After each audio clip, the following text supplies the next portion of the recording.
Peace to all the gods and goddesses. Back again with the vibes of the divine. I am the god Shango, and today, get ready to take another deep dive into this electrifying world of the Young Thug RICO trial. Let's get into it, family.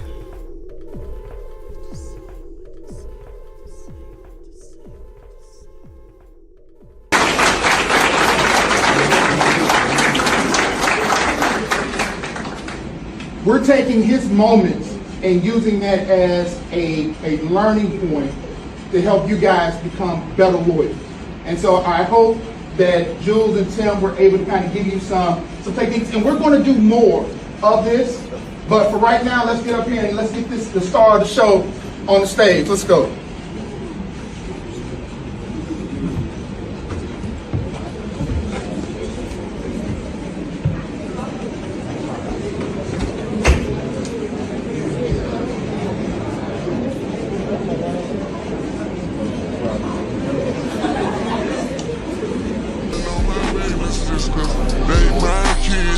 Took off all my necklaces, cause see the plot twist. Magnificent preferences, you can tell by the letterman. You can tell by the letterman.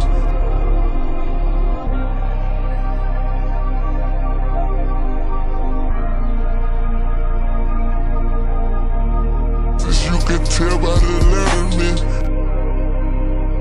If I ain't one of the greats, they tell me who it is. I've been focusing on my babies just cause they my kids. I took off all my necklaces, cause see the plot twist. Magnificent preferences, you can tell by the letterman. You can tell by the letterman. You can tell by the state is objecting on cross-examination, oftentimes to, and I'm quoting, facts not in evidence.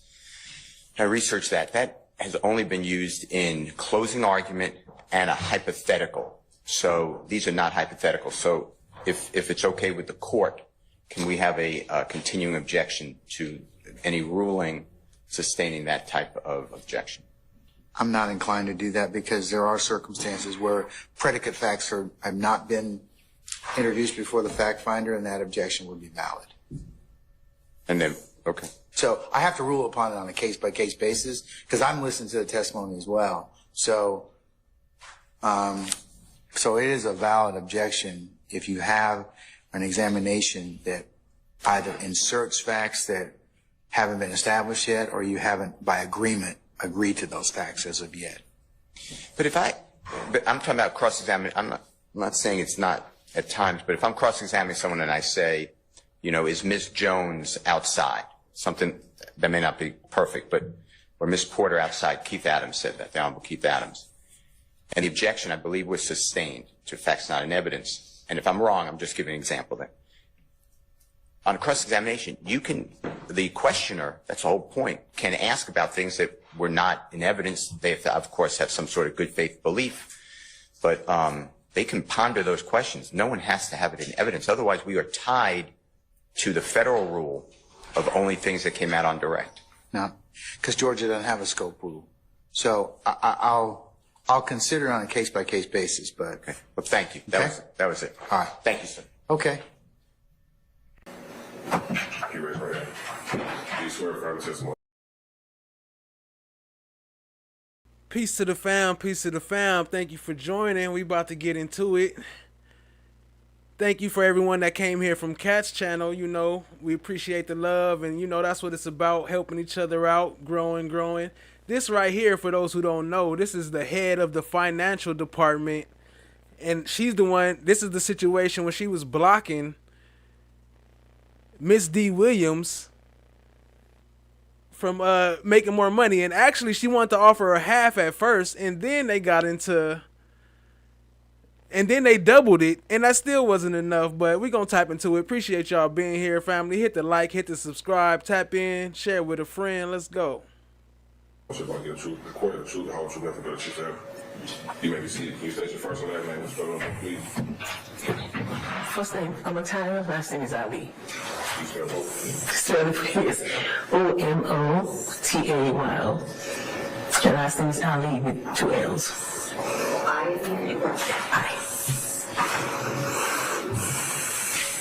All right. Good morning, Miss Ali. Good morning. How are you today? Good. All right, so let me start. Most basic question, where are you employed? What is your position? I'm the executive director for the Judge and Public Defender Council. What does that mean? I provide oversight for the state.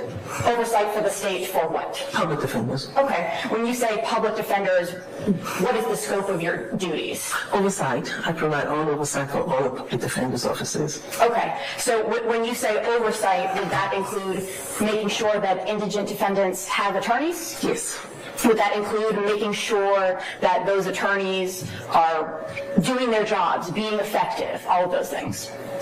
Yes. Okay. What about the operations, the money, who needs to be paid what, throughout the entire agency? Is that you as well? I do that. Okay. With respect to this case, do you recall what the initial, not salary, but contract price was when trying to retain attorneys for this specific case? Right before this case, it was $3,500. Okay. When I got in there, we doubled it to $7,500. Now, don't get me wrong, $3,000 a month, that's not bad. But hold on, she sound good, but you gotta listen to what she's saying. Watch when she start really detailing how she really feel. Okay. Why did you double it? Because of the market, because of the great resignation, because we just wanted to pay our attorneys more. Okay. Did it have anything to do with the anticipated or expected amount of work that would be involved in this case? That's been considered. That was considered. Okay, so how, in that consideration, how did you figure out that $7,500 would be fair compensation? It was for the initial case, cost of this case, right, what we gave for the contract. When we saw that the case was more complex than we anticipated, I doubled it and sent a letter to Ms. Williams and all the other attorneys that we were going to double it and we were looking for other funding sources to compensate them.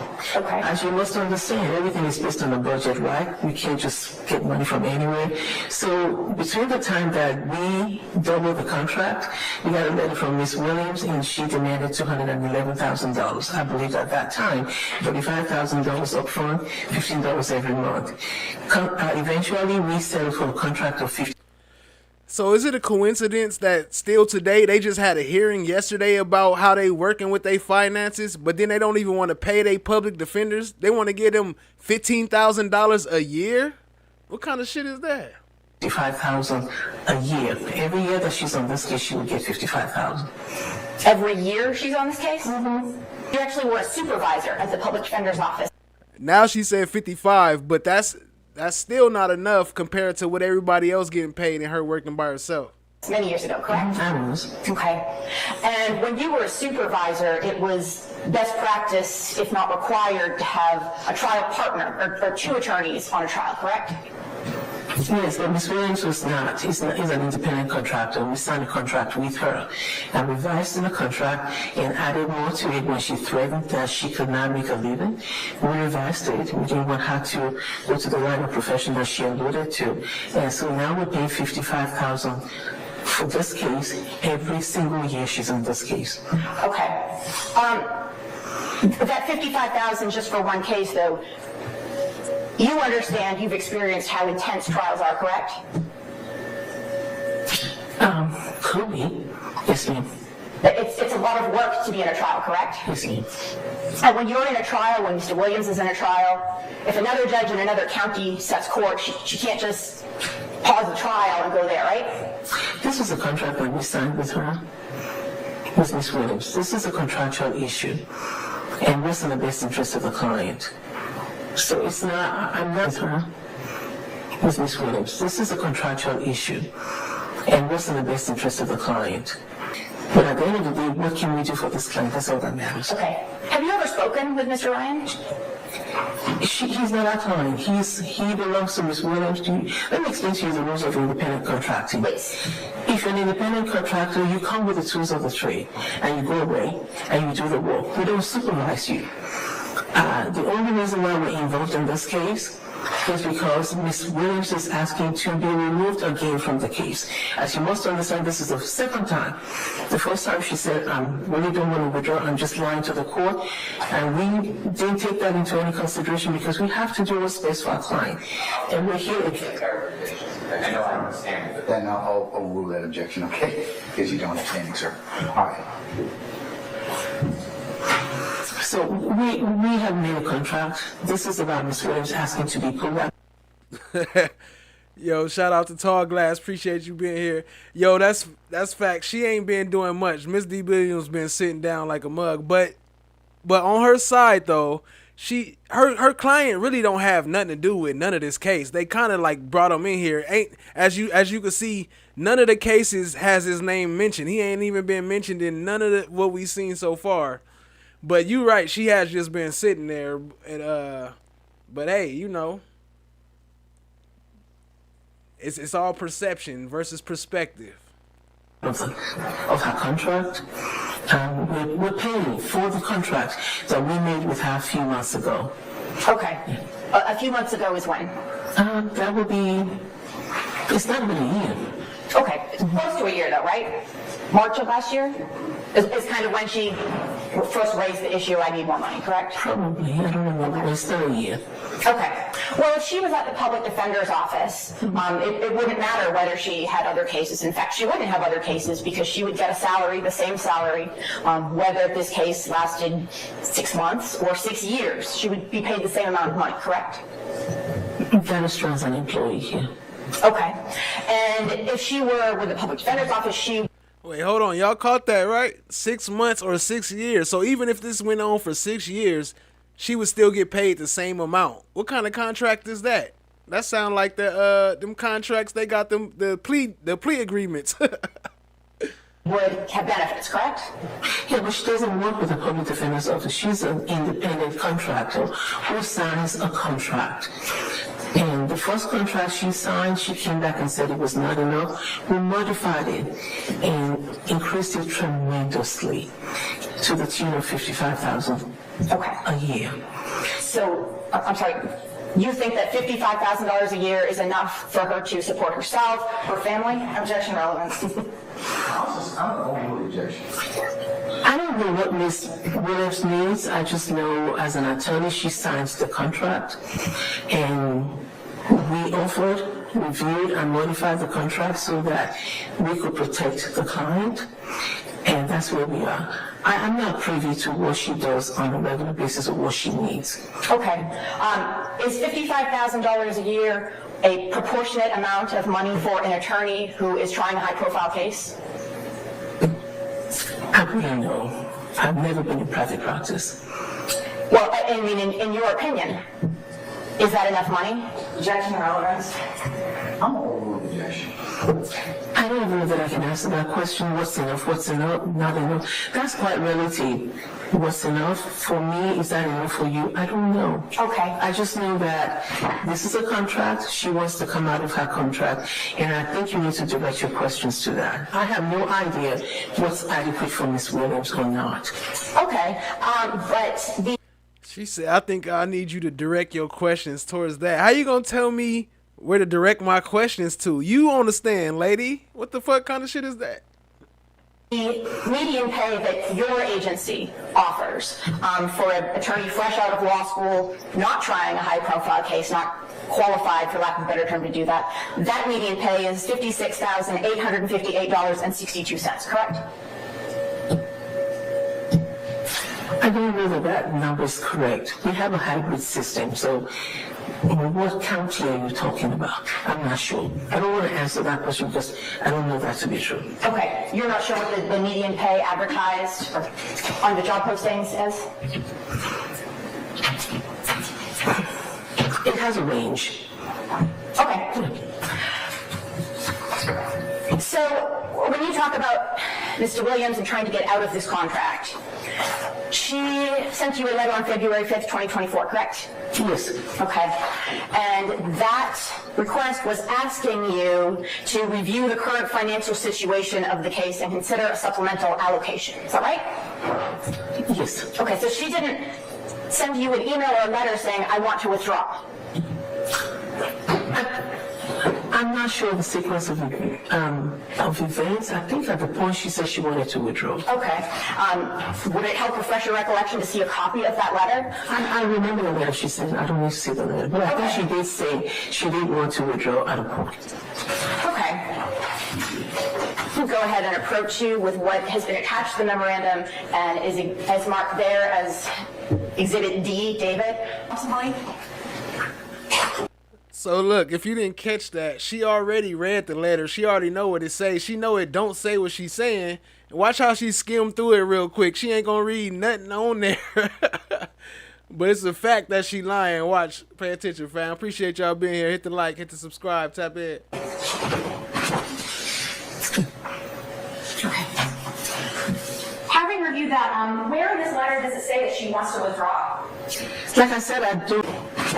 What has been attached to the memorandum and is marked Hold there on, my bad. I have to rewind it. Look at how fast she looked through this paperwork.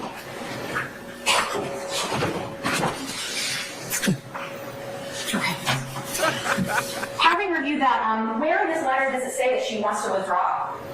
Like I said, I don't know the sequence of events. I think there was another letter or some information that said she wanted to withdraw. When? I don't remember. Where did that come from? I don't know.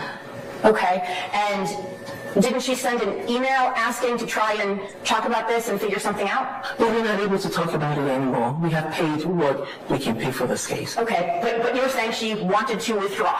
The letter she sent you has nothing about withdrawing. Well, if I make a mistake about how we say she wanted to withdraw, I thought there was a motion for withdrawal. But you know, I'm dealing with 6 officers. If that was a mistake, then I apologize. But if we're talking about this letter that you have in front of you, we're not able to discuss this anymore, any longer.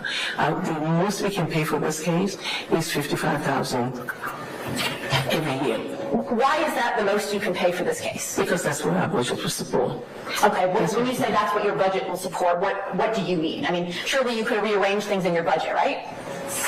We're not able to. That's all we can pay for this case. You're not able to rearrange anything at all? We're not going to. Everything, you're not going to, right? We're not able to, Mr. Bassi. The most we can pay for this case, this is not the only independent contractor we have. We have hundreds and hundreds of them. We have a budget, and we have what we believe is reasonable. We have paid what we believe is reasonable. If Mr. Bassi cannot continue with the contract, then that's something the court will have to address. And for us, what we address after that is how to provide effective assistance of counsel for Ms. Williams. Let me share this with you. 6 months ago, when we saw that she was struggling, we asked for her to be removed so we could get someone else to do the case. She refused. We're back again 6 months later. Somewhere along the line, Hold on. She said 6 months ago she asked for her to be removed. Why is you asking for a public defender to be removed?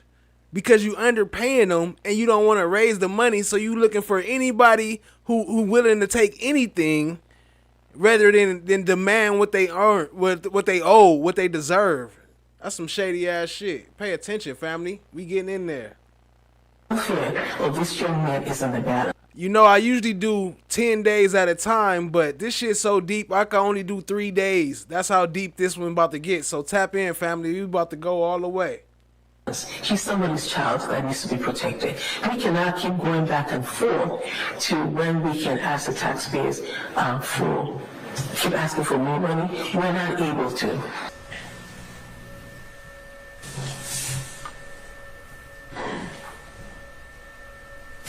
This nigga right here. All right, so look, I know we focused on cross-examination, right? But before we get to cross, we got to tap into some of what he be saying right here. He start off with a lie. His first answer is a lie. But just watch, family. And then we going to get into we got what? Adams coming up. We got some good cross coming up, but we got to tap in to see what they crossing on first. So let's get into it. First, looking at 25C, first, is that the apartment complex? Yes. No. No. Is it yes or no? Sorry. First, looking at 25C, first, is that the apartment complex? Yes. No. No. Is it yes or no? Sorry. I can't tell. No. But is that the vehicle that you all were in? Yes. All right. And you said that you were in the front passenger seat? Yes. And Porter was the driver? Yes. And AC Booker Higgins was in the back seat? Yes. Your Honor, orienting. I'll overrule the objection on the basis of that. All right. Now, going back to, listen, you can take it down. Going back to the apartment complex, did you testify that when you first drove in, that you drove towards the back of the apartment complex? Yes. All right. And once you got to the back of the apartment complex, if you can tell or if you can remember, how long were you driving before you heard the shots fired?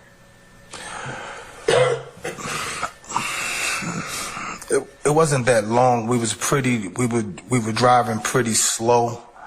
So I say approximately like 2 to 3 minutes, because we was doing a canvas, so we was really just driving slow, looking for the suspect. Okay. So. And once you heard the gunshots, did you turn the car? Did Investigator Porter turn the car around immediately? Yes. All right. And then once. Okay, look. I'm sorry to keep stopping, but pay attention. Listen to his story. Listen to what he just said.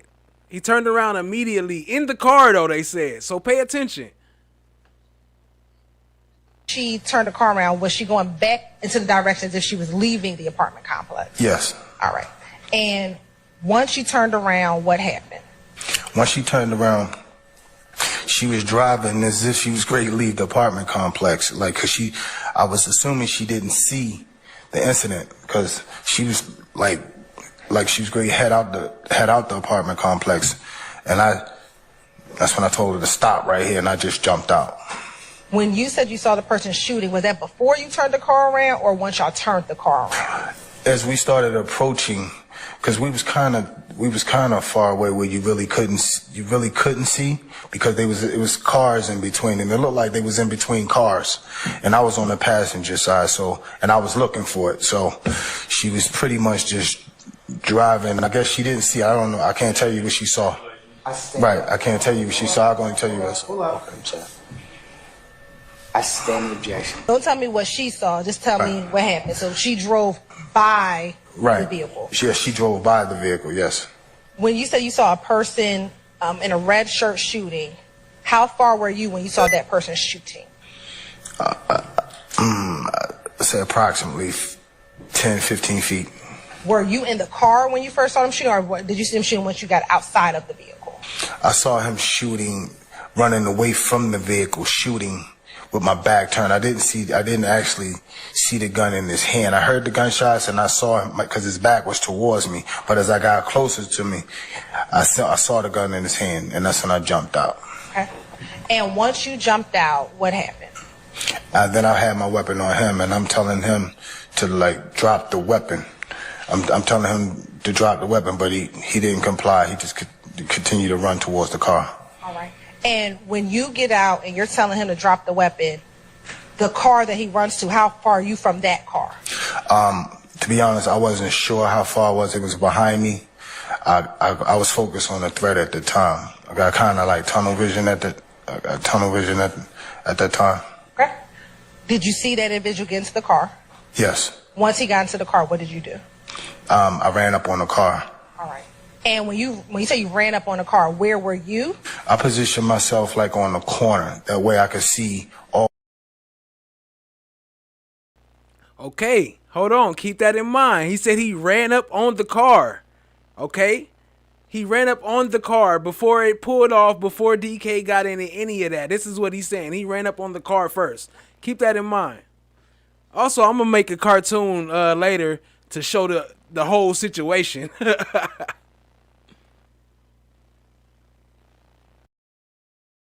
All angles of the car. On the corner where I'm in towards the right front light. And was this car pulled in or was it back then? It was back then. All right. So when you go up to the car, are you now facing the driver? No, I was facing the passenger. Real quick, one more note. Facts at who's that? Let me see. I can't see the name. Politicking with Mel. Nervous is an understatement. Watch his body language. Watch how much you can tell he lying. You could put this on mute and not even listen to what he's saying, and you could tell he lying.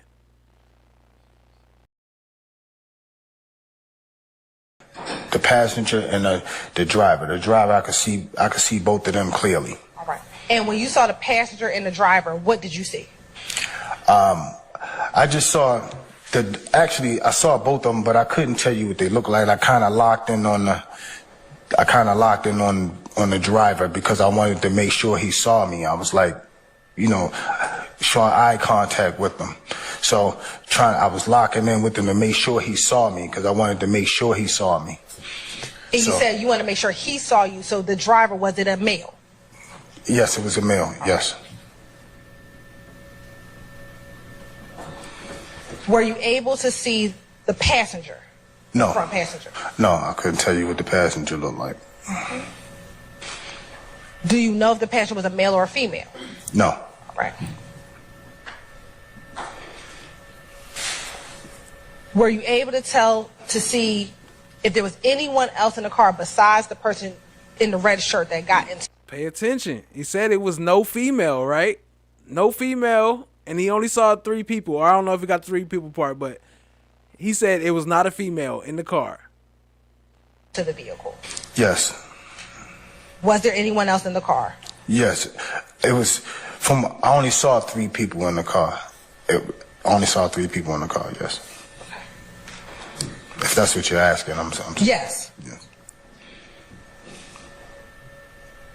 So you saw the driver? You shook your head? Yes. You saw the person in the red shirt that got into the car? Yes. And who was the third person that you saw in the car? I don't know who the third person was. Where were they seated in the car? They were sitting in the passenger seat. So you saw that there was a body in the passenger seat, but you can't tell if it was a male or a female? Correct. All right.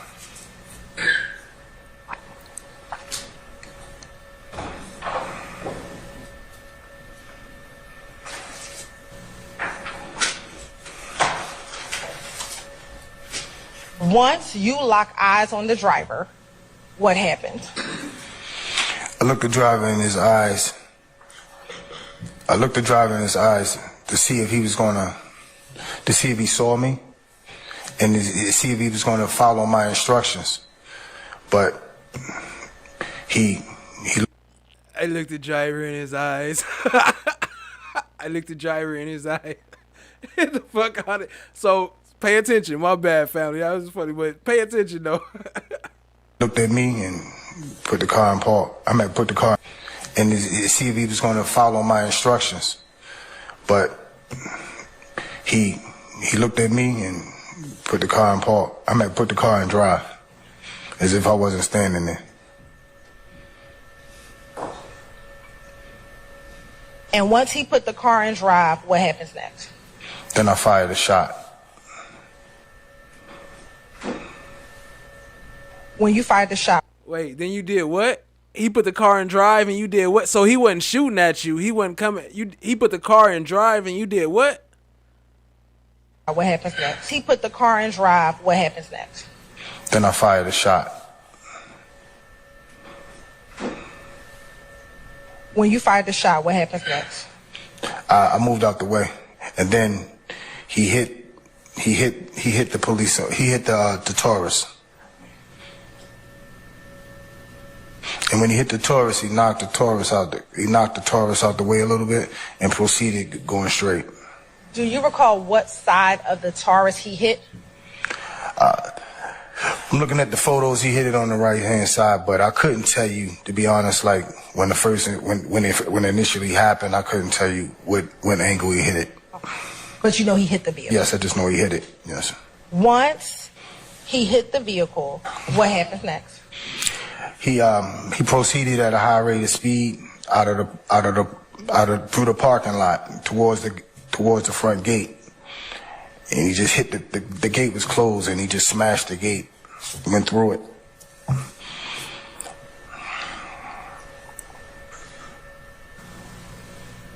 At the time where the driver fled and smashed through the gate, where was the car that Booker Higgins and Porter was in?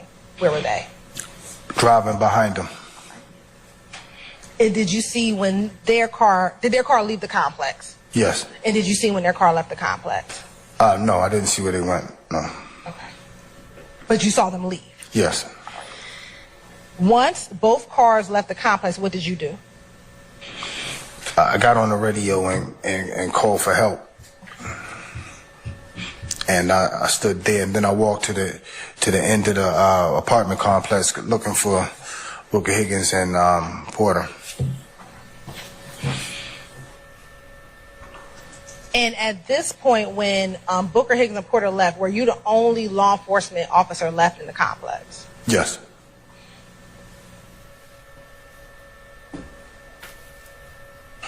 I believe you described the vehicle as red or maroon. Did you ever see the vehicle again once it left the apartment complex? I saw it when it was up on the hill, and I think when I was getting inside the Winnebago, the Winnebago was pulled up. The Winnebago was pulled up like right there in front of the laundromat. When you say the Winnebago, what are you? The Winnebago was like the mobile command post that homicide used to pull up on the scene to, I guess, to interview victims and suspects on the scene. And is this after everything that happened in the apartment complex? Yes. All right. Is this once they are coming to speak to you about what happened in the apartment complex? Yes. The shots were fired? Yes. All right. Looking at Safety Exhibit 9C, is that a closer up of the gate? Yes. All right. And now looking at 10C and 11C. If you can tell the jurors or show the jurors the gate in which you saw the red car flee through. Was anyone killed in this particular incident? Not that I know of. I wasn't told so, but at that time, before GBI took over our investigations, homicide handled all officer-involved shootings. Hold on, you see how he tried to slide in all officer-involved shootings? Officer-involved shooting? Oh, so they was there for you. They wasn't there for what happened before. Nigga, Detective Quinn and Velasquez was there for you. Nigga, talking about officer-involved shooting. Grabbing the officer and saying... But at that time, before GBI took over our investigations, homicide handled all officer-involved shootings. Grabbing the officer and saying, hey, go look over there in that alley. So a man is attacking a woman. Don't tell him I said it. But Johnny is over there beating his wife. But you didn't hear it from me. But go help the wife while Johnny is beating the wife. The assertion that because the caller does not want to make her name known to the police or does not want to get herself in trouble flies in the face of the obvious fact that those facts make it apparent that this caller is not calling to establish any evidence for the purpose of a future prosecution. Her sole reason for calling is to get this person out of her neighbor's house. And this is not some... I don't know. I'll just have to squeak her voice up. Maybe it sound a little better than what it sounded before, but it's just a little bit of love. But we gotta have her introduce her lies so we can see what we cross-examining. That's all it is. Appreciate y'all being here. Let's go, family. Secondary, third-party kind of situation. The caller herself has experienced her neighbor coming to her in a panic. So we get past the confrontation clause quite quickly if we simply listen to the call and listen to the information being shared. A testimonial circumstance is akin to somebody sitting in an interview room giving testimony that they know will be used in a future prosecution.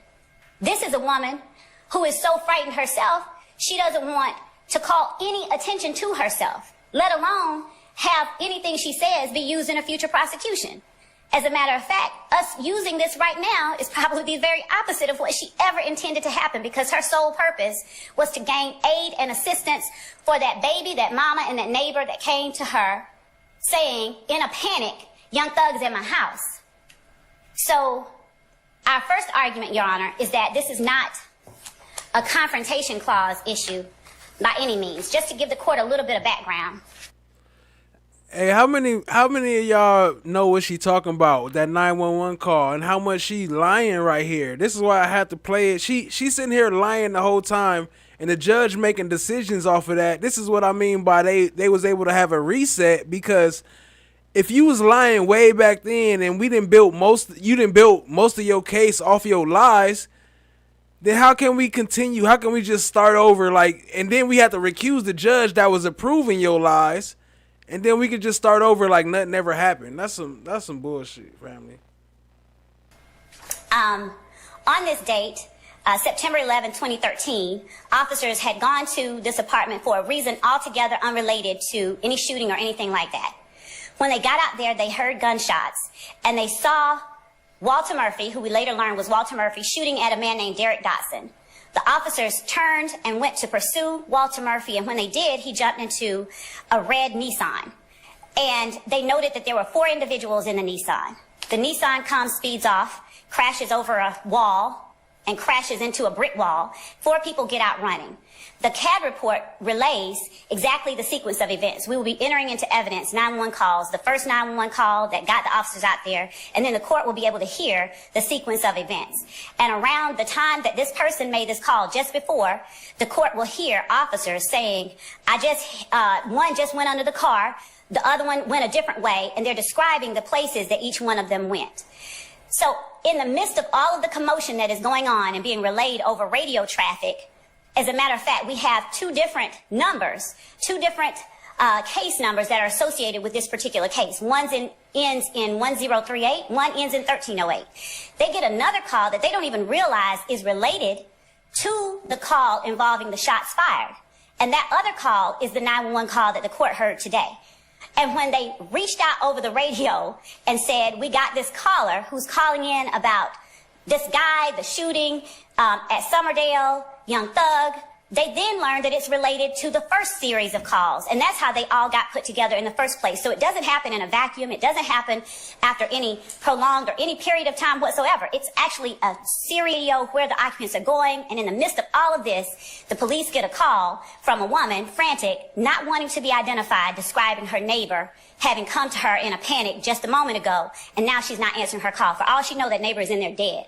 The reason that she is saying what she is saying about the shots and the police, she's not even able to get it out in a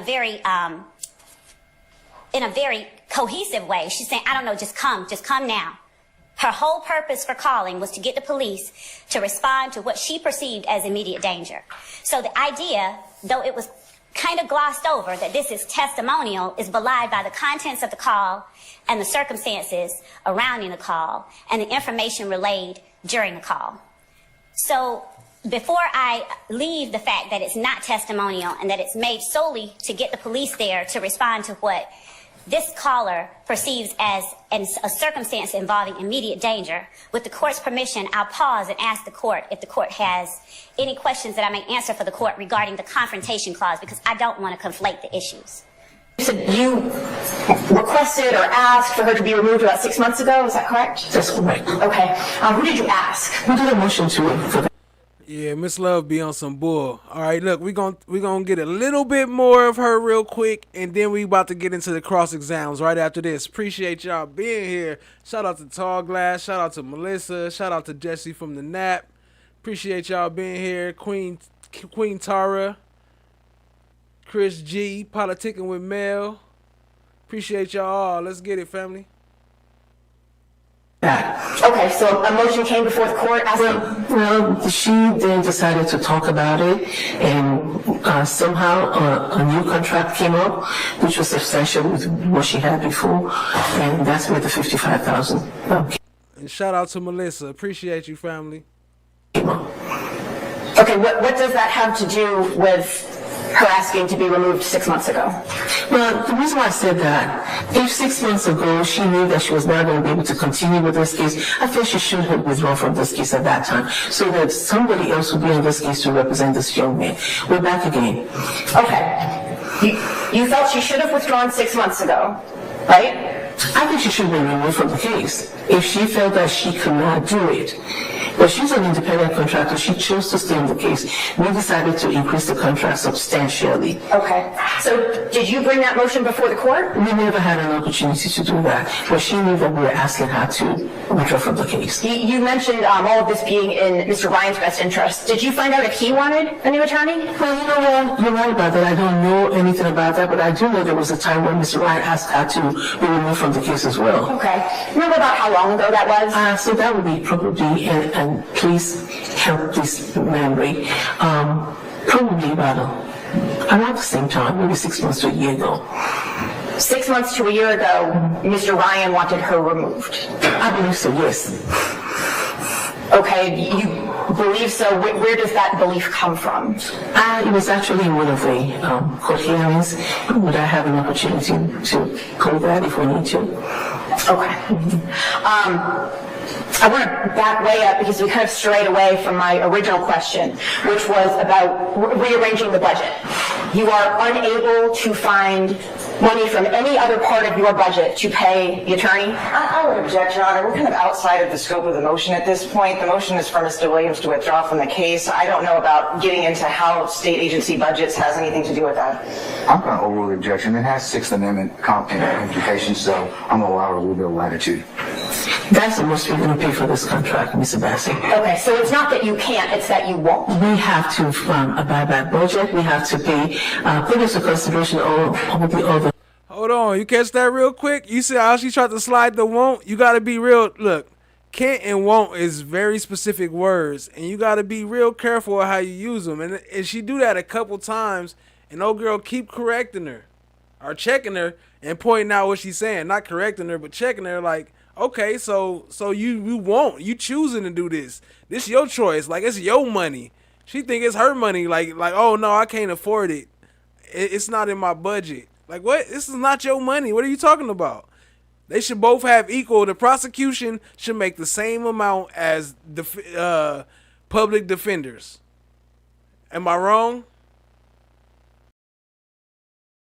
Cost and all the other issues that we have.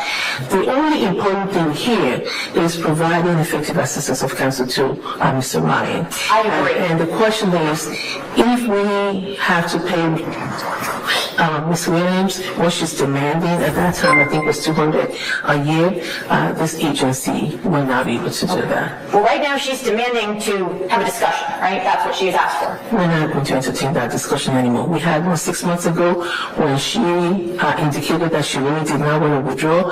She asked her co-counsel to lie for her. We don't appreciate the subscription. Listen to her. Listen, she's saying she lying now. Listen to this lady though. Listen to what she's saying. Who we're dealing with. And so if at that point she didn't want to withdraw, now she wants that she really did not want to withdraw, she asked her co-counsel to lie for her. We don't know who we're dealing with. And so if at that point she didn't want to withdraw, now she wants to withdraw, and she sent a text and said, please don't help the judge make me withdraw, I just want to get more money. What are we dealing with here? Who is her co-counsel? She sent that text to all the other attorneys on the case. Who's her co-counsel? She sent the text to all the other attorneys. So that's the other attorneys on the case, not Mr. Ryan's attorneys. Okay, excuse my use of English language, I'm sorry. Okay.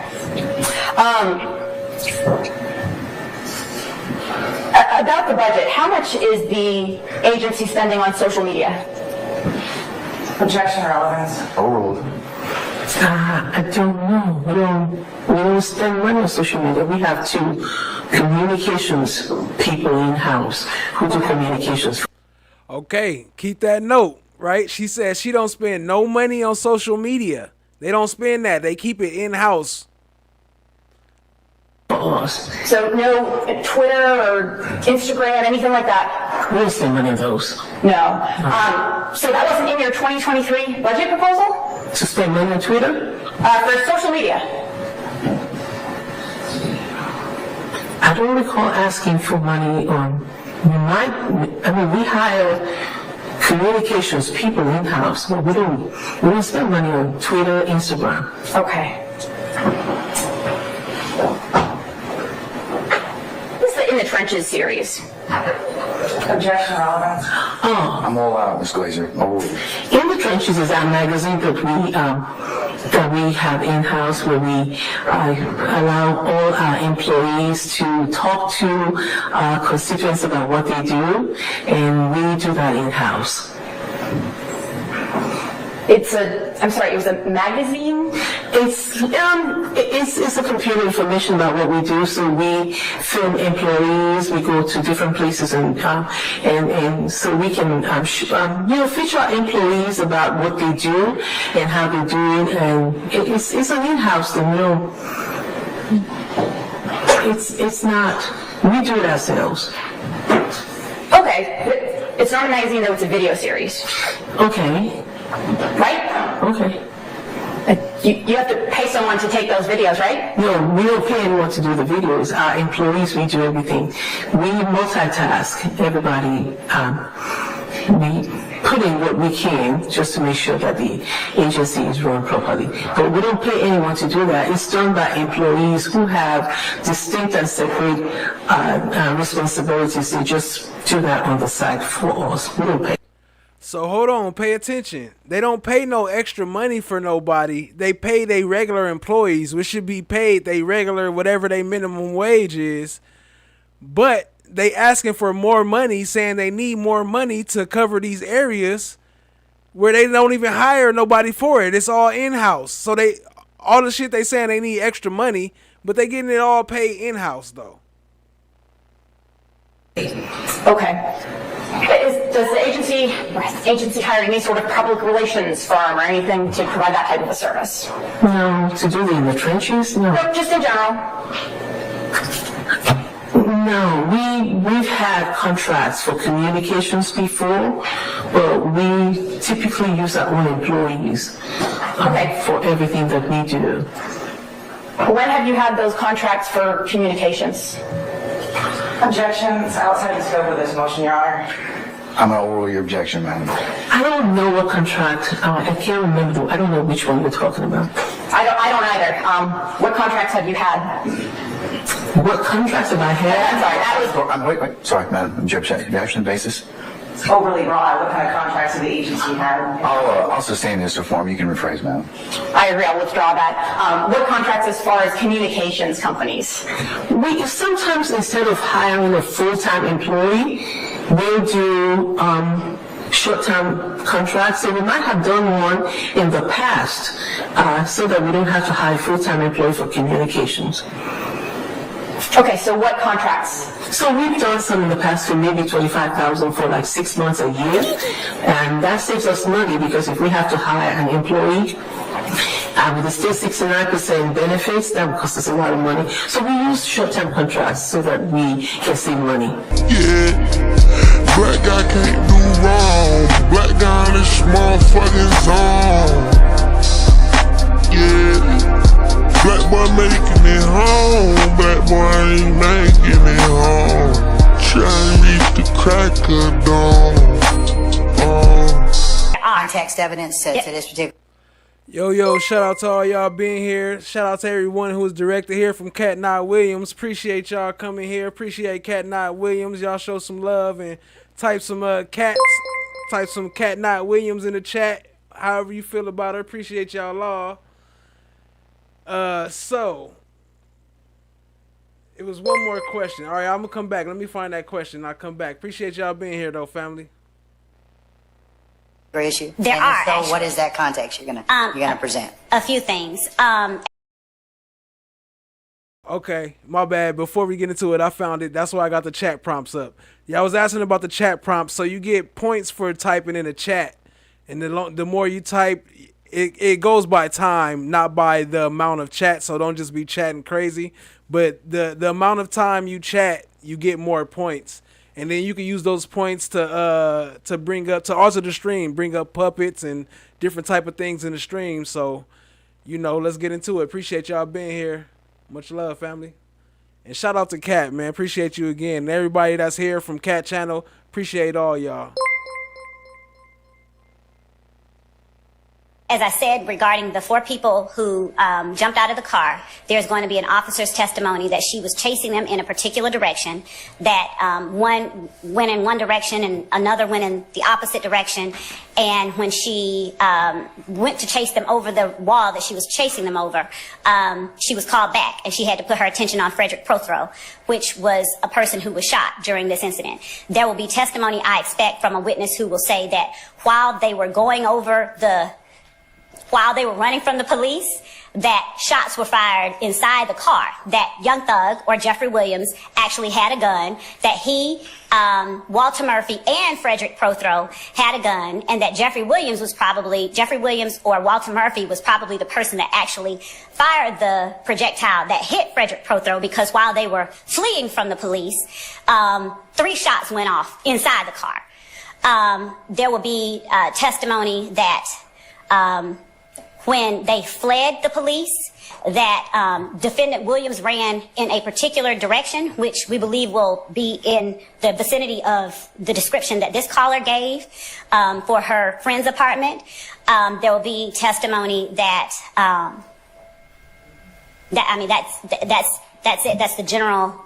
And then, of course, as I stated earlier, the 911 custodian of records, in explaining to me, because I had the question, how did we get from 1038 to 1308? Was there a mix-up? And she specifically said no.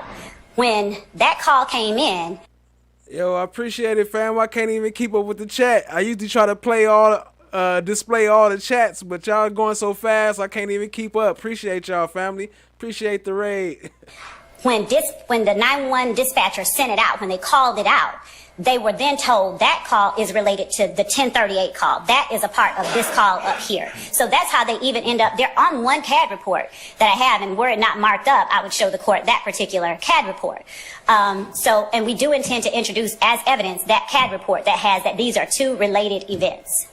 And in fact, the remaining reports that lead investigator Velasquez uses in the entirety of this investigation has that 911 call number attached to it. It's the entire case file is ending in 1308. So in fact, this particular case, the way that it even looks in all of the discovery given to everyone in this case, the case file case number ends in 1308, which is started and initiated by this call right here. Court wishes that I provide anything in particular, I will do that. Yes, ma'am. Why wouldn't this be an emergency situation? The state's recitation of facts are not accepted. Well, I'm just looking at the transcript you gave me, in addition to what the state's proffer is. So I think some of the statements in here would be indicative of somebody who's trying to kind of, who may be experiencing or making a call for an emergency situation. I'm just asking you for the argument. So what would you say about that? First of all, without conceding anything. How the information comes that Young Thug was shot or shot someone, we have no idea, because that's supposedly at another time, and there is no evidence that there was a shooting in the car. There is no evidence that there are 4 people in the car that the perpetrators are fleeing from the police. It is totally up in the air. You're going to see it because it's about to come out this week before your honorable court. There are 3 people in the car. There are some people say 4. Some people say 3 people are men. 1 person's a woman. There's a woman driver, yet we have the actual person who was apprehended is a man driver.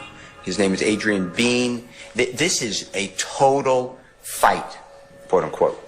And the only person who is on any 911 call, to answer your question directly, saying anything about Young Thug, is this call. And we don't even know where that information comes from and who is supposedly shot. And there's no one shot on Cleveland Avenue. This is not a shot call. The police come out to an suspicious vehicle in that same apartment complex, Somerville apartment complex. Then Adrian Bean is driving a car, and there's an unrelated armed robbery of a man named Mr. Dotson, who unfortunately passed away before our trial, unrelated to this case. The police see Mr. Murphy flee back to the vehicle that Adrian Bean's in. Police tell him to stop, and that vehicle then strikes a police car. That's the second issue. There's nothing about a shooting on Cleveland Avenue. There's nothing about Jeffrey Williams or Young Thug being shot or shooting. And that information has to come from some source. That source is not here. So to answer your question, is it an ongoing emergency? No. No one says it's ongoing emergency except, well, no one says it because the caller says it's not an emergency. This is the only issue. It stands alone. Everything else is dealing with Adrian Bean, Walter Murphy. What about there are police out here everywhere. My friend, she's panicking. She don't know what to do. She got her mama and her baby in there. I just tried to call her cell number. She's not responding. So how could that, or why would you say that's not an emergency without dealing with this issue of the unknown female and the statements about? Because it ignores three factors. One, call starts as I heard you say twice.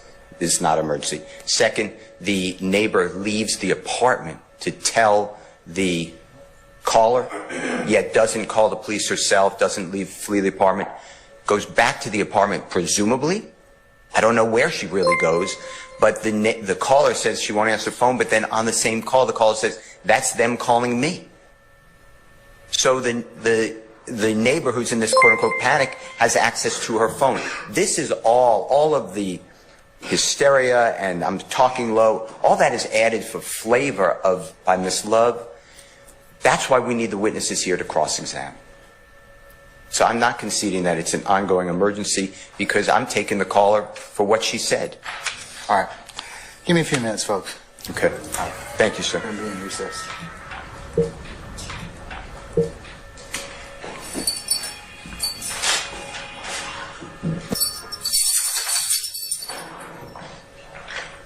Here's what I'm going to do. I need to hear a little more context. So I'm going to defer a ruling on. There go Jack. Y'all miss Jack bells? Y'all hear Jack jingling? There go Jack. Let me pull up Jack real quick. The issue for the time being. Thank you, sir. I'm being recessed.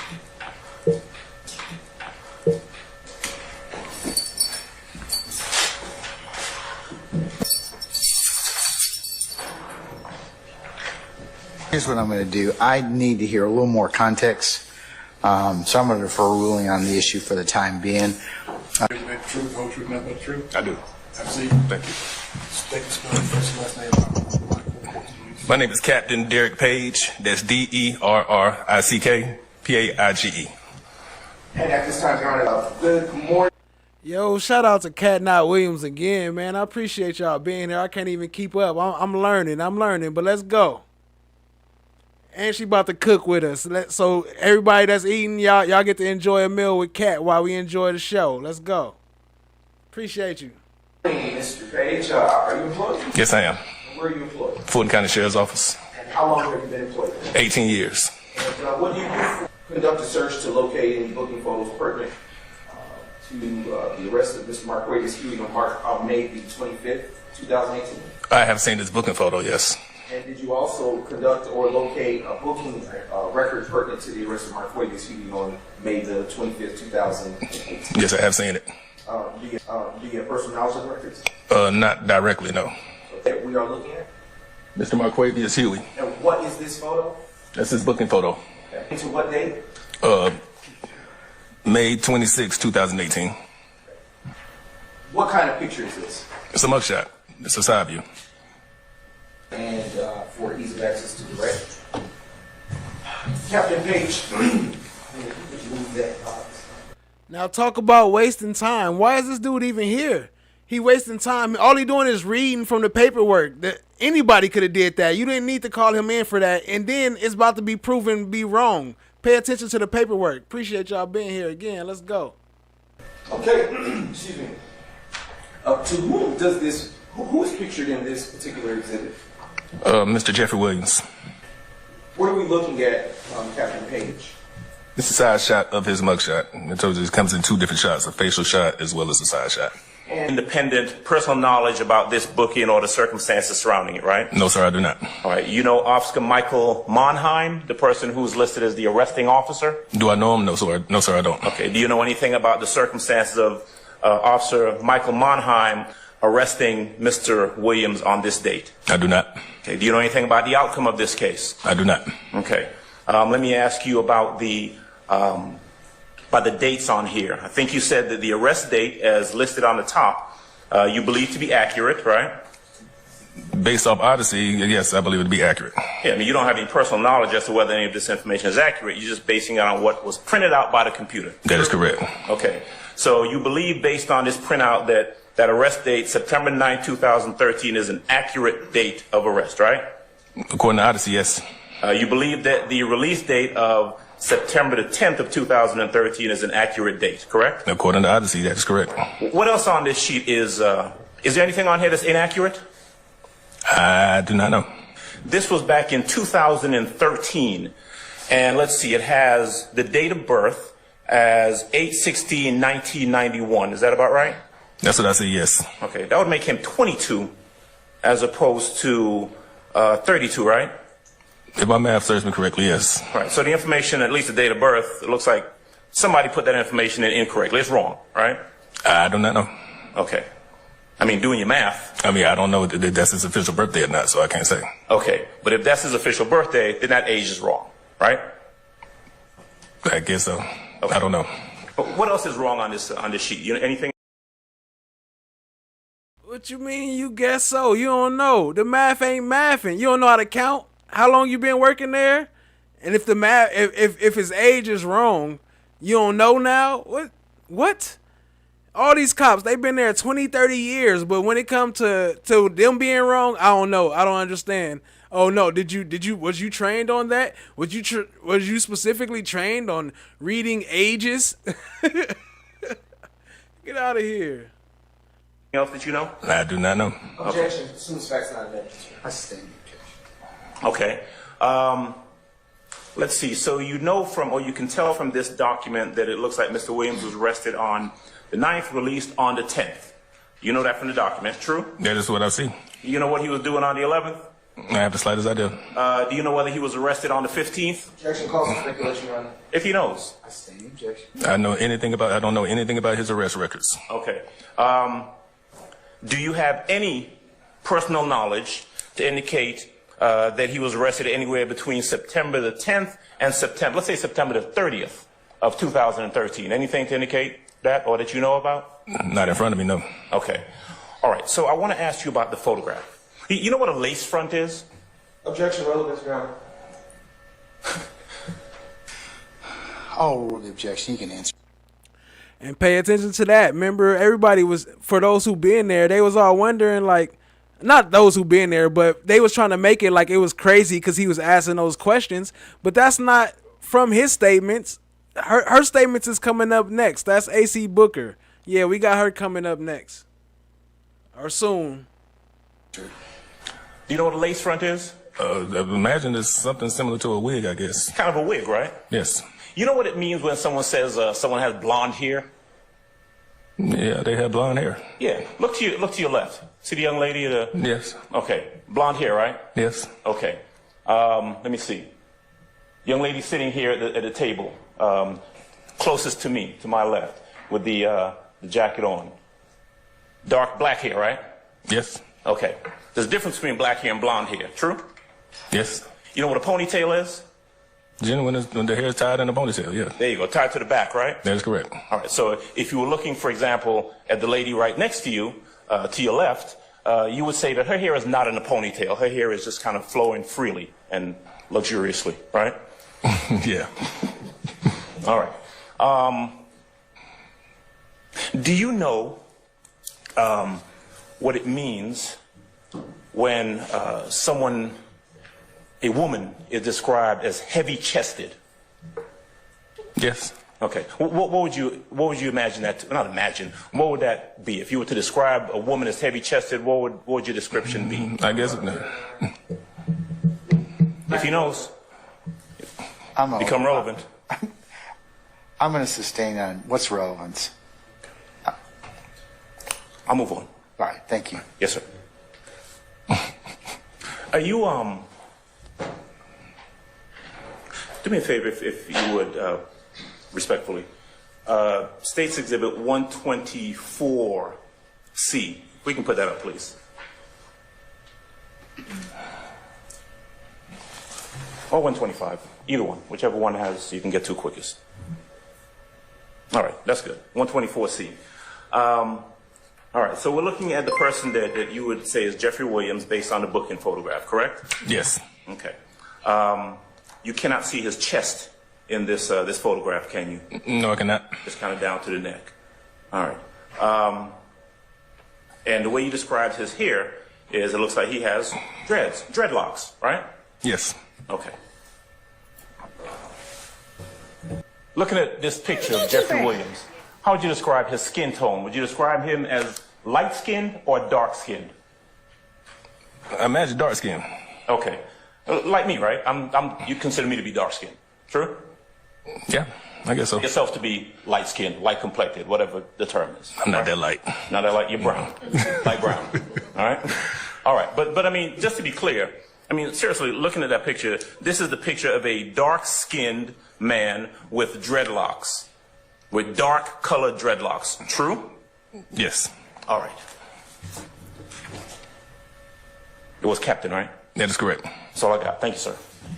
Captain Page. Yes, sir. Good afternoon, sir. Good afternoon, sir. Did you pull this particular exhibit from Odyssey?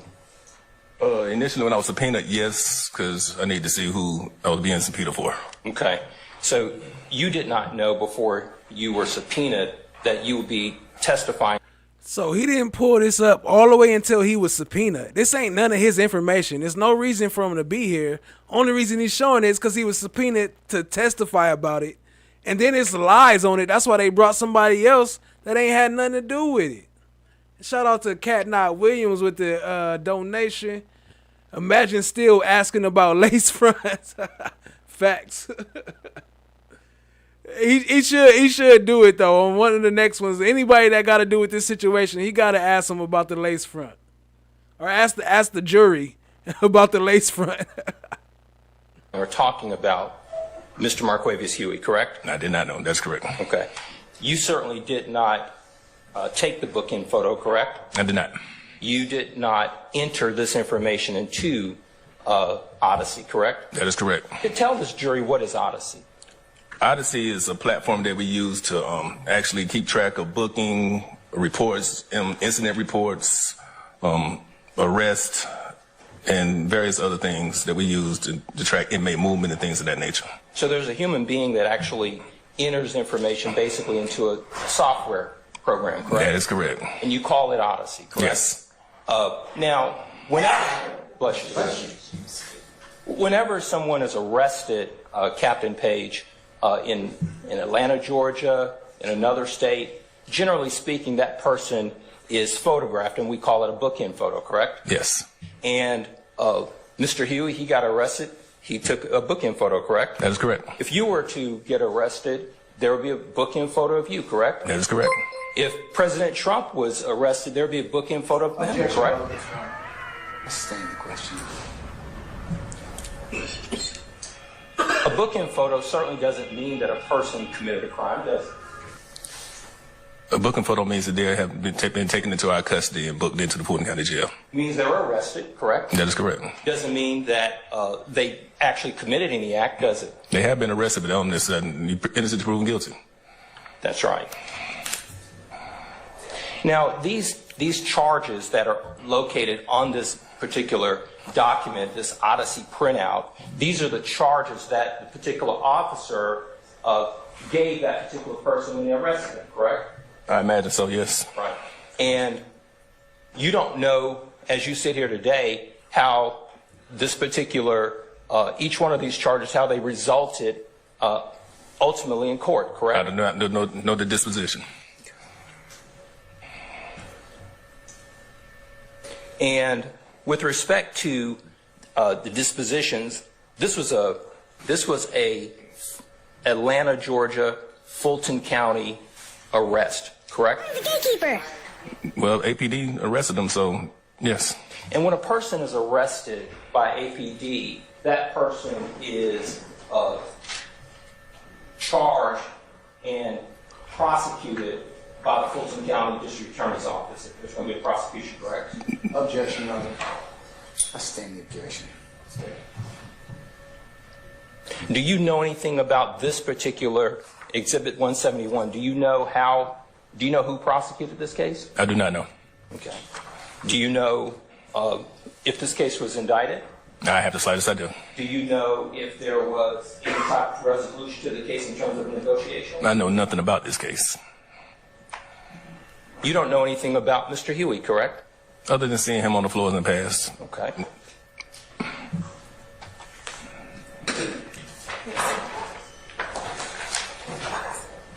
the gatekeeper.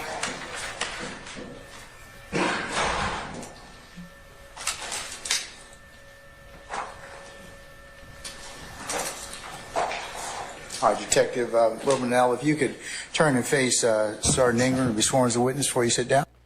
This when he first came. You heard what he called him though? He said Romanel. Robeson? Like, do you have no paperwork in front of you? Where do you get Romanel from?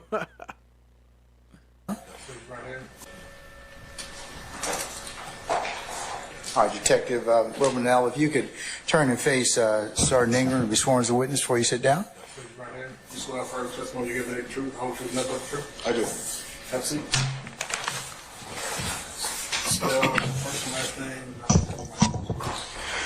El-Malik Robeson, L-E-L-M-A-L-I-K R-O-B-E-S-O-N-E-L. And Detective Robeson, where are you employed? City of Atlanta Police Department. And how long have you been with the City of Atlanta Police Department? Over 16 years. And what is your current assignment? I worked the fraud unit. And how long have you been assigned to the fraud unit? A little over 2 years. Prior to being assigned to the fraud unit, tell the jury a little bit about your matriculation through the Atlanta Police Department. Yes, I did a couple years on patrol in Zone 3. From there, I was promoted to detective, where I investigated all the crimes in the Zone 3 area. I also was a detective in Zone 4 and Zone 5, where I did all the investigations within the zone. I worked the Ag Assault Unit, where I was responsible for investigating shooting. Remember though, watch his body language and watch how he answered questions. Like, you been a cop for how long and you this nervous on the stand? And from there, I worked the fraud unit. And what years were you assigned as an officer? First as an officer in Zone 3, and then when did you transition to a detective in Zone 3? Okay. After graduating academy, I went straight to Zone 3. In 2008, I was a detective. I made detective 3 years after patrol to Zone 3. So I did 3 years patrol and 3 years as an investigator in Zone 3. Okay. And how long were you a detective in Zone 3? 3 years. So from 2011 to about 2014? Yes. Right. And are you post-certified? Yes, I am. And were you post-certified on September 11, 2013? Yes, I was. And I want to direct your attention specifically to September 11th, 2013, where you assigned as a Zone 3 detective on that day. Yes, I was. Tell the jury a little bit about your job duties and responsibilities as a detective in Zone 3. As a Investigator Booker Higgins not to be in uniform. No. Why is that? Because this is actually a plain clothes capacity. Sometimes we may wear uniforms if we might have some extra work to do, or like if we had side work to do afterwards, or it's just we could wear it as another option. So in your investigator capacity, it was a plain clothes capacity. Yes. As another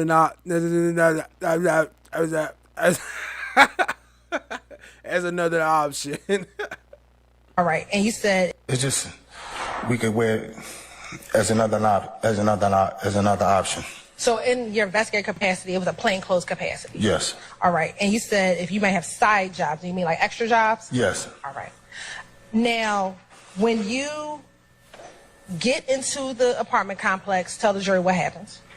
Once we went inside the apartment complex. I continued to watch the vehicle. The vehicle pulled into a parking space. Two black males got out of the vehicle. And I continued to watch them as we drove by. Investigator Porter eventually drove past them and just continued to drive to the back of the complex. Let me ask you this. Were the individuals that got out the car the initial suspect that you were looking for? No. Okay, continue on. Okay, so we continued to travel to the back of the complex. Before we could get all the way to the back of the complex to go around, we heard gunshots. We heard a series of gunshots. I said, those are gunshots. They thought they were fireworks, but I said, no, those are gunshots because it sounded like a series of shots. I said, Porter, turn around. So when she turned back around, we started heading back. I saw a gentleman with a red shirt running behind another male shooting. So I said, Porter, go, go, go. So eventually, I thought Porter missed him. She didn't see him. I thought she didn't see him because she was ready to drive by him. So I just said, stop right here. And I jumped out of the car and had my weapon. I told her to pull out on the radio, which just mean, just let radio know where we are and what's going on. I didn't have really much time to communicate because I was reacting to the incident. So I got out with my gun out, and I had my gun out on the gentleman that had on the red, and he just started running towards me. I was standing right next to the car. I didn't know that he was running towards this car. So he got into a maroon car. He jumped into the rear back seat of a maroon car. So I got close up on the car so I could see inside the car. I wanted to, so I told everybody, let me see your hands. Put your hands where I could see him. I looked at the driver in the car because I stood on the angle. So he said he just said he got close up on the car, but didn't he say he was already close up on the car? Like when did he? Like how many different times did he get close up on the car? So where I could see into the car, see everybody, and the driver looked me in my face, revved the engine, put the car in drive, and as he pulled off, I jumped out the way and I shot a shot, and he hit my. He hit Investigator's Porter's. He hit the car with the two investigators in it because they never got out of the vehicle. So he hit them, and I fired another shot after that. At this time he's being reckless. The whole incident, they was being reckless. My life was in jeopardy. My partner's lives was in jeopardy, and so was everybody else's lives around us. So the vehicle just sped off at a high rate of speed out of the apartment complex. He smashed the front gate, and once he smashed the front gate, he went up in the yard right directly across the street from the apartment complex, and from that point on, he went out of my sight of view. I think he went off the side. He went off the side of the embankment. Investigator Porter and AC went off. Okay, this is a key point right here, right? He said they went off the side of the embankment, and we see how we're gonna see later if y'all haven't seen before. It's just right across the street. Like he went out the apartments and he hit the embankment and then he crashed over into the laundromat. So what was he doing? This dude right here, Robeson L. What was he doing at that time? Did he run and chase after him, or what? Why did he just stand there? Like the two cops that was in the car, they drove off, and he was right there close enough where he could have just ran over there and went and helped them catch him, but he just suddenly disappeared. How make that make sense? Behind them, followed behind them. I was standing there, and I called for assistance, and that was the end of the incident from my perspective. Okay, so we're going. He said, I was standing there and I called for assistance. So you didn't go help the people that you just shot shots at and that you was chasing down. You didn't go help the cops catch them. You stood there and waited for assistance. On to sit there pretty fast. So we're sorry. It's okay. So we're going to slow down a little bit. Let me ask you this. What kind of vehicle were you, Investigator Porter, Investigator Bookers in? In a Taurus, Ford Taurus. All right, and was... Purposes you see fit. First, looking at 25C, first, is that the apartment complex? Yes. No. Is it yes or no? Sorry. I can't tell. No. Oh. But is that the vehicle that you all were in? Yes. All right. And you said that you were in the front passenger seat? Yes. And Porter was the driver? Yes. And AC Booker Higgins was in the back seat? Yes. Your Honor, orienting. I'll overrule the objection on the basis of that. All right. Now, going back to, listen, you can take it down.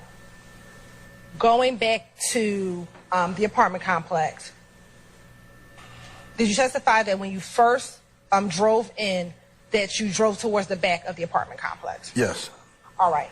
And once you got to the back of the apartment complex, if you can tell or if you can remember, how long were you driving before you heard the shots fired?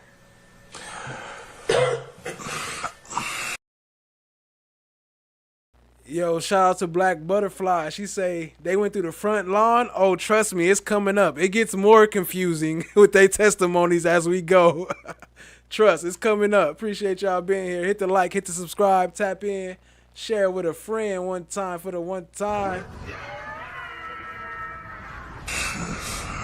It wasn't that long. We were driving pretty slow. So I say approximately like 2 to 3 minutes, because we was doing the canvas, so we was really just driving slow, looking for the suspect. Okay. So. And once you heard the gunshots, did you turn the car? Did Investigator Porter turn the car around immediately? Yes. All right. And then once she turned the car around, was she going back into the direction as if she was leaving the apartment complex? Yes. All right. And once she turned around, what happened? Once she turned around, she was driving as if she was ready to leave the apartment complex. Like, cause I was assuming she didn't see the incident, cause she was like she was going to head out the apartment complex. And that's when I told her to stop right here, and I just jumped out. When you said you saw the person shooting, was that before you turned the car around or once y'all turned the car around? As we started approaching, because we was kind of far away where you really couldn't see, because it was cars in between, and it looked like they was in between cars, and I was on the passenger side, and I was looking for it, so she was pretty much just driving. I guess she didn't see. I don't know. I can't tell you what she saw. Right. I can't tell you what she saw. I'm going to tell you what. Okay.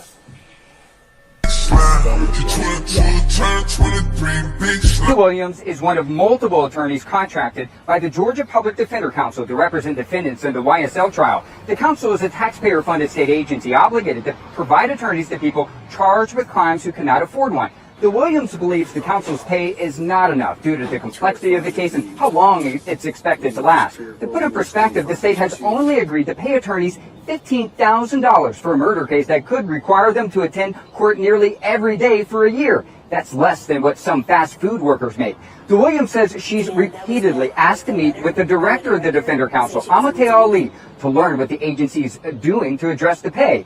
When Director Ali declined, the attorney subpoenaed the director, trying to force her to answer questions about the pay in open court. Initial burden of showing the document.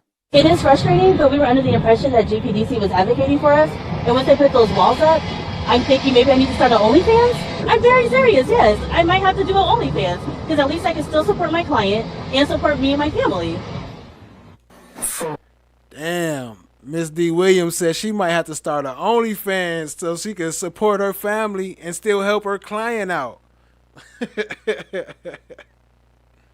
A year, we spent $45,000. $45,000, okay. And you think that $45,000 is better spent on communications than, as you said, this young man who is someone's child? That's a better use of your finance? Absolutely. We have to communicate with our employees. We have a statewide, responsibility, we used to work for the agency, right? We have a statewide responsibility, 60 offices all over the state. Somebody has to communicate. Okay. And so, if we didn't hire the $45,000, we would be paying maybe $160,000 to $200,000. So that's an attempt to save money. Okay. So the budget you mentioned, you have to do a proposed budget to the legislature each year, is that accurate? Absolutely, yes. Okay. So you don't recall putting in your, I believe it's the 2023 budget, preparing for your future, there was a list of things you were doing for that, correct? GPDC is preparing for the future? I don't recall that. Okay. Would it help to see a copy of that budget proposal? Okay.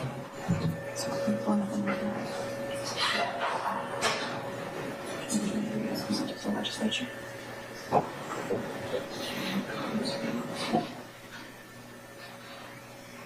Permission to approach, Your Honor? You may, madam. All right, I'm going to have you scroll through this as you need to. I'm sorry, I didn't print the whole thing. If you can print a copy for the purpose of the record, I'll Yes, Your Honor, I will. It is publicly available on the internet. as the next court exhibit in order. This is not a budget. This is a list of achievements that we've had that we were telling the legislators what we have done over the year. That's not a budget. We're not asking for money for that. That wasn't a joint budget hearing? It may be a joint budget hearing, but in the budget hearing, you tell the legislators what you have done so that they know the reason why they need to give you more money. Everything you're showing there is just a list of achievements. Then you want me to read some of it? Because the one I've been interested in is you said you don't spend anything on social media. That is in your... And we're not spending anything on social media. This is telling the legislators how we're preparing for the future. We're engaged in a program, and Accenture gave us program assessment of GPDC operations. If that's what you're talking about, we didn't pay for that. We connect with clients and public defenders all over the world. We speak to our clients about their needs. It's highlights, as you can see, of how we're preparing for the future and what we have done in preparation. These are all achievements, actually. If you want to print it out, it's got about 4 pages of it. Okay, and specifically listed on there is new web and social media presence, right? That's what we have been able to achieve, but we didn't pay for it. It's done in-house. Okay. So you've never spent any money on any sort of marketing, for lack of a better word, or social media promotion, anything like that? Once in a while, like I said to you, so that we don't have to employ a full-time employee, we will hire short-term contracts so that, 25,000 instead of 150,000. It's all about communications. Okay. I guess I'm a little bit confused. How does this communications person, what do they do? What is that money getting you? I'm confused. Objection. Relevance to this motion, Your Honor. We're getting very far afield. I'm gonna allow it just a little bit longer. I'm gonna make an objection. A communication person helps us to communicate with all our employees statewide. That's what we do. And for a big organization like ours to only have 2, you must admit that we really try to not spend a lot of money on things we don't need, on things we can do ourselves. We're a big organization. We're statewide with 60 offices, and we only have 2. Actually, 1.5. Okay. So communication is important. Okay, so just none of that 45,000 could be reallocated. To not have a communications person for the whole state? Or other purposes within your agency, like representing people. Well, we've paid for the representation. We've paid Ms. Williams $55,000 a year. By the end of this year, Ms. Williams will have made $110,000 from us. Oh, we think that's enough. By the end of this year, how much will you have made? Objection. Relevance. No, I'll allow it. How much would I have made as the head of an agency that's 60 offices wide? Or other purposes within your agency, like representing people. Well, we've paid for the representation. We've paid Ms. Williams $55,000 a year. By the end of this year, Ms. Williams will have made $110,000 from us. Oh, we think that's enough. By the end of this year, how much will you have made? Objection. Relevance. No, I'll allow it. Hold on, you see the way she looked when she answered that? She almost spit her water out. Talk about how much have I made. But he overruled it. She tried to block it, but he overruled it. Let me run it back a little bit. How much would I have? By the end of this year, how much will you have made? Objection. Relevance. No, I'll allow it. How much would I have made as the head of an agency that's 60 offices wide? How much are you making where you work? Ms. Ali, that's not the answer to my question. How much will you have made by the end of the year? I would have made $160 for the whole state of Georgia.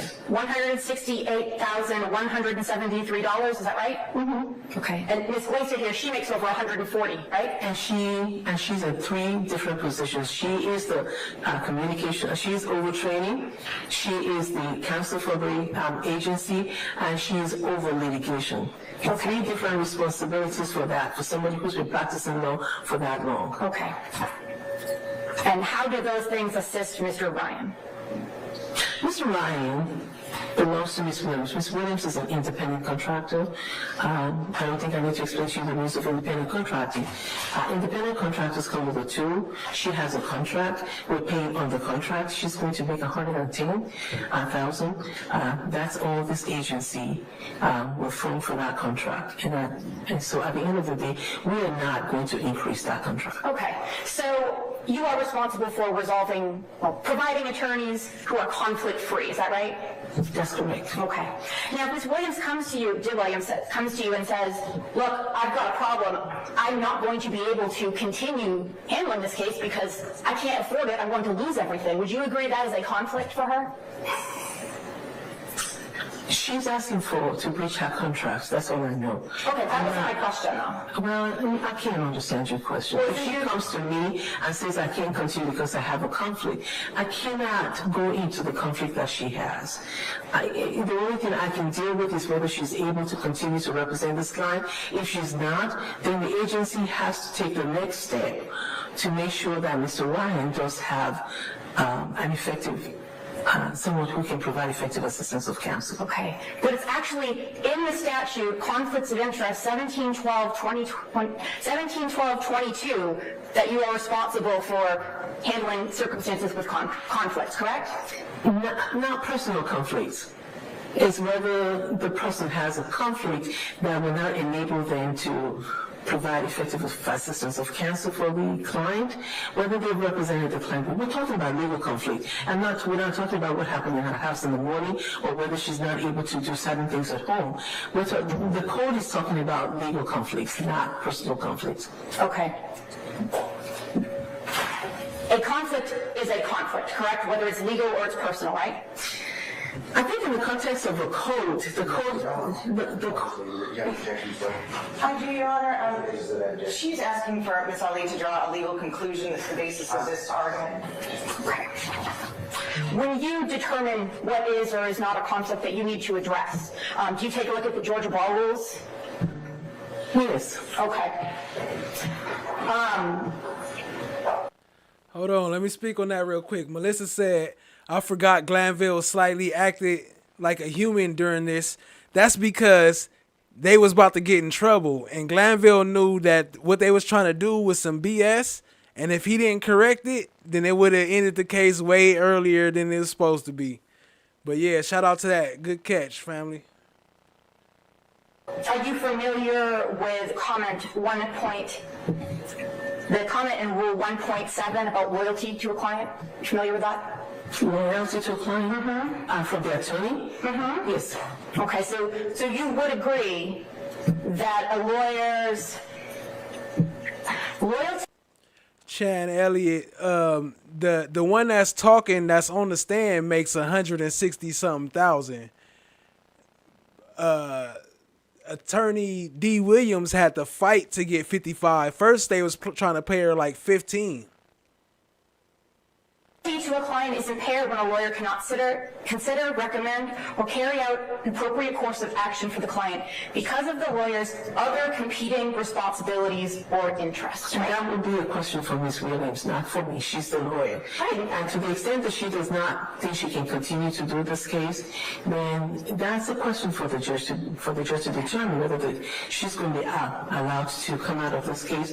If the court determines that her personal issues are such that she cannot continue to provide for Mr. Ryan, even though her contract says that her representation goes beyond any termination, that's the judge's. It's not for me. The judge makes that decision.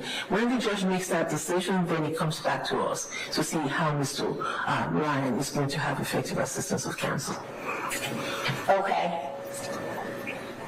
So she is the best person to say whether she has a conflict, right? We agree on that? She's an independent contractor. I don't supervise her.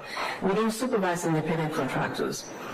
They come, we give them the case, and she comes with the tools. She told us she had the tools to do this case. Okay. Told us she had the tools. And we believed her. When you say to do this case, what did you understand this case to entail, or that it would entail, given that stuff? This was a case that normally we would offer $7,500 for, right? And that's a double since we got here. When I saw the case was going much longer, when I thought it would go because of the complexity of the case, we doubled it and promised to find more sources. The GPDC has been responsible and responsive to Ms. Williams. Okay. And eventually we increased the contract again. Okay. At this point, we're no longer able to. Whether she stays on the case or not is the judge's responsibility. I can't take that.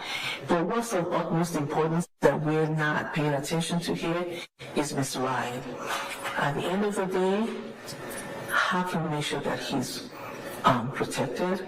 How can we make sure that every 6 months we don't have another stunt or scheme to get more money from the taxpayers? We cannot continue to play this game. This is a game. That's you.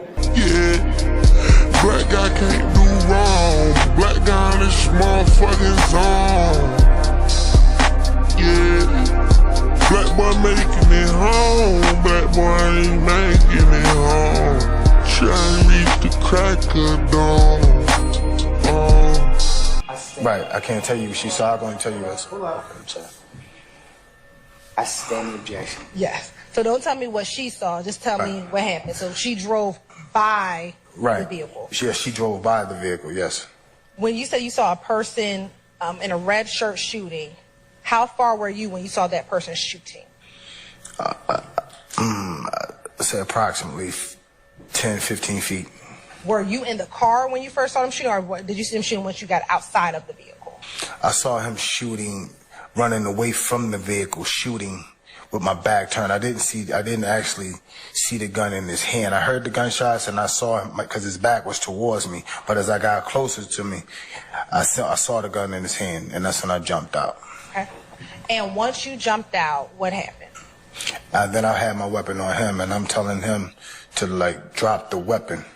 I'm telling him to drop the weapon, but he didn't comply. He just continued to run towards the car. All right. And when you get out and you're telling him to drop the weapon, the car that he runs to, how far are you from that car? To be honest, I wasn't sure how far it was. It was behind me. I was focused on the threat at the time. I got kind of like tunnel vision at that time. Okay. Did you see that individual get into the car? Yes. Once he got into the car, what did you do? I ran up on the car. All right. And when you say you ran up on the car, where were you? I positioned myself like on the corner. That way I could see all angles of the car. Like on the corner where I'm in Again, here he goes saying he ran up on the car, right? But he was at the car. He was positioned by the car. He said, oh boy, ran past him. Then he said he was on the other side of the car. He got like 10 different stories. Like towards the right front light. And was this car pulled in or was it backed in? It was back then. All right. So when you go up to the car, are you now facing the driver? No, I was facing the passenger. The passenger and the driver. The driver, I could see both of them clearly. All right. And when you saw the passenger and the driver, what did you see? I just saw I saw both of them, but I couldn't tell you what they looked like. I kind of locked in on the driver because I wanted to make sure he saw me. I was like, showing eye contact with him. So I was locking in with him to make sure he saw me because I wanted to make sure he saw me. And you said you wanted to make sure he saw you. So the driver, was it a male? Yes, it was a male. Yes. Were you able to see the passenger? No. The front passenger? No, I couldn't tell. So keep that in mind. He said for sure the driver was a male. And remember, the driver is Bean with a bald head this whole time. Tell you what the passenger looked like. Do you know if the passenger was a male or a female? No. All right. Were you able to see if there was anyone else in the car besides the person in the red shirt that got into the vehicle? Yes. Was there anyone else in the car? Yes. It was I only saw 3 people in the car. I only saw 3 people in the car, yes. If that's what you're asking, I'm Yes. So you saw the driver? You shook your head. Yes. You saw the person in the red shirt that got into the car. Yes. And who was the third person that you saw in the car? I don't know who the third person was. Where were they seated in the car? They were sitting in the passenger seat. So you saw that there was a body in the passenger seat, but you can't tell if it was a male or a female. Correct. All right.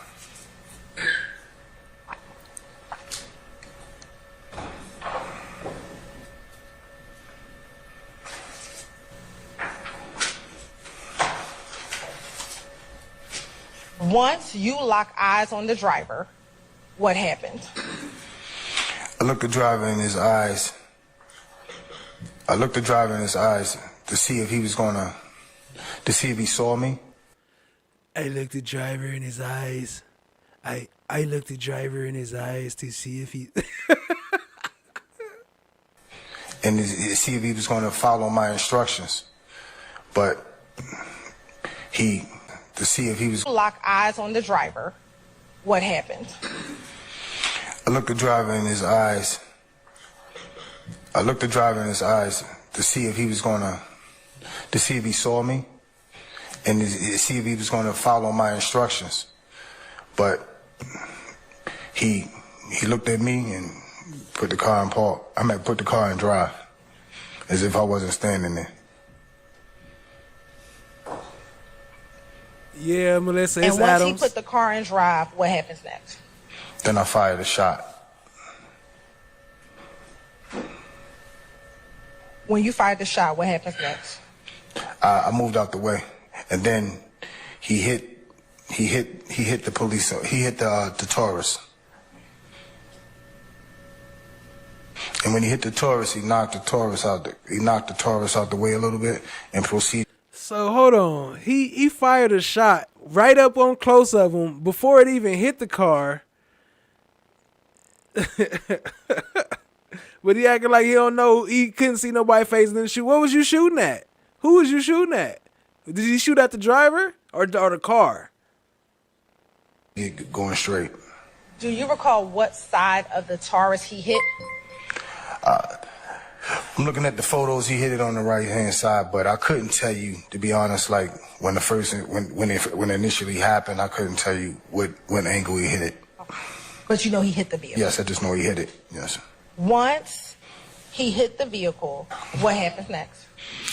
He proceeded at a high rate of speed through the parking lot towards the front gate, and he just hit the gate was closed, and he just smashed the gate, went through it.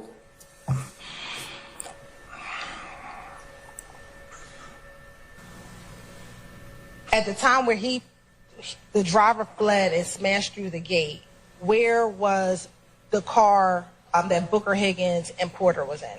Where were they? Driving behind him. And did you see when... Yo, shout out to FFS, formerly known as For Fuck's Sake. Y'all put an FFS in the chat. Appreciate y'all being here. Appreciate that super chat. He says, what he said, if he could see me, didn't he said if he could see me. So how do you not know if it's a male or female? If you just said, I made sure he could see me, the driver. I made sure he could see me. How do you not know if it's male or female? Facts. Appreciate that. Appreciate the super chat, family. did their car leave the complex? Yes. And did you see when their car left the complex? No, I didn't see where they went. No. Okay. But you saw them leave? Yes. Once both cars left the complex, what did you do? I got on the radio and called for help. And I stood there, and then I walked to the end of the apartment complex looking for Booker Higgins and Porter. And he said he walked to the end of the complex looking for Higgins and Porter. So he just walked there, and then what? He just stood there and just waited? Like, oh, I don't see them. I guess I'll just wait here, even though the suspect just bounced over this hill and crashed into the laundromat. I'll just wait here for Officer Higgins and Porter to come back. You know what I think he was doing? I think he was going over there picking up his shell casings off the ground. He was going over there picking up his either picking up his shell casings or changing into his police uniform, one of the two, because they might have been doing a robbery. At this point, when Booker Higgins and Porter left, were you the only law enforcement officer left in the complex? Yes.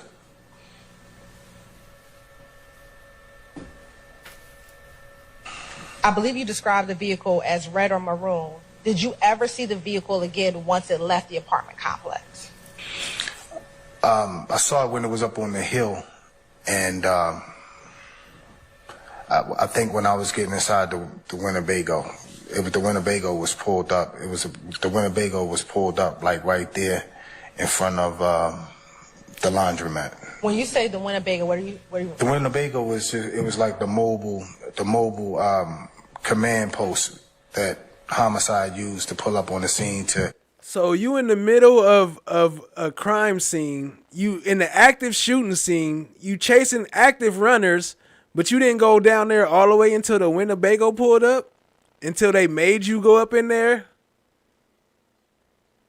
I guess to interview victims and suspects on the scene. And is this after everything that happened in the apartment complex? Yes. All right. Is this once they are coming to speak to you about what happened in the apartment complex? Yes.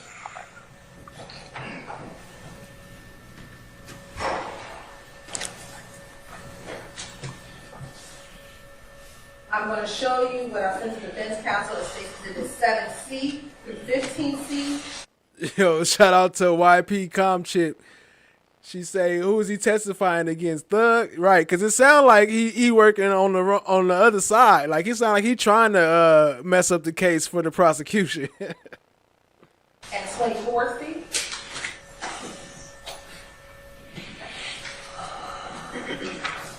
And were you in uniform that day? Yes. And why were you in uniform that day? I think I had an extra job after. After the shots were fired.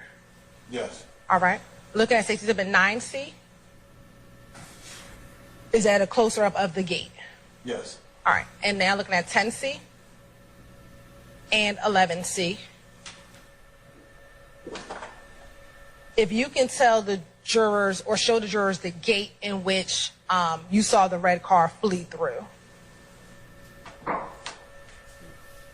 And I see you pointing, is the gate on the left-hand side of Stacey's Exhibit 11C? Yes, it's on the left side, yes. When you saw the red car go through that gate, was that gate closed or open? It's closed. All right. And that's after they went through that gate? Yes. All right. You can sit down. Was anyone killed in this particular incident? Not that I know of. I wasn't told so, but at that time, before GBI took over. This dude said, "Not that I know of." I don't know. Did I kill somebody when I shot him? I don't know. Our investigations, homicide handled all officer-involved shootings. Okay. Cross. Here we go, cross. Adam's coming in. Let's get to the cross now. Now it's time to get into all the good stuff. Appreciate y'all being here. Hit the like, hit the subscribe, Robeson L, tap in, correct? share with Yes. a friend. And tell me your rank. Detective. Detective. All right, thank you. Just got a couple questions for you, if you don't mind. Let me start where you ended. You were asked about whether or not there was an investigation. And there was, in fact, an investigation on this date, right? Yes. Now, this was back in 2013, a little bit over 10 years ago. True? Yes. All right. And the investigation that you were talking about was the investigation into you discharging your firearm, correct? Yes. All right, but in fact, there was a larger investigation in regards to the incident that took place out there on that day. True? Yes. All right. Did you have anything to do with that investigation? Yo, shout out to Ciroc. Yeah, this is about DK and Bean when they was trying to say that Young Thug was in the car with them and Fred Prethro. They saying it was 4, but some of the cops say it was 3. Some of the cops say it was 4. Some of them say about 4 or 5. They don't know. No. You did have to give a statement, though, didn't you? Yes. You had an attorney. Is it Rachel Samuda? Is that the attorney's name? I don't remember. I think that's her name. Yes. I mean, it's 10 years ago, so it was a long Yes. time ago, right? Yes. All right. But you remember that you were called upon to give a statement about what happened on that day. Yes. Now, this is September the 11th of 2013, and here you are at the Summerdale apartment complex, correct? Yes. It's you. It's Porter, who's driving, right? Yes. You're in the front passenger seat of this grayish, bluish Taurus that you guys were in, right? Yes. And then you've got Booker Higgins, Officer Booker Higgins, who's in the rear seat. Yes. Behind you or behind Porter? Behind me. Okay. All right. You all come to the apartment complex, and if I heard you correctly, you're looking for someone, and so you're kind of on alert. Yes. All right. I take from what you said, and you correct me if I'm wrong, that Booker Higgins and Porter were talking, but you were alert, looking for the people or the person that you were looking for, right? Yes. No, Bean says he is not YSL. Let's see. Shout out to FFS, formerly known as For Fuck's Sake. Appreciate you being here. Appreciate the super chat once again, man. You killing it. Appreciate you, family. Let me blow that up so I can see it. It's hard to read down there. This guy seems like he even believes what he's saying. I told some lies, at least try and sound believable. He sounds shady as fuck, right? Like he didn't even practice his lies. You had all this time. It's been, what, 2013? What's that, 11 years? You had 11 years to work on this lie and you still ain't got it together? Shout out to FFS. Yo, appreciate you, family.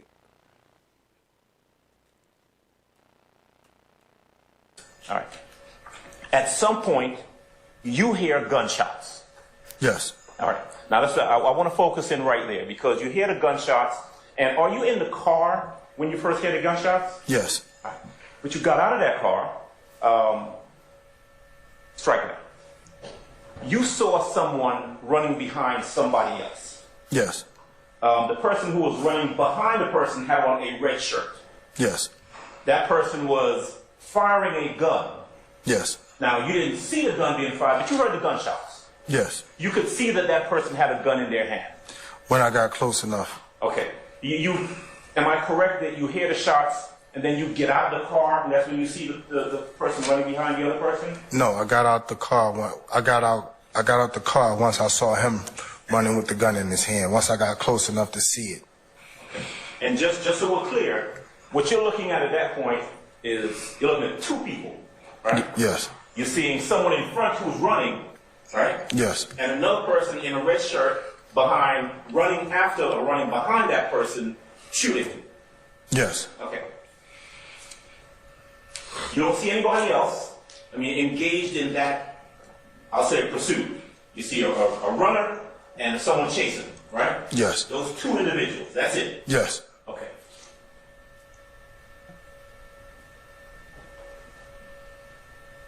You yell something to the effect of, drop it or let me see your hands, something like that.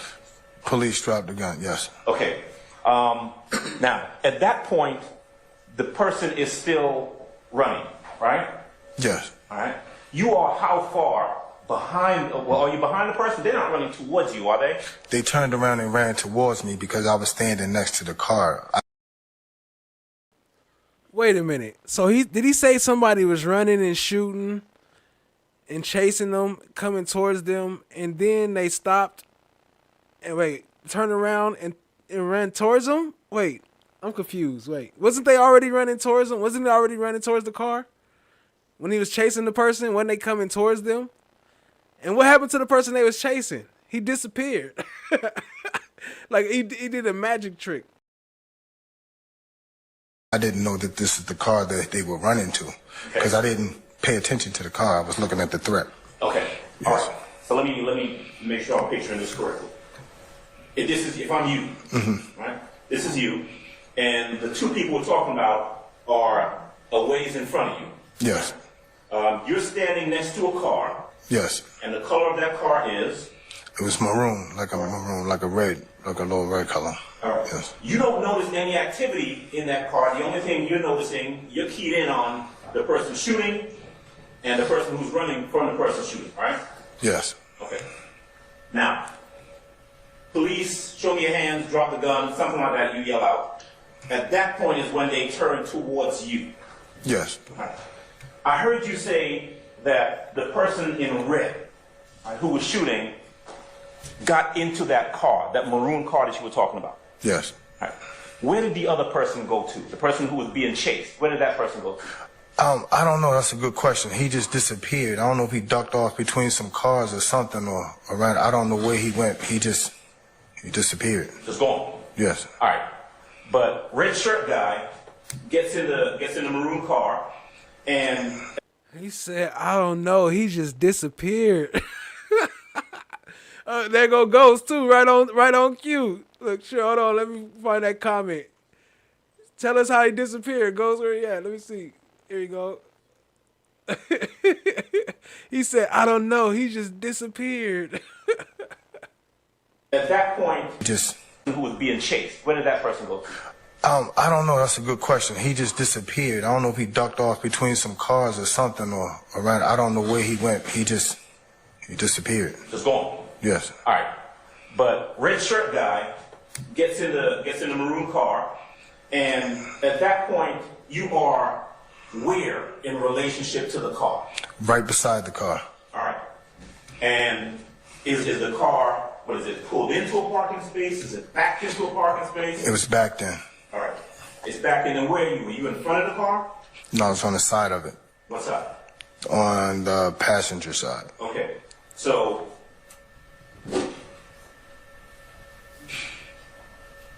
car, right? Yes. Driver side, passenger side. You're on this side. You're on the passenger side of the car in the front. Yes. Okay. And you said that the person, red shirt guy, gets in where? Where does he get into the car? He got into the driver's side rear back seat. Okay. Driver's side rear back seat. And then you said, your words just a little while ago, is that you locked eyes with the driver of the car. Yes. Okay.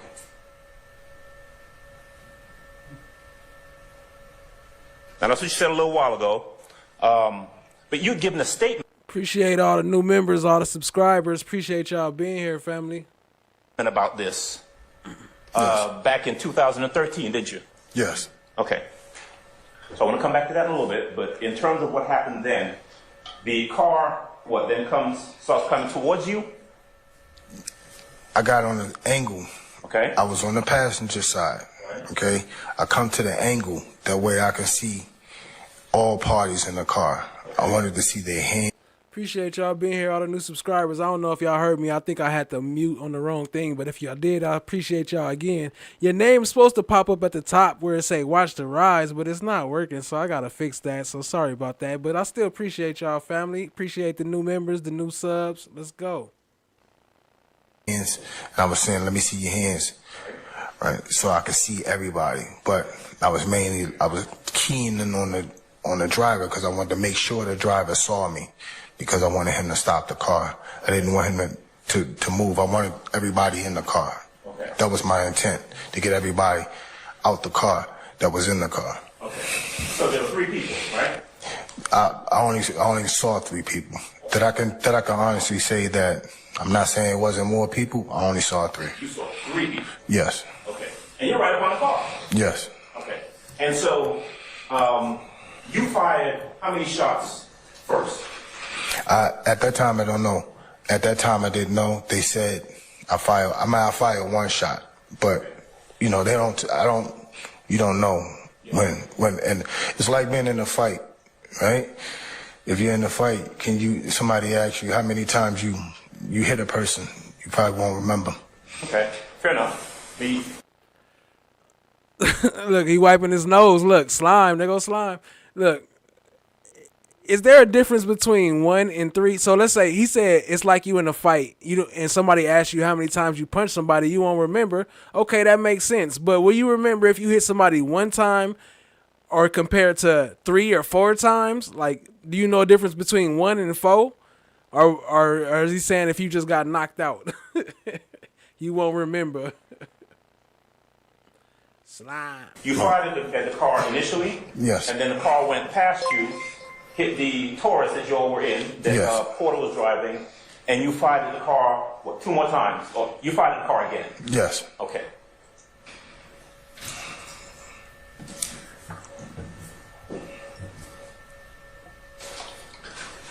You see the car head towards, and we saw the photograph earlier, the I guess front entrance exit of the subdivision, and Porter and Booker Higgins are in the vehicle and they take off after that car. Yes. Okay. You don't see where the car goes. No. Did you see where the car ended up? Yes. No, I saw it when it closed, when it went up on from where I was standing. You could see it went up in the front yard across the street from the apartment complex.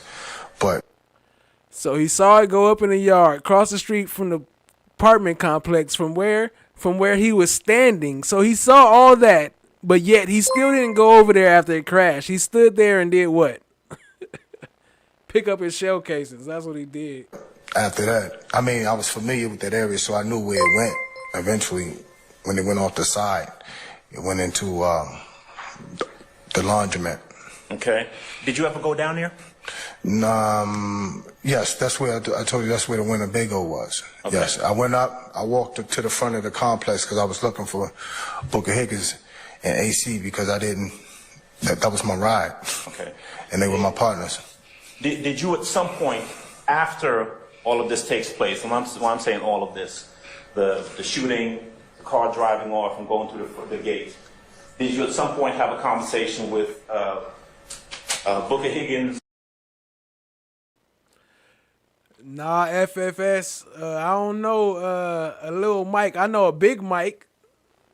He was on the wood. And Vasquez, Quez I know is Velasquez, the other detective, the homicide detective. And Porter after that? Appreciate the super chat. And I'm not asking you to say what they said, but did you have a conversation with them? Not really. They separated us. Okay. Who was that? Because it's considered a quote unquote officer involved shooting? Yes. All right. So you got 2 investigations going on at the time, right? You got investigation involving your shooting and the investigation involving the entire incident that took place. Yes. Okay. You were called upon. Were you ever called upon to give a description of the person you saw shooting, red shirt person?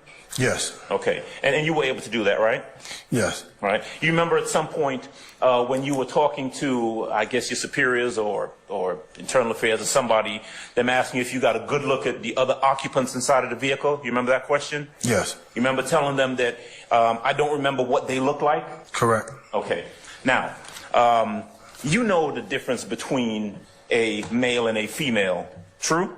Yes. You know the difference between someone who is light-skinned and an African-American person who's light-skinned and someone who's dark-skinned, right? Yes. I mean, there's a difference. I don't want to categorize anybody. But there's a difference, for example, in skin tone between yourself and myself. True? Yes. Okay. You know what a lace front wig is? Yes. All right. You know what it means when someone has blonde hair? Yes. Do you know what it means to say that someone has a ponytail, their hair tied back? Yes. Do you know what it means when someone might describe someone as being heavy-chested? Yes. Okay. Did you say that you, Booker Higgins, and Porter were separated when given statements about the incident? Yes. Okay. Were you charged with doing any sort of canvassing in the area looking for anyone? No. Okay. Did you have occasion to speak to anyone in the laundromat where the vehicle ended up? Yes, I wound up talking to Officer Black. Okay. Officer Black, but what about laypersons, citizens, regular non-police folks? No. Okay. All right. Did you at any point tell any of the investigators or any other officers on the scene that that the driver of the vehicle was a female? No. Okay. Did you at any point end up telling any of the officers or investigators on the scene that the driver of the vehicle would have had blonde hair and a lace front wig? Did you tell anybody that? No. Okay.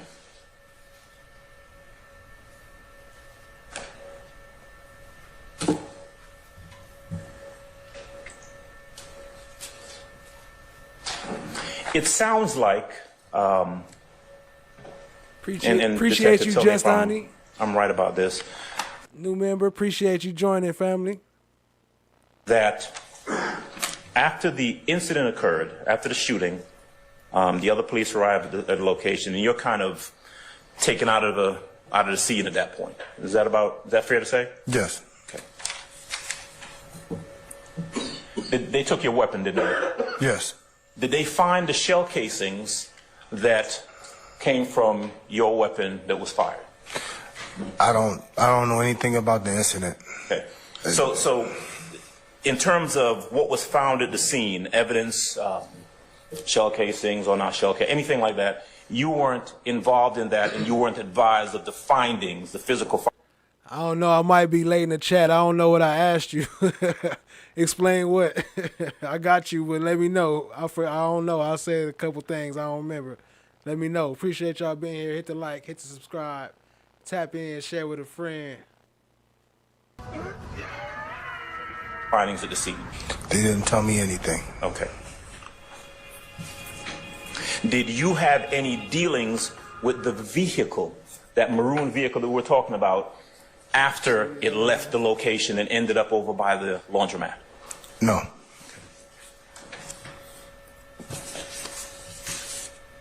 Officer Porter, the driver of y'all's Taurus, at the time that, and Officer Porter is a female, is that correct? Yes. Okay. How long has she been on the force with APD at the time that this incident occurred? I'm not sure. She was a veteran. She was a veteran to me at that time. I don't know. Probably over 10 years. Okay. So she'd been on the force longer than you? Yes. Okay. What about Booker Higgins? Yes. Also a veteran? Yes. Okay. On the force longer than you at the time this incident occurred? Yes. Both of them, as far as you know, trained and seasoned police officers? Yes. And of course, part of being a trained and seasoned police officer is being able to make identifications, observe crime scenes and that sort of thing, correct? Yes.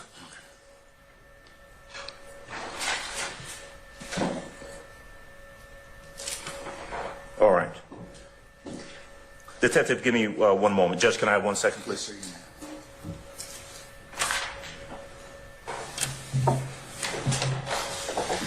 Appreciate all the love, man. Appreciated it for real, for real. Appreciate y'all. We getting into it though. It's getting deep. It's about to get deeper. We just now cracking the surface.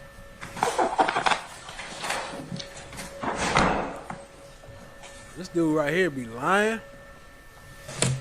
Oh, hold on. Before I continue. For those who don't know about Robeson L, I did a previous video on him before. You know, this is actually not the first time this happened. They actually did the same thing before and shot and killed somebody.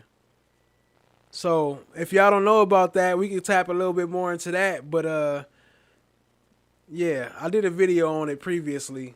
This is not the first time he been through this. He was a second officer in another shooting that killed somebody else, and it was all caught on camera too. Well, most of it.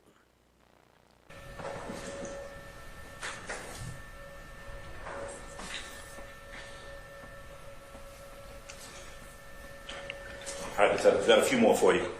Just a few. Part of the investigation, all right, that was conducted into the, and again, I'm using the words officer-involved shooting, the words that you used, which I think is a technical term, right? Yeah. Part of the investigation focused around whether you were justified in shooting at that vehicle, right? Correct. Facts. Jesse from the Nap, it is popping. Appreciate Cat Knott Williams for showing love and connecting, because it's on tonight. Now we all get to see some of this real that's going on. And in fact, you knew, and in your mind, you positively knew that the driver of that maroon vehicle posed a threat at that point. Yes. Drove at you. Yes. Forcing you to fire your gun because you were in imminent danger of being run over and possibly killed by that driver of that vehicle, right? Yes. That same driver of this maroon vehicle hit a vehicle that your colleagues were in, Porter and Booker Higgins. Yes. Evidently, or obviously evidencing that driver of the vehicle's intention to do harm, as far as you can tell, to the folks in the vehicle and get out of there. Correct. And then proceeded to crash through what looked to me like an iron or metal gate at the front of the complex. True? Yes. Obviously, the driver of that vehicle engaging in what you would consider to be dangerous, deadly, and reckless conduct. Am I right? Yes. All right. I don't have anything else. Thank you, sir. Any additional cross? Redirect.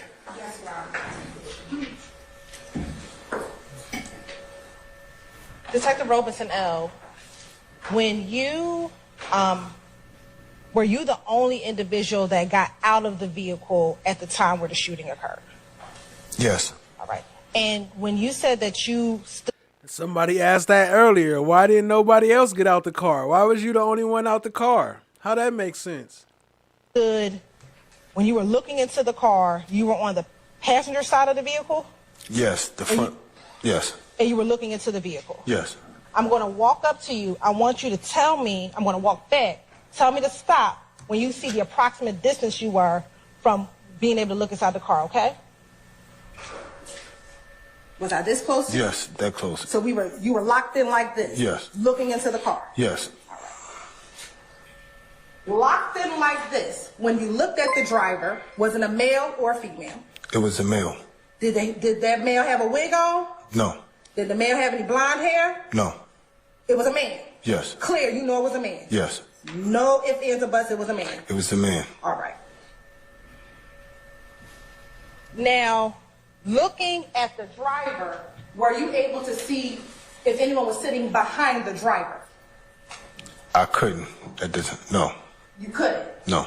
Is that because you were locked into the driver? Okay, I got you. Facts. Facts at FFS. For purposes I got you. of just clarity, when Ms. Hilton walked up on you, how far were you from the vehicle when she stopped?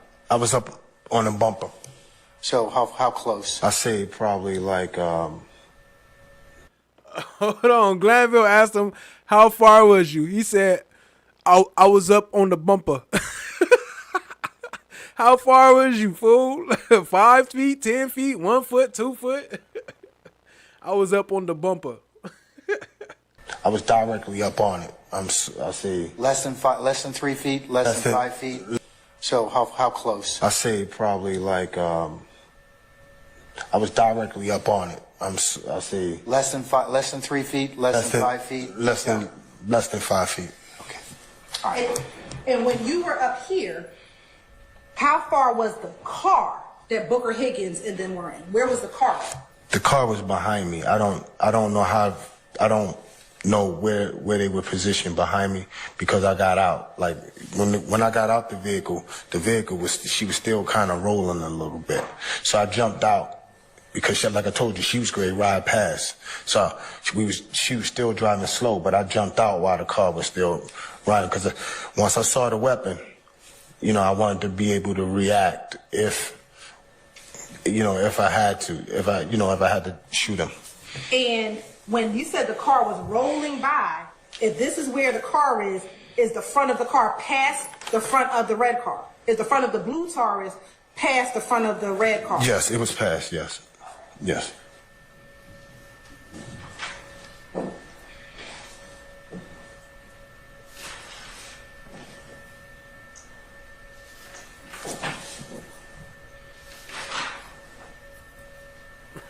Can't say pull up to my bumper, baby.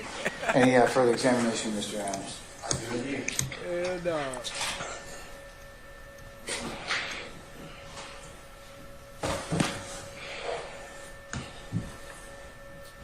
If I heard you correctly, you said that you were about, and I'm going to estimate I'm standing about maybe 8, 9, 10 feet from you, right? That this is the distance from you to the driver of the vehicle, right? Probably a little, yes, probably, yes. Okay, all right. Now, after the vehicle passes by you, it strikes the car that Porter and Booker Higgins are inside of, right? Yes. All right. Both of them veteran officers, right? Yes. Presumably both of them able to observe and see nothing wrong with their eyes at that point. Objection, speculation. I stand the question. Do you know if there's anything wrong with either one of their eyes at that time, on that day? Objection, speculation. So shout out to Just Ani. She asked, why did everyone start following the trial? Well, I'll speak for myself. I started following it it actually started right around this time. I started when I heard, I saw something about Bean with the I don't recall. It was a meme and everybody was talking about the I don't recall. So then I started tapping in. I'm like, what? So I tapped in from around the Bean time. And then I had to go back and watch the whole thing over from the beginning of the hearings, not even the trial, the beginning of the hearings. But to me, I'm so intrigued by it because I wanted people to be able to see the truth and what's really been going on. I've been into court information, but I left it alone for a long time because people didn't understand what I was talking about. But this is a perfect opportunity to explain what I've been telling everyone this whole time, is that they all full of BS and all their laws and codes is BS and they use it to their advantage, but we can change that. So that's why I'm into this trial. That's why I'm here. So I appreciate you asking.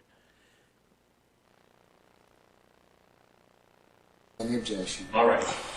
The vehicle leaves and Porter and Booker Higgins, who are inside that Taurus, go after that vehicle, right?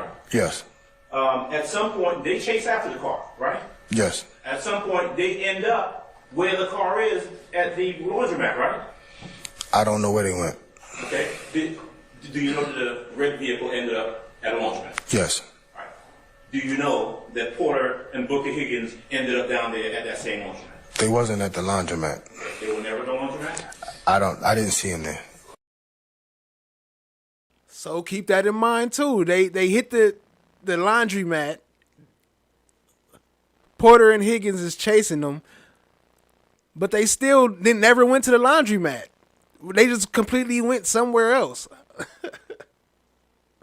Well, they went to catch Bean around the corner, but we gonna get into that soon. It's coming up right after him. He almost done, family. Appreciate you being here. Okay. Do you know if they ever went down there? I don't know. You don't know? No. You don't know whether or not they had any contact with the people in that red car? I don't know. Okay. Who would know about that? Who would know what they saw? Booker Higgins and Porter, right? Correct. A standing objection. Okay.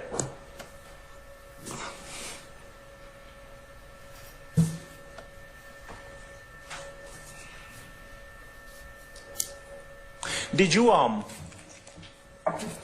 at any point when this investigation was going on back in 2013, 10 plus years ago, did you were you ever asked about whether or not the person who was driving that vehicle was a male or female? No.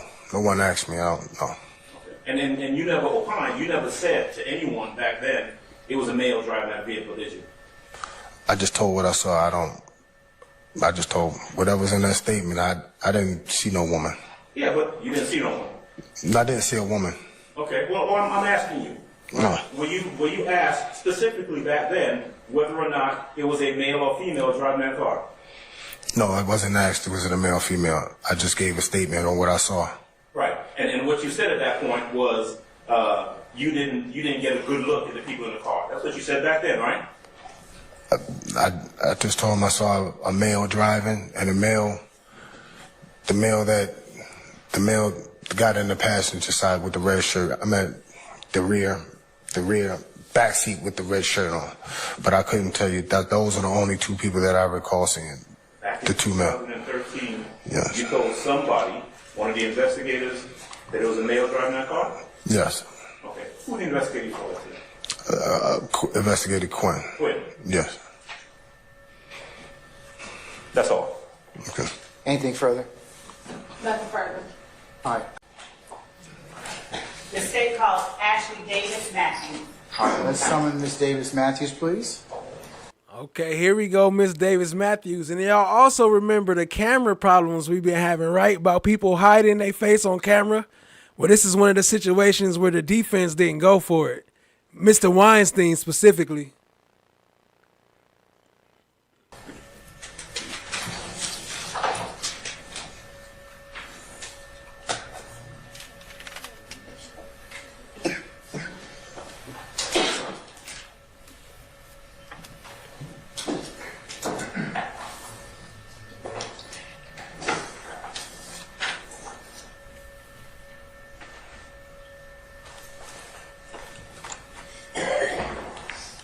All right, Ms. Davis Matthews, good afternoon, madam.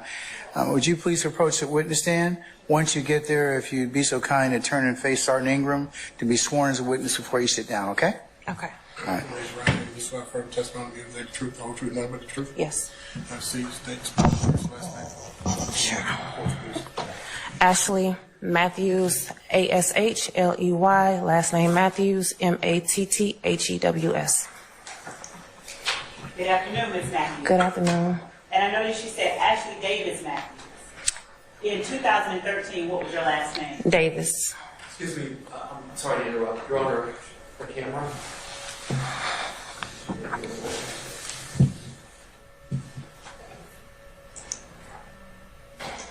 You all approach, please. I was still learning, so I was riding with a field training officer, and I was under his instruction. Whatever he pretty much asked me to do or was lawful, that's what I did. Excuse me, Your Honor. who was your field trainer? Excuse me, Your Honor, may we approach? Objection basis. Objection, what we discussed earlier, may we approach? Objection come on up. basis. On September the 11th of 2013, did you have an opportunity to be working in the area of Cleveland Avenue and Old Hayfield Road? Yes. In Fulton County? I was sitting in the driver's seat next to my FTO SPO Black at the Corn Laundry on Cleveland Avenue at a... Hold on, is she about to really sit here and read from the paper? Like read word by word? Her memory? Oh, Shot Diggy just joined. Appreciate you being here, family. That's one of my loved ones there. Much love, much love. Y'all put some blue hearts in the chat for Shot Diggy. Approximately 12 p.m. I backed into the parking space to the side, close to the back wall of the location. Maybe 5 minutes later, I told Black I heard gunshots. I'm not sure exactly how many shots I heard. Maybe 2 minutes later, I heard a noise and asked Black what that was. He said, a dumpster truck. Maybe a minute later, I seen a maroon colored vehicle airborne from above the wall and in front of me into the building's brick wall. I thought it was a regular auto accident until suddenly 4 black males, I remember the front 2 wearing white shirts, started to run from the car. Both I and Black got out of the vehicle. I began to run behind 2 fleeing suspects that jumped the gate when Black told me to come back and get the male suspect laying on the ground. I remember the male had a tattoo on his face with the letter D. Stop right there. Now, during your statement, were you asked by Investigator Calhoun, can you describe the other people that fled the car? Yes. And would you read what your response was to that? The male, okay, sorry. All All four were all black, and the two males that ran had on white shirts.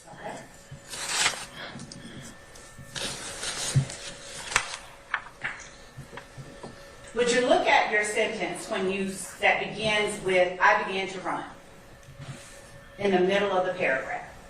Mm-hmm. I began to run. Okay. Reading that, were the two fleeing suspects that you spoke about that jumped the gate, did you catch those two fleeing suspects? No. Officer Black was tending to while you watched the person with the tattoo on his face with the letter B. I think so. Cross. Yes. It wasn't just that you came in here today and couldn't remember. I mean, you I think so. You talked about it a month ago with them, right? We discussed it a month ago. Yeah. Did they ask you questions? They did. Ask you what you remembered? Yes. Ask you what people were wearing, that sort of thing? Yes. Okay. All right, but you didn't remember any of that when you came in here today? I needed a refresher. Okay. You just need to refresh your memory. You didn't need to read the whole report. I needed a refresher. Gotcha. Okay. Let me ask you a couple questions about that day. You were not, either before or after this incident occurred, you were not the main investigator on this particular case. Is that right? No, I was in field training. Right. And in fact, did you give any sort of written statements other than when you were asked questions by Investigator Calhoun? Did you give a written report that detailed everything that happened on that day? No, I only wrote the statement with Investigator Calhoun. Okay. And you talked about you were sitting in the passenger side of the vehicle that we saw, the police vehicle, is that right? I was on the driver's side. You're on the driver's side. You were driving? The vehicle was parked. Okay. Were you the driver that day, or were you just... That day, yes. Okay. All right, so when you see the vehicle, the red vehicle, come over you and crash into the laundromat, you get out of the car at that point, true? I got out of the car once I seen the males running from the car. Okay, and you pursued two of them that went towards the fence, I guess, right? Right. All right. What color shirts were those two wearing? So it was 4 males. 2 of them had on white shirts. Okay. All right. And there were additional 2 who remained or were by the vehicle. Is that correct?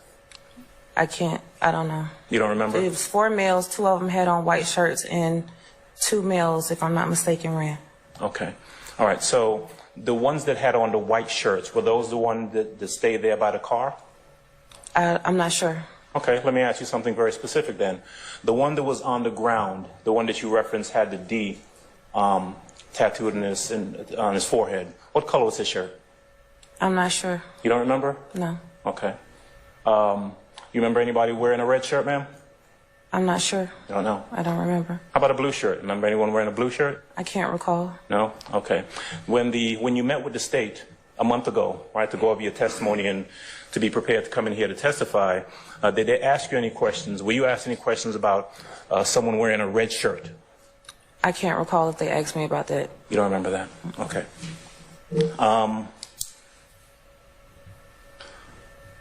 So you had one individual who was on the ground that was, who was bleeding? It was one of the males out of the vehicle that was bleeding. You remember which one? No. No? You remember where they came from out of the vehicle? No. Okay. You remember you remember who was in the driver's seat of that vehicle? No. Okay. Do you remember who came out of the driver's side of the vehicle? I just know it was 4 males in a vehicle and 4 males got out. Okay. You don't remember which one came from and I'm just talking specifically about the ones who remained there at the location, right? I mean, you saw them get out of the car, right? I saw 4 males get out the car. Okay. And you sure it was 4? 4. Okay. 4? She saw 4, huh? And 2 of them had on white shirts? Did you take any of the 2 individuals who stayed there into custody? No. No? Who did? I don't know. You don't know? No. Was it your field training officer? No. Did other officers arrive at the scene? There were several officers on scene. Do you remember any of their names? I don't. You don't? No. Okay, you remember how many officers arrived? It was several officers. I can't remember how many arrived on scene. Okay. So what was your role after your field training officer told you to come back to the vehicle? If I'm not mistaken, I was standing with a suspect that had got shot, and that was my role, to stand there and make sure that he was okay until he went wherever he needed to go. Which one was that? I don't know. Okay. Were you charged with interviewing any witnesses inside of the laundromat? No. No. Did you speak to any witnesses in the laundromat? No. Did you see any officers? Did you speak to an officer, Booker Higgins? I know who she is. Yes. Did you speak to her that day? No. Did she arrive at the scene at any point? I can't recall. You don't remember if she was even there? Mm-mm. Okay. Well, do you know who an Officer Porter is? I know who she is, yes. Do you remember whether or not she was there on that day? I don't. You remember if she came to the location? I don't. Don't know that either? No. What about... How do you not remember this stuff? Like, ain't this your job? Ain't you here testifying? How do you not recall? About Officer Robeson L. Do you know who that is? I don't. Okay.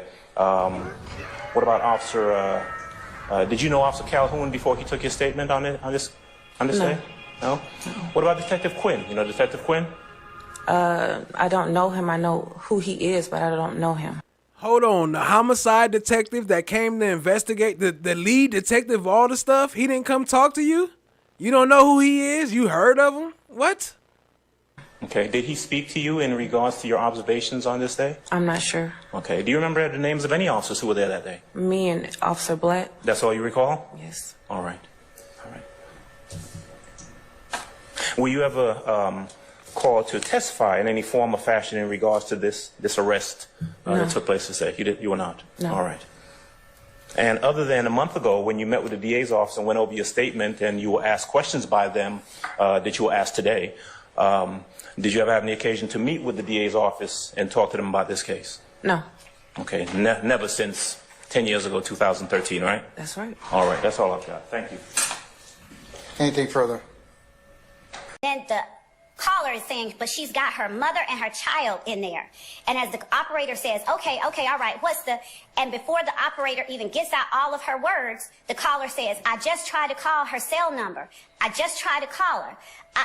I just tried to call her, and I have no idea. So the operator is trying to get what information one might argue is information that someone could use later for the purposes of a trial. She says, who was shot? She's saying, I don't know. Look, all that I know is my neighbor came running to my house, and she told me that the guy that shot somebody named Young Thug or whoever that's supposed to be, shot somebody, and the guy is in her house. So I don't know how y'all can do that. I'm trying to get her out of the house, and she won't answer her phone. I just tried to call her phone, and she got her baby and her mama in there. And then they're trying to get information from the caller that could be used later in a future prosecution. Okay, do you want your name or number? She says, no, please do not call me back. He knows my children, and no, I don't want him to come back and retaliate against me. And then the operator is saying, okay, all right, ma'am, where are you? Do you want to give me at least where she is? She's given the description, the Summerdale townhomes, not the old Summerdale, the new ones. And then she's saying, basically everybody is standing out there, so apparently she's trying not to be loud. She doesn't even want the people outside to hear her. And she says, I'm trying to get her out of the house and her mama, but they won't answer the phone, and she don't know what to do. She's panicking. Building C, come around and come through the gate and come around. I'm not sure what the number is on her apartment number. Please don't tell anybody I made this call, but come around. She is imploring them to come. This is the epitome of somebody imploring another person, please come give assistance. I believe that there is an ongoing danger. Without saying my neighbor could be dead, her mama could be hurt. She's saying the words that she believes will get the police to her.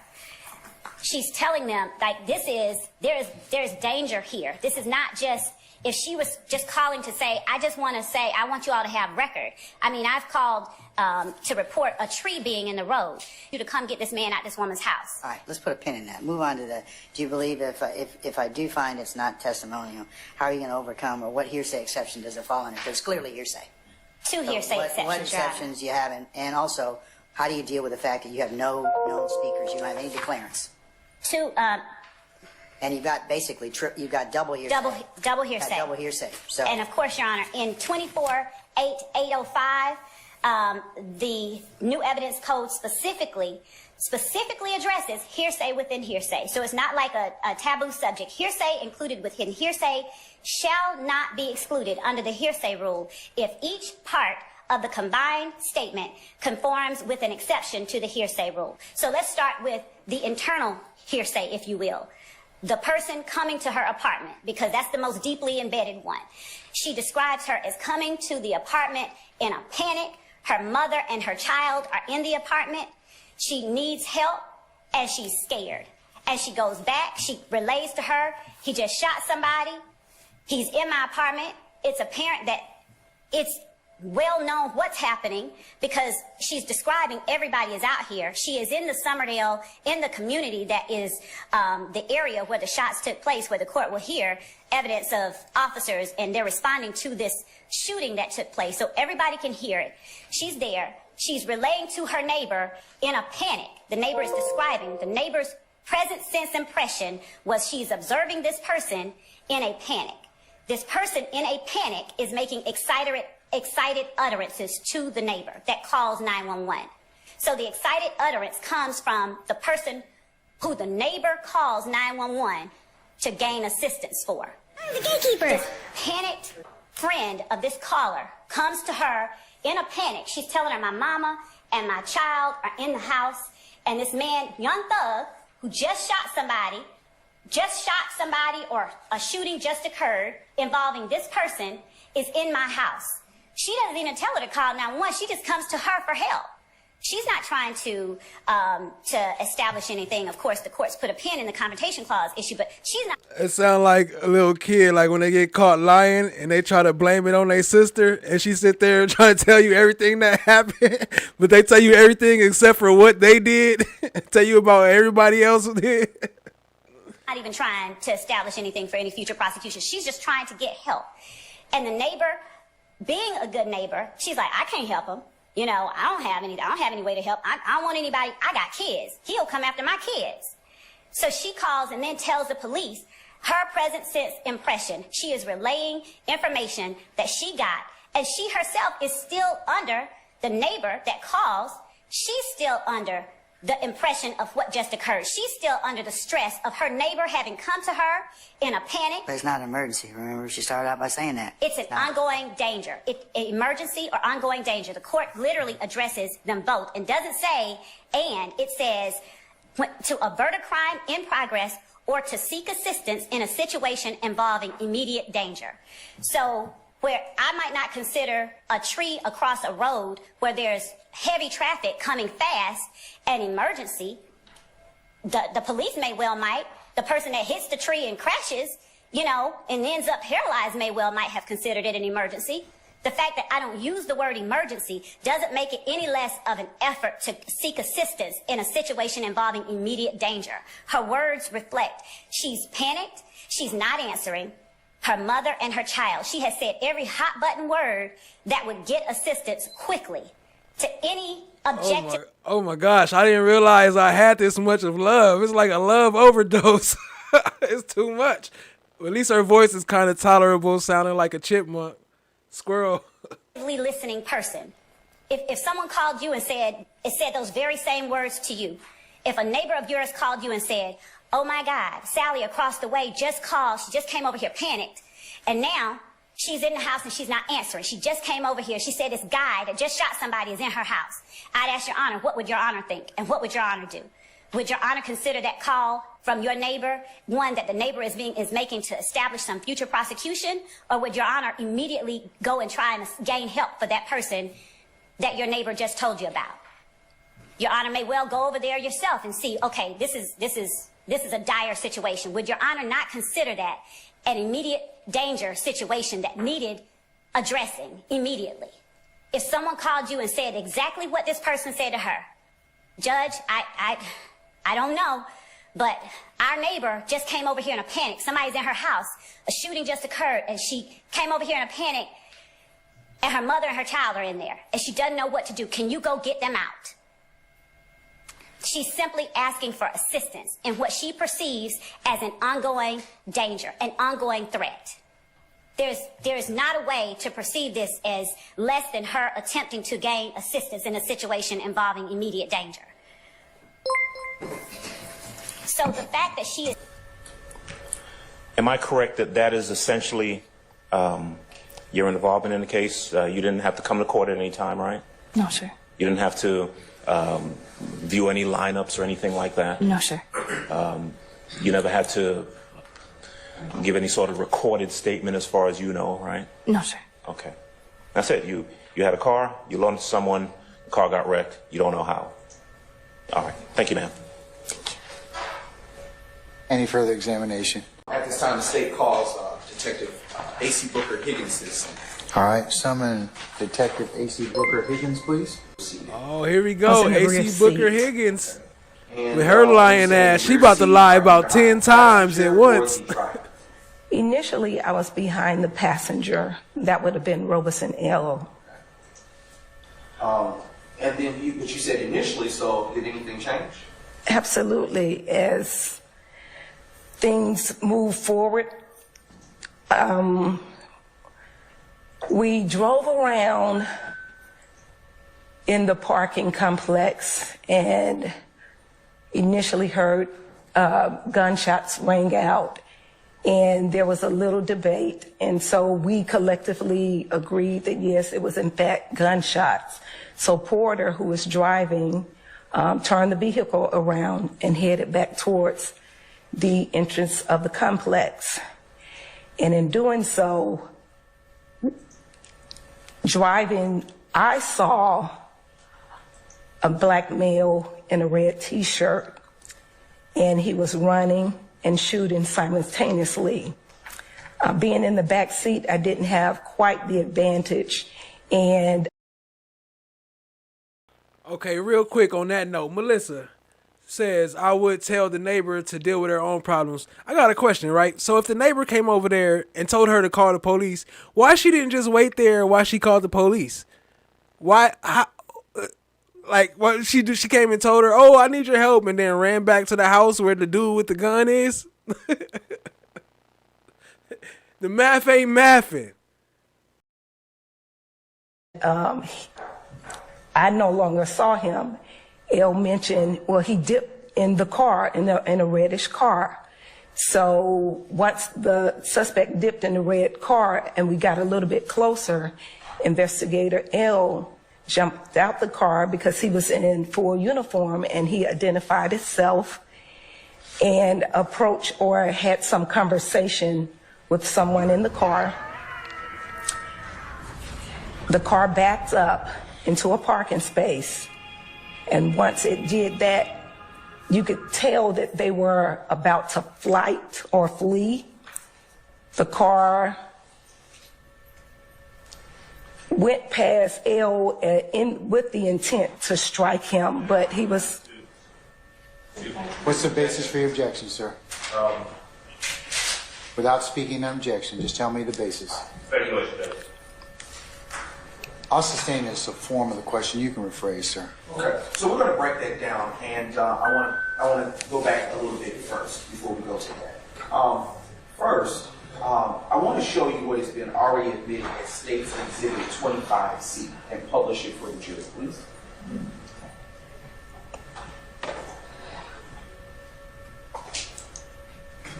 Some more bull for the record. Hit the like, hit the subscribe, tap in, share with a friend. Much love to you all. Appreciate you, family.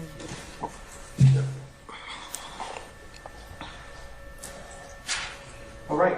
If you can turn to the screen that is to the left of you, can you tell the jury if you recognize the vehicle in State's Exhibit 25C? Yes, sir. What is that vehicle?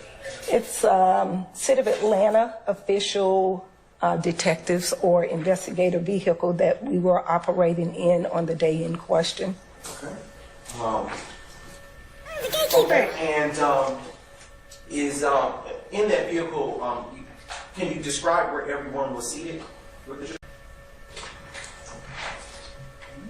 And while that is coming up, I want to circle back to something you said earlier on direct. During the direct, you stated that there was a debate as you went through the apartment complex. What did you mean by that? I couldn't figure out whether that was the sound that we heard, the pop that we heard, was a firecracker or, in fact. Oh, welcome, Texas T. Here we go again with the firecracker. We didn't know if it was a firecracker or a gunshot, but you've been a cop for 30 years, though. The gunshot. And so that was the debate was about between us. And about how many cops would you say you were? Several, more than one shot. Okay. And when you entered the apartment complex, the second one that is, which direction did you go? Which direction were you taking? Excuse me. Well, we went southbound up Old Hateville Road to the first complex driveway, which would have been on our right-hand side. We turned into the complex there and drove through. Okay. I want to now direct your attention to the screen, which is now the jury. Who it is that we're looking there? That would be Investigator Robeson L. And is that the uniform that he would have been wearing on September 11, 2000? Why are they asking, is that the uniform he would have been wearing? Because that's another thing. That's another question. Is that why he took so long to get over there? Because he had to go and put his uniform on? I don't know. That's just a question, too. Or was he picking up his shell casings? 13? Yes, sir. About that. I saw a black male in a red T-shirt running across the corridor or the open space of the complex, and he was shooting and running at the same time. And what, if anything, did you all do at that point when you saw that? Investigator Porter, who was operating the vehicle, and this was after we realized a red car was involved, tried to block that particular red vehicle from moving further, but somehow the driver was able to get around us and forcefully striking us on the bumper of the vehicle. The car then, like a locomotive, speedingly breaks off the hinges of the gate by crashing the gate or ramming the gate. The car went shooting across the exit and entrance. Hold on, here we go with the buffer speaking. That love buffer. The love buffer. Of that complex over Old Hateville Road into a house which was directly across the street. The car ended up, because of the force driven, hitting a tree, knocking down a lot of personal possessions in the yard there. For a minute, my eyes blinked and I thought that we were extras in the movie Fast and the Furious. I never saw something. Hold on, Fast and Furious. Hey, tell me she didn't plan it. Now look, this is the difference between her and Robeson. This one right here, she practiced her script. She been practicing her script for months. She made sure she got that. I felt like I was an extra in the movie Matrix. She wrote that 2 months before this testimony. Thing personally where the car went completely extras in personal possessions in the yard there. For a minute, my eyes blinked and I thought that we were extras in the movie Fast and the Furious. I never saw something personally where the car went completely airborne to the other side. By the grace of God, we did not realize that there were a line of cars parked on the other side of that wall, one being an APD police vehicle with 2 of our colleagues in it that could have been killed that day instantly. But the car ended up resting at the rear portion of a laundromat, which was next door to the house. And once it rests after crashing, multiple people ran from that vehicle, one in particular being a black male in a blue shirt who ran around the rear of the laundromat. Once we came, you could look down from where we were because it was on the slope of a hill. Porter, who was still operating the vehicle, drove back down Hayfield Road and made a right turn on Cleveland Avenue. When she reached the second... Yo, shout out FFS. Cat Night Williams, she usually be streaming live, so it'd be kind of hard to go live. I pre-recorded this, so, you know what I'm saying? Cut her some slack. Driveway on the right that would have taken us adjacent to the small strip mall, if you will,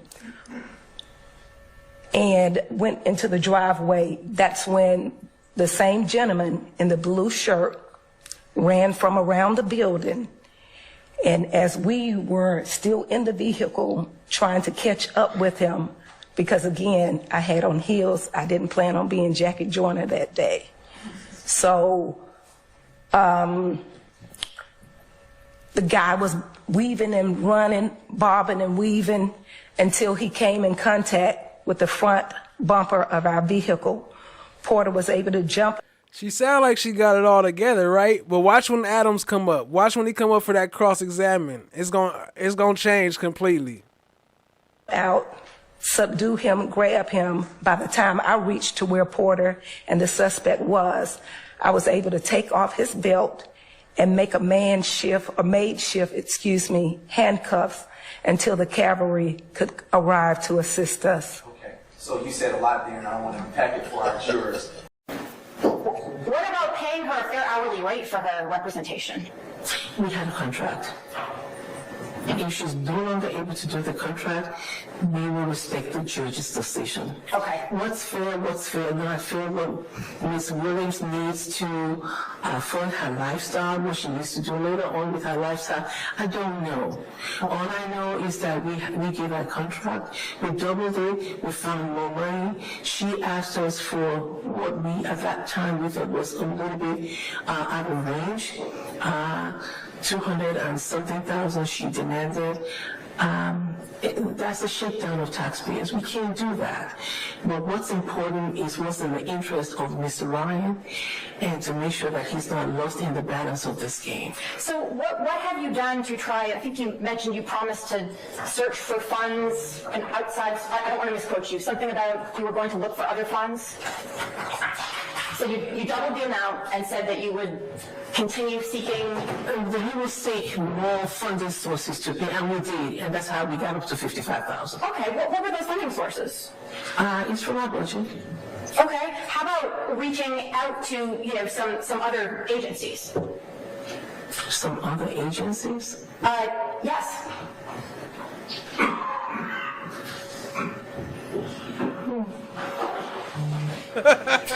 Hold on.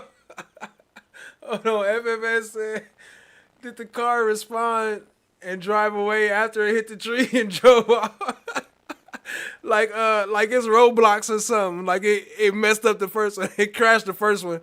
It had to respawn. It had to take 10 seconds and respawn. Your duties as director are outlined in OCGA 1712.5, correct? We have a lot of consideration. We have a lot of other people to consider, so we have to balance it. Okay. And so we're not going to pay Ms. Williams more than $55,000 a year, as long as she's in this case. At this point, we've paid her about $60,000 for this case. That's all we're going to do. We have other consideration. It's a balancing action for me. Ms. Williams is not the only lawyer we have to pay. And so to help you with your questioning, we are not. We're going to abide by the contract. If she's no longer wants to be on this contract, then that's for the judge to decide. What we do to manage the budget is not a subject for this hearing. Have you gone to the county, like Fulton County, to see if they would help supplement or provide any additional funding? My babies just cause they my kids. I took off all my necklaces cause see the plot twist. Magnificent preferences, you can tell by the letterman. You can tell by the letterman.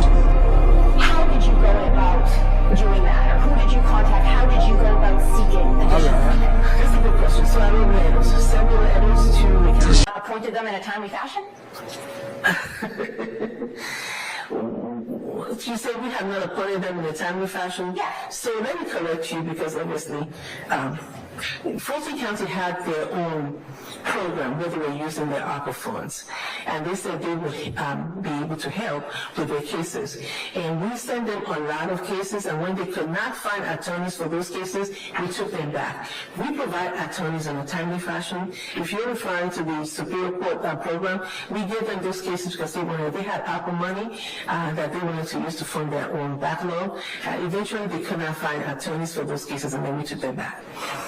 So we provide attorneys in a timely fashion. Maybe you're referring to another agency. Okay, so there were people sitting in jail for months and months and months, or years even, without attorneys to represent them? Is that what you're saying? I have no idea what you're talking about. We provide attorneys. As soon as we know them, some of these individuals that you're talking about, some of them did not ask for public defenders, but once they ask for us, we will provide attorneys for them. And I think that's totally out of the scope of your questioning. So where, as in this case, you could find an attorney for someone, Ms. D. Williams, did you ask the county to assist in paying her? Objection asked and answered.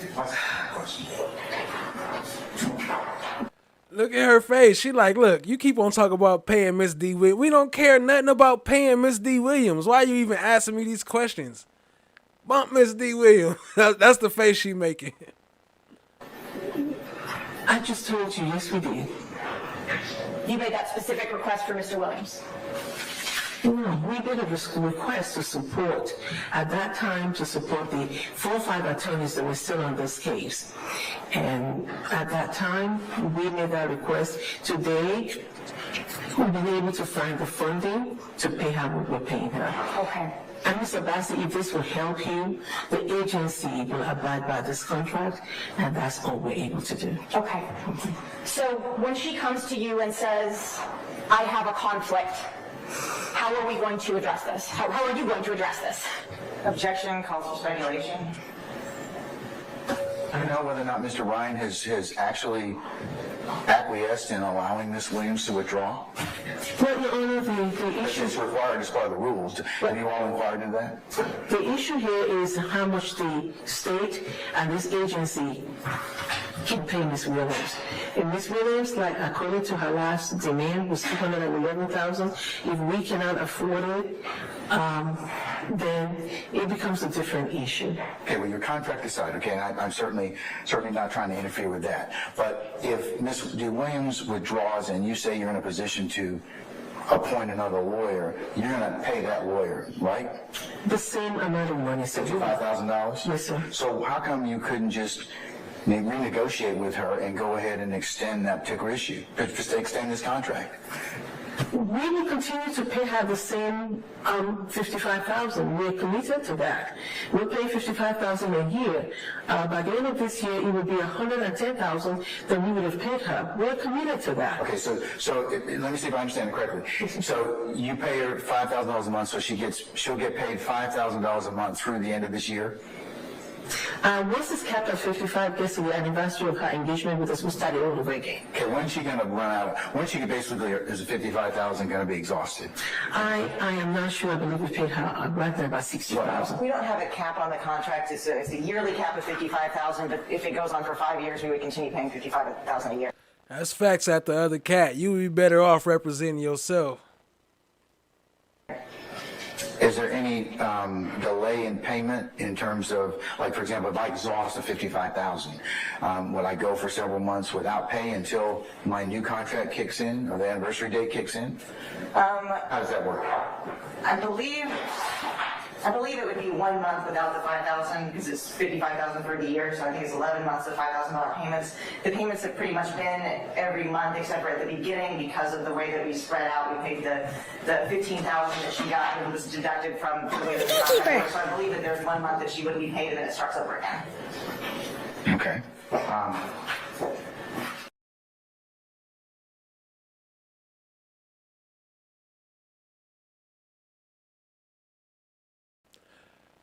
Appreciate y'all being here. This is where the music part was supposed to be. I don't know. I guess it got moved around, but You know, much love, much love. Hit the like, hit the subscribe, tap in, share with a friend.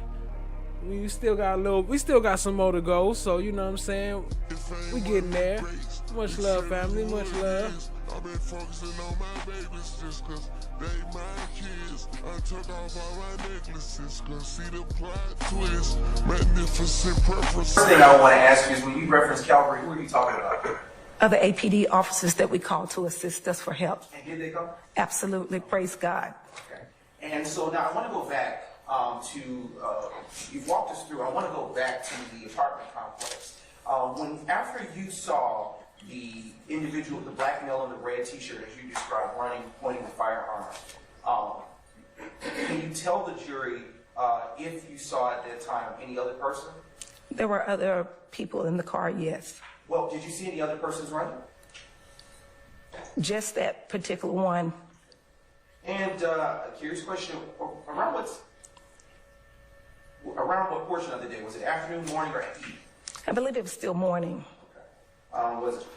And after you saw the individual with the red t-shirt and the firearm running, what, if anything, where did they go?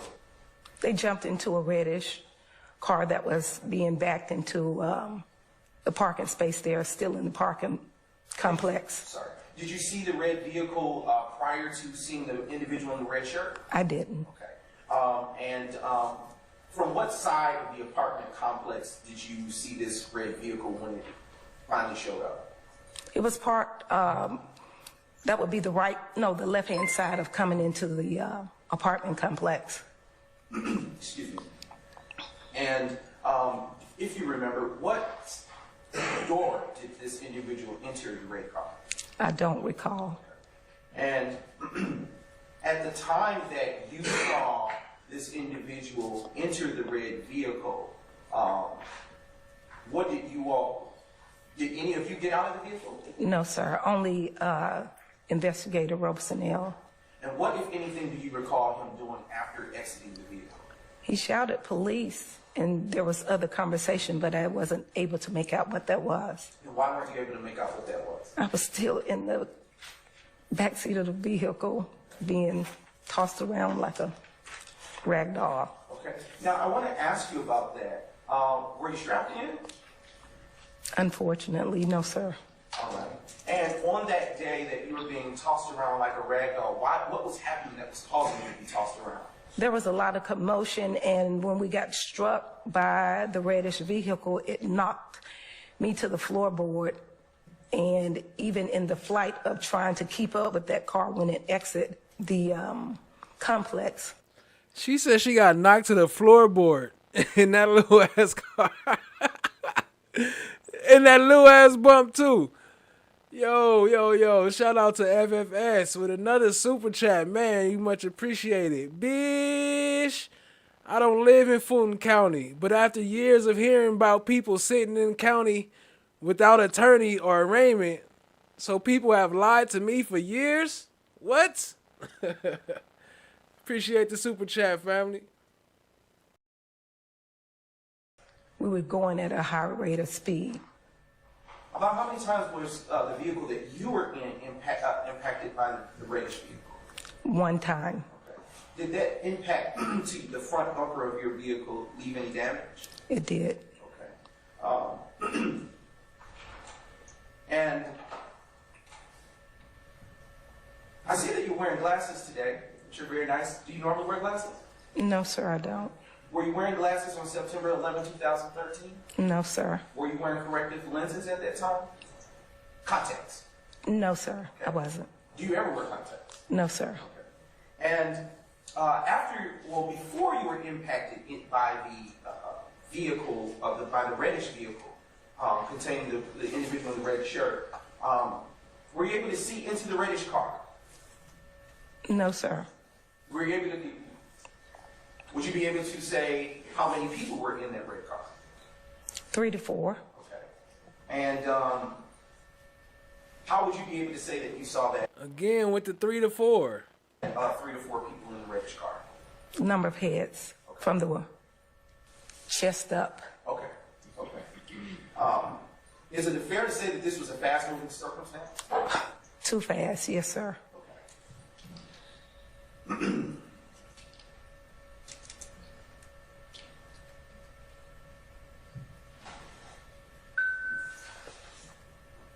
Just a brief indulgence, Your Honor. Yes, sir.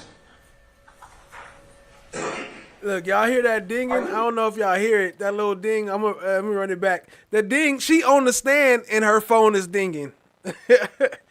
That's her phone. That's on the stand, dinging. Nearsighted or farsighted?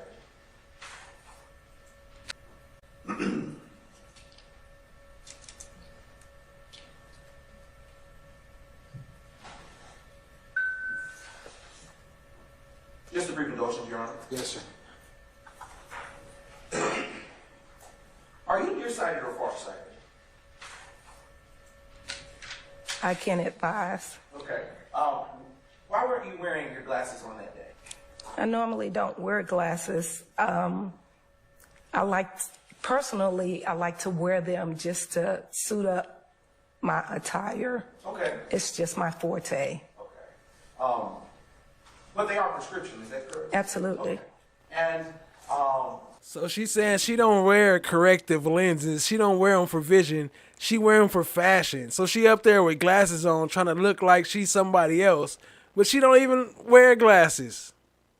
She wearing that for the jury. I would like to ask you, are you able to see better close or far away? Half and half. Okay. All right. Given that, when you were in the back seat of the vehicle that you were in on September 11th, at what point, if at all, did you ever notice that there were four heads? Before or after you were impacted by it? Objection to the mischaracterization of the testimony. I sustain the objection. You see him try to slide that 4 in real quick? She said 3 or 4. He said, when did you notice the 4?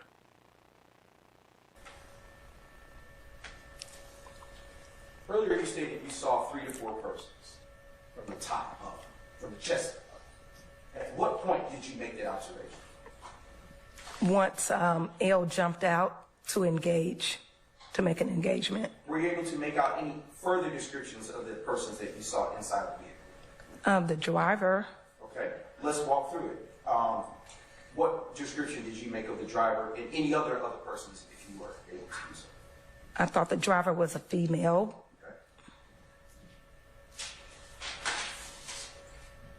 Okay. And earlier you stated that you were impacted by the vehicle. Where on the vehicle? On the front or front right or front left of the vehicle were you impacted? I believe it was the left rear. Okay, okay. I'm now going to show you what is already been. Hold on, pay attention. She said she got hit at the left rear of the car. And then watch when he showed her the picture. Watch her description. Watch. Hold on. She said she got hit at the left rear, right? Let me run back 10 seconds so you can hear it again. Previously admitted as here. Okay, okay.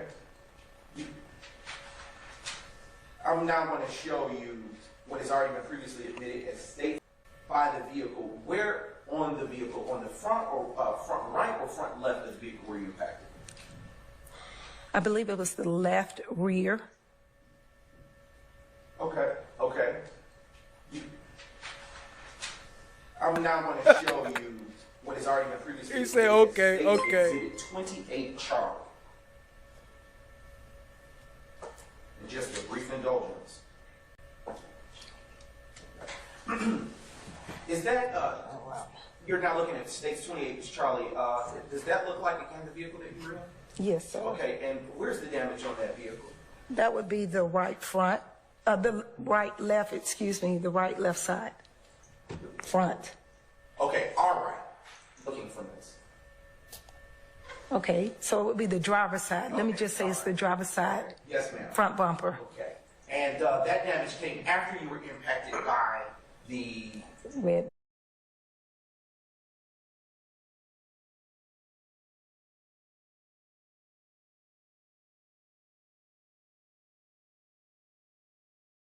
vehicle. Be the driver, right, left, excuse me, the right, left side. Just a brief indulgence.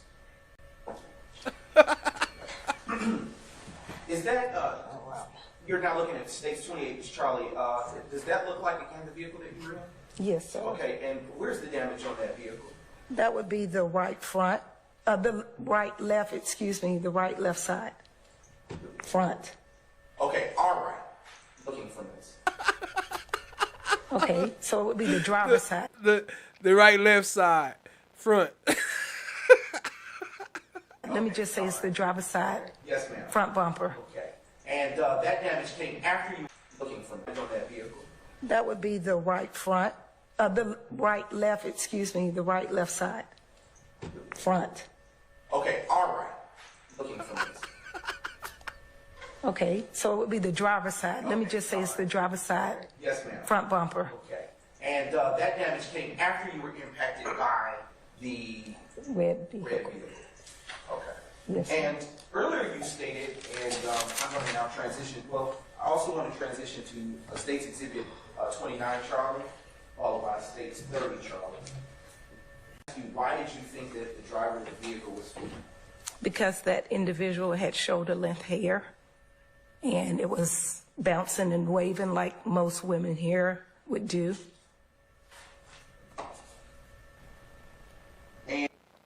Okay, hold on now. She in the back seat, but she said she saw the driver with blonde, short, bouncing hair that looked like a weave or lace front. But then Robeson L said the driver was a male, who we later find out to be Bean, who was bald headed. What he had on the wig? Bean had on the lace front wig. Or did they find that in the car? Or did it bounce off his head? His wig bounced off when they hit the tree. And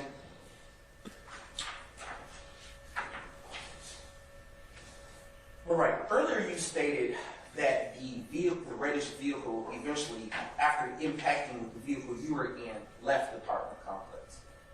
Yes, sir. Did you all follow it? Absolutely. And can you please tell the jury what, if anything, happened as you involved? I heard gunshots. We ended up leaving Investigator Robeson behind and fleeing after the felon suspect that was operating the vehicle, like it was indicated before. They bombarded the gate, hinges.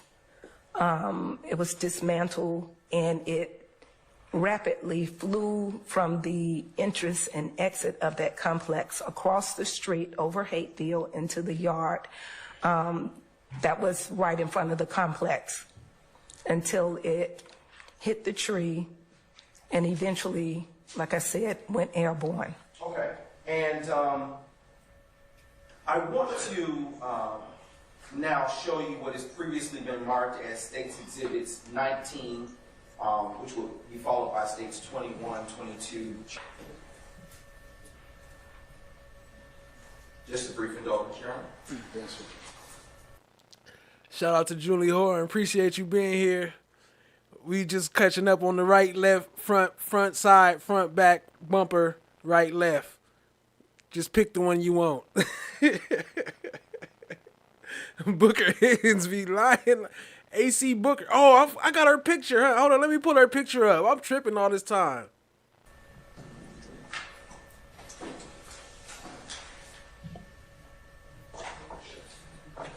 I am, my apologies, Your Honor. I am now going to approach States Exhibits 16 Charlie, 17 Charlie, 18 Charlie, 19 Charlie, 20 Charlie, 21 Charlie, 22 Charlie, 23 Charlie, and in State 16 Charlie, what are we looking at?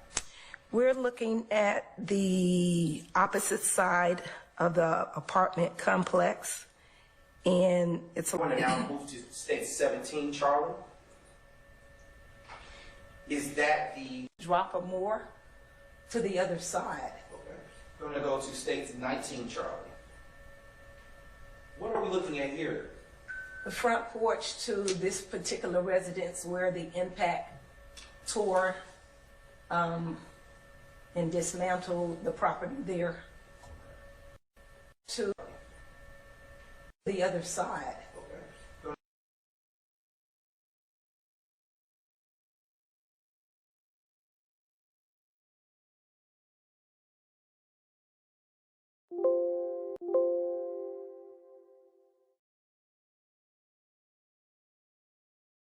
My bad. I had some things. I was trying to open that picture and try to talk to you at the same time. Now look at this picture real quick. So this is the hill they bounced up and went over.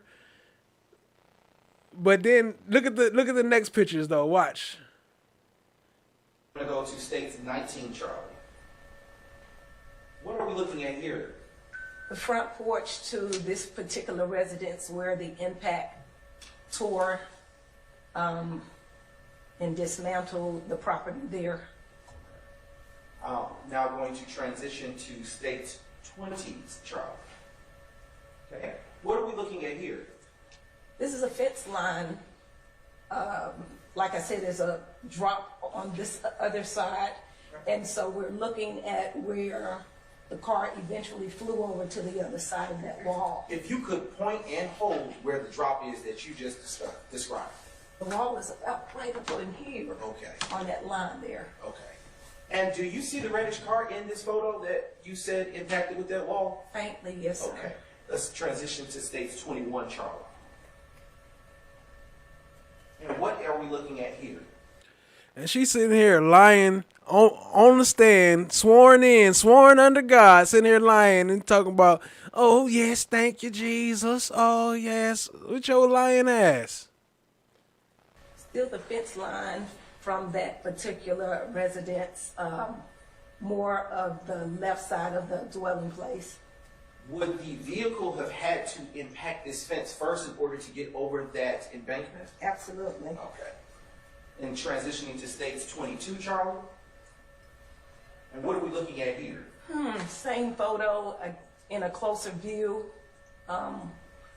This would be the laundromat that I spoke about where the car rested on the other side and the black male in the blue shirt ended up fleeing from. The car that you described as being an APD vehicle that was underneath this. Take a break at this point in time. So, ladies and gentlemen, if we could come back for 1 o'clock, remember my admonitions to you and enjoy your lunch, okay? All right. So when can we get that done by?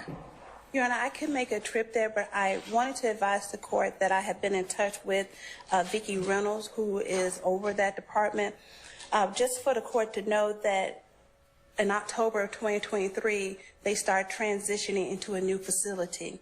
They told us that the service was going to be discontinued from picking up and dropping off to December the 31st. Unfortunately, they're still in the process of transition from one physical building to another physical building.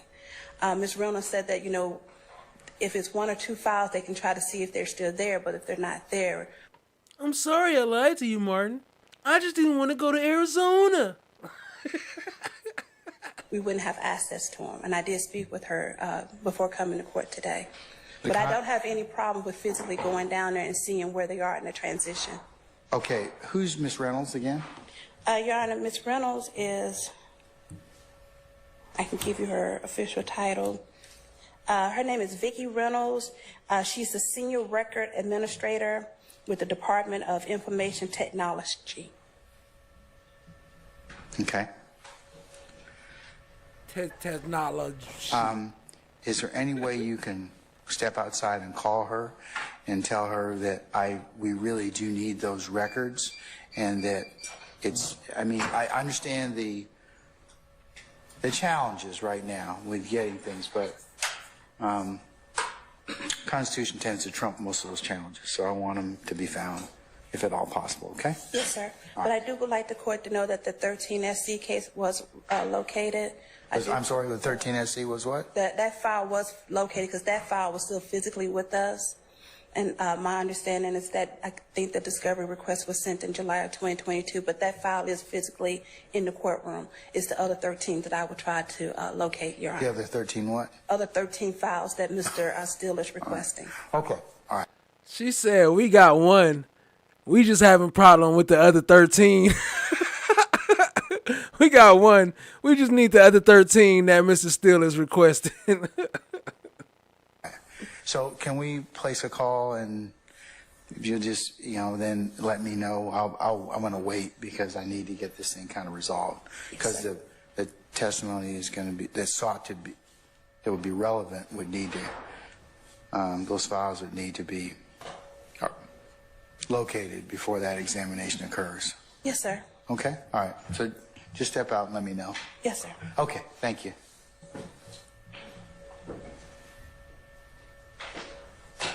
Phone. She did not answer. I left a message letting her know that I was before you and it was urgent. However, she has sent one email that at least one of the files has been located and that we can pick it up on Commerce Highway, which we are arranging that to be done now, which would be the Z case. Okay. And there's a couple of Z cases, Your Honor. So the one that is available is Z78742, which corresponds to, we believe, a 1996 armed robbery. So that one file is available. We are also working with the clerk's office to see if we can get a copy of the clerk's file. It will not be the DA's office file, but we're trying to work with the clerk's office to see if they can pull from their systems, whatever system is available, to see if the files are available. You indicate to Ms. Reynolds, thank you for looking, but can we also have an update tomorrow morning to see when the other files will be available? Yes, Your Honor. Okay, all right. You can communicate that to Ms. Hilton, and she can report that. But I'll just say to the state, until we locate those other files or we've accounted for them, we should put a pause on the beans, okay? Yes, Your Honor. Now, Mr. Steele, for the state court file, you'll have to go to the state court in order to hunt that down. Okay. Because I keep hearing that ding.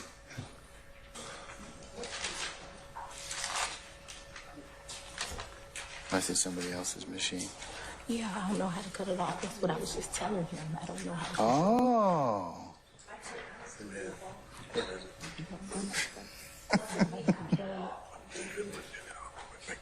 We'll have to apologize to you, I guess. My apologies. We've located the source of the ding. Okay, so you're going to silence that for us, madam? I'm sorry. You're going to silence that for us? I just took it. She's efficient. Yes. Okay, well, you'll get it back. Well, okay, all right. Okay, Mr. Brown, you may continue your examination, sir. After the crash, yes, sir. Yes. Basis. Overruled. Okay. Where were you when you saw the individuals exit the vehicle? We were still on Old Hateville Road. As I indicated earlier, there's a slope where you can look over and down to the right. Was your car moving when you saw the 3 to 4 males get out of the vehicle? Absolutely. And where's the dog insurance?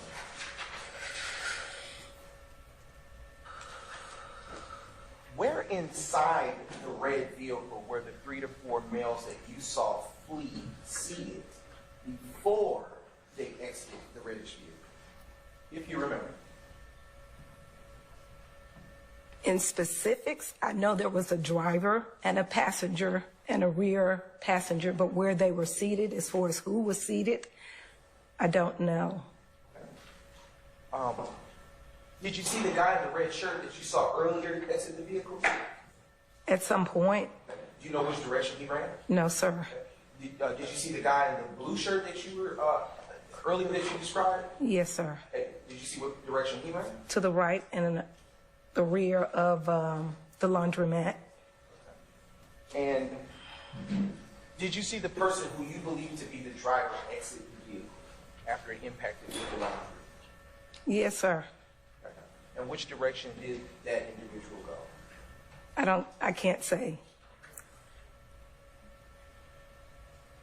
No further questions, Your Honor? Cross. Good afternoon, ma'am. Good afternoon, sir. You were, with 10 years past it now, but back in 2013, you were an Atlanta Police Department police officer, correct? A police investigator. Okay, an investigator. Is Yes, that sir. the same as a detective? I'm sorry? Is that the same as a detective or? Yes, sir. Okay. Back in 2013, how long had you been with the Atlanta Police Department? Over 20 years. I can't put the exact number where you want it. What you would consider yourself to have been a veteran of the Atlanta Police Department by that time, certainly. Yes, sir. Okay. You had been trained as a police officer, as an investigator, and had worked for at least 20 years at that time. Does that sound about right? Yes, sir. Okay. You would agree with me that the objective of any police investigation is to uncover whatever evidence you can. True? True. You would agree with me that as an investigator or police officer, that what you would want to do would be to observe. If you saw a crime in commission, observe as best you can so you can record it or testify about it sometime later. That depends on the extenuating circumstances. Sure. Well, you certainly want to do the best that you can. True? Yes, sir. And in fact, one of the reasons that you write police reports soon in time after the incident occurred is so that you can document the things that you saw, that you did, or that you observed at that time. Is that about right? Yes, sir. Okay. In this case, for example, back in September 11th of 2013, you in fact wrote a police report, did you not? Yes, sir. And this was an incident where there was a lot of investigation that took place. Isn't that true? That's fair to say, yes, sir. In fact, not only was there an investigation surrounding the incident, and when I say the incident, this guy in the red shirt, Walter Murphy, who was shooting in the parking lot, but there was also an investigation in regards to Officer Robeson. I'm going to object on both bases, Your Honor. Ask to answer, and this is a testimony by counsel. Ask to answer by who? Excuse me, this is assuming facts, not evidence, and counsel is testifying. I'll sustain that's the facts, not evidence, but you can refer. Ask and answer by who? He named like 10 different ones. Like, come on, Judge, pick one of them. Phrase, sir, if you want it. And this is a testimony by counsel. Ask and answer by who? Excuse me, this is assuming facts, not evidence, and counsel is testifying. I'll sustain that's the facts, not evidence, but you can rephrase, sir, if you want it. Okay. Was there an investigation that took place? He made 3 objections. Wasn't none of them the one that Glanville said? Yes, sir. Okay. Was there an investigation in regards to the gentleman shooting in the parking lot? Yes, sir. Was there an investigation that took place in regards to Officer Robeson L's shooting of the individuals in the car? Objection. Assumes facts, not in evidence. I'll overrule that objection. She can answer it if she knows. Was there an investigation in regards to Officer Robeson's shooting or discharging his firearm? Yes, sir. Okay. Were you, in addition to writing a police report, were you questioned by detectives who were charged with investigating this incident? Who was in charge? Yeah, who were charged Yes. with investigating the incident? Yes, sir. You remember a Detective Quinn? Quick? Quinn. Oh, Quinn. Yes, sir. Okay. Nah,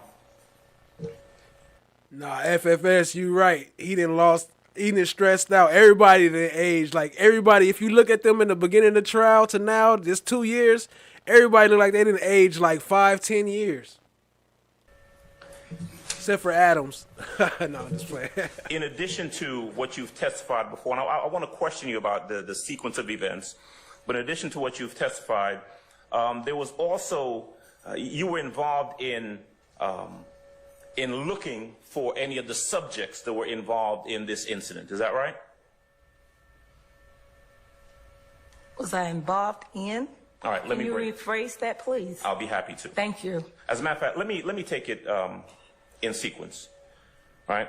This incident occurred on the morning or around midday of September 11th, 2013. Is that true? Yes, sir. You and Investigator or Officer Robeson L. and Officer Porter were investigating a separate incident that morning. Is that true? That's correct. You referred to it as a robbery. Was it a robbery or was it an aggravated assault that was being investigated? According to my statement, it was an alleged robbery. Okay. Y'all had gone, you and the other officers had gone to a location first. Is that true? Correct. Left that location, correct? Yes, sir. Now, you said that from there you went to Summerdale Apartments, but in fact, you actually went back to the station first before you went to Summerdale. Isn't that true? No, sir. No? Not You that I don't remember it like recall. that? No, sir. Okay. So your recollection is that you left the first apartment complex and you went directly from there to Summerdale. Is that your testimony? Yes, sir, it was. Okay. You got there and there were 3 of you in the vehicle. It was you, Officer Robeson L., and Officer Porter, correct? Yes, sir. Officer Porter was driving. Yes, sir. You were in the back seat. Yes, sir. By the way, is Officer Porter still an officer with the Atlanta Police Department? To my knowledge, she is. Yes, sir. Okay. And I presume you were subpoenaed to appear. That wasn't at Atkins. I was just showing y'all where the gunshot was. Today to testify, is that right? Yes, sir. All right, you waited outside before you were brought in to testify, true? Yes, sir. Officer Porter out there? Not that I... I'm gonna sustain the objection. Okay. So y'all get to Summerdale Apartments, and the vehicle that y'all are in go into Summerdale Apartments, true? Yes, sir. All right. Porter's driving as y'all go through, correct? Yes, sir. In fact, y'all actually followed a gray vehicle that had 2 young black men in the car. Is that true? I don't recall that. Okay. Do you recall how you got into the apartment complex? More than likely following another vehicle. Okay. That is your recollection or your guess? My guesstimation. Okay. You go into the complex. At some point, there are gunshots or shots that are heard, correct? Yes, sir. You said that there was some sort of, and I don't want you to say what anyone else said, but there was some discussion in the car about the sound, or whether it was gunshots or anything like that. Is that fair? Yes, sir. Okay. You heard those shots. You, and I'm talking about you now. You heard those shots, correct? Yes, sir. You're headed towards the area of those shots. Yes, sir. All right. Now, as you head towards the shots, did I hear you testify earlier that you saw a young man in a red T-shirt shooting a gun? Yes, sir. Okay. Now, just to be clear, you testified that under direct examination that earlier in the day, y'all were looking for someone with a red T-shirt on. Remember that? Yes, sir. I know I'm jumping ahead a bit, but the person in Summerdale who you saw shooting the gun, who would later on be taken into custody, also had a red T-shirt on, correct? Yes, sir. That's not the same person that y'all were looking for earlier. Isn't that true? I have no idea. Only Investigator Robeson can attest to the person because he was familiar with whoever he encountered that morning. Well, did Detective Robeson ever at any point indicate that the person in Summerdale with the red T-shirt that was shooting that gun is the same person that y'all were looking for that morning? And I'm going to object, Your Honor. This is hearsay and it calls for speculation. Let's sustain the question. How is that hearsay, though? At any point indicate that the person in Summerdale with the red T-shirt that was shooting that gun is the same person that y'all were looking for that morning? And I'm going to object, Your Honor. This is hearsay and it calls for speculation. Let's sustain the question.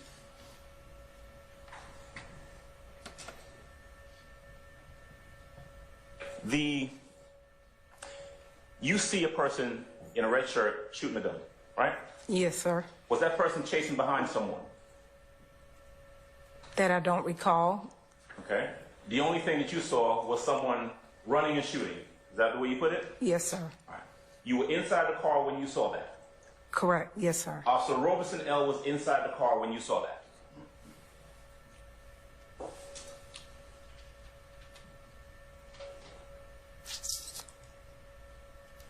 I can't say. Okay. Do you remember writing in a police report about what you observed on that day and the sequence in which you saw it? I recall making a statement. I don't recall writing a police report. Okay. Is it true that at the point that Officer Robeson gets out of the police car, the Taurus that y'all are driving, that the person shooting the gun had already gotten into the red vehicle that you saw? Is it possible? Is that what you asked? Is that what happened? No, sir. No? No. Tell me the sequence in which it happened. When did the person that you saw shooting the gun get into that red? Hold on now. Y'all remember Robeson's L testimony, right? Now, the math ain't mathing. Listen to what she's saying. It ain't adding up. Car. He was shooting the gun, and at some point, as I mentioned in my statement, I lost sight of him, and L indicated that he had dipped in the back car, in the back seat. Okay. And when L indicated that the person had dipped in the car in the back seat, L was still in your vehicle, wasn't he? Yes, sir. All right. So again, by the time the person shooting the gun got into the red car, L was still in y'all's vehicle. True? Yes, sir. Okay. So by the time Officer Robeson L actually gets out of y'all's vehicle to either confront or address this person who you had seen shooting, that person's already in the red car, right? Yes, sir. Right. That person's not running and then turning around and running back towards Officer Robeson L because he's already in the car, right? Yes, sir. Now, there's no doubt, you don't have any doubt in your mind that you have this one person, and you only saw one person in red, shooting this gun, right? Yes, sir. Right. You're not able to tell us where in the car he got into, right? Correct. All right. But you know he got in the car. Yes, sir. All right. You know that there were other people in the car. Excuse me, yes, sir. And you saw what you identified and what you testified to and what you gave a statement about as a female driver of the vehicle, correct? Correct. I think the words you said earlier were that shoulder length hair and bouncy hair, something like that, right? Yes, sir. The person had a ponytail, didn't they? Objection. Mischaracterization of the testimony. It's a question, Judge. I will rule the objection. The person had a ponytail, didn't they? I can't concur that. Okay. Do you remember? I remember shoulder length hair. Okay. All right. Do you remember whether the person... So is they making that up, or was it somebody else there? Was Bean's girl there, or somebody's girl there? Or did they make the girl up, make it up that it was a woman with bouncy hair to say that it was Young Thug? I'm going to play the 911 call in another video, but I just want to get they lies out first. Appreciate y'all being here. Hit the like, hit the subscribe, tap in, share with a friend, family. That you saw, the female driver, the person that you identified as a female driver, had blonde hair. That I don't recall. Okay. Do you remember whether or not the person that you saw, that you identified as a female driver, was a heavy-chested woman?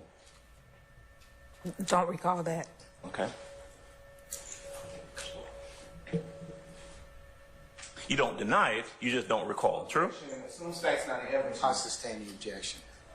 Judge, I have her on cross-examination. It's a question. I'm able to... That is still an improper question, Mr. Adams. Move along, please. Still assumes facts, not evidence.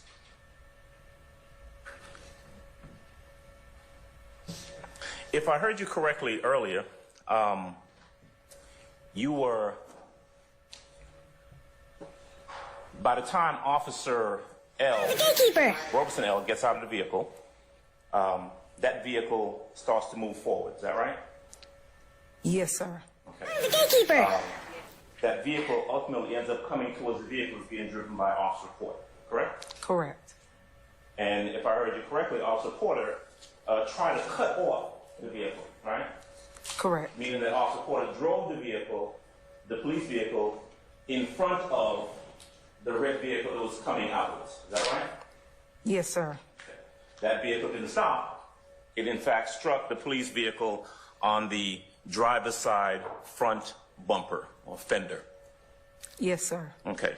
And continued out towards the gate.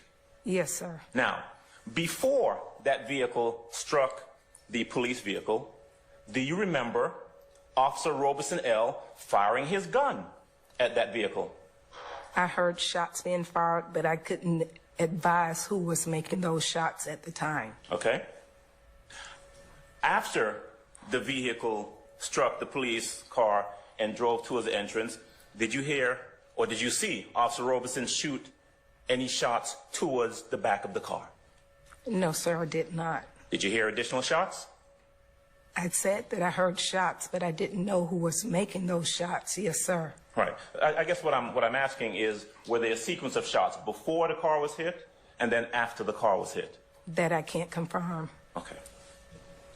You don't recall, or you just... No, sir, I don't recall. Okay. All right. I mean, there's no doubt, though, that that vehicle appeared to be trying to get out of there, right? Which vehicle are we speaking The of? red vehicle, the one that slammed into y'all's car and was kind of throwing you about like a rag doll in the vehicle. Yes, sir. Okay.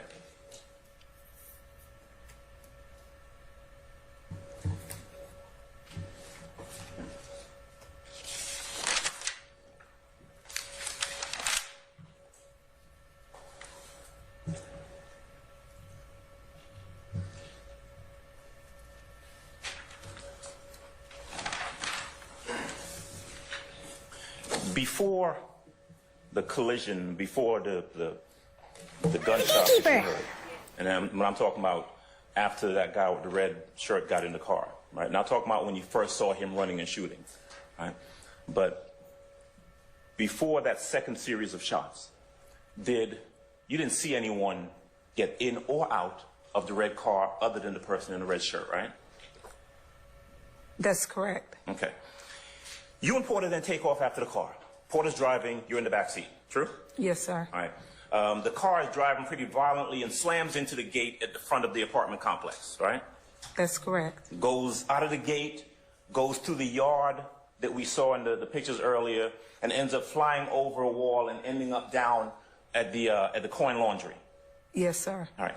You see this. Yes, sir.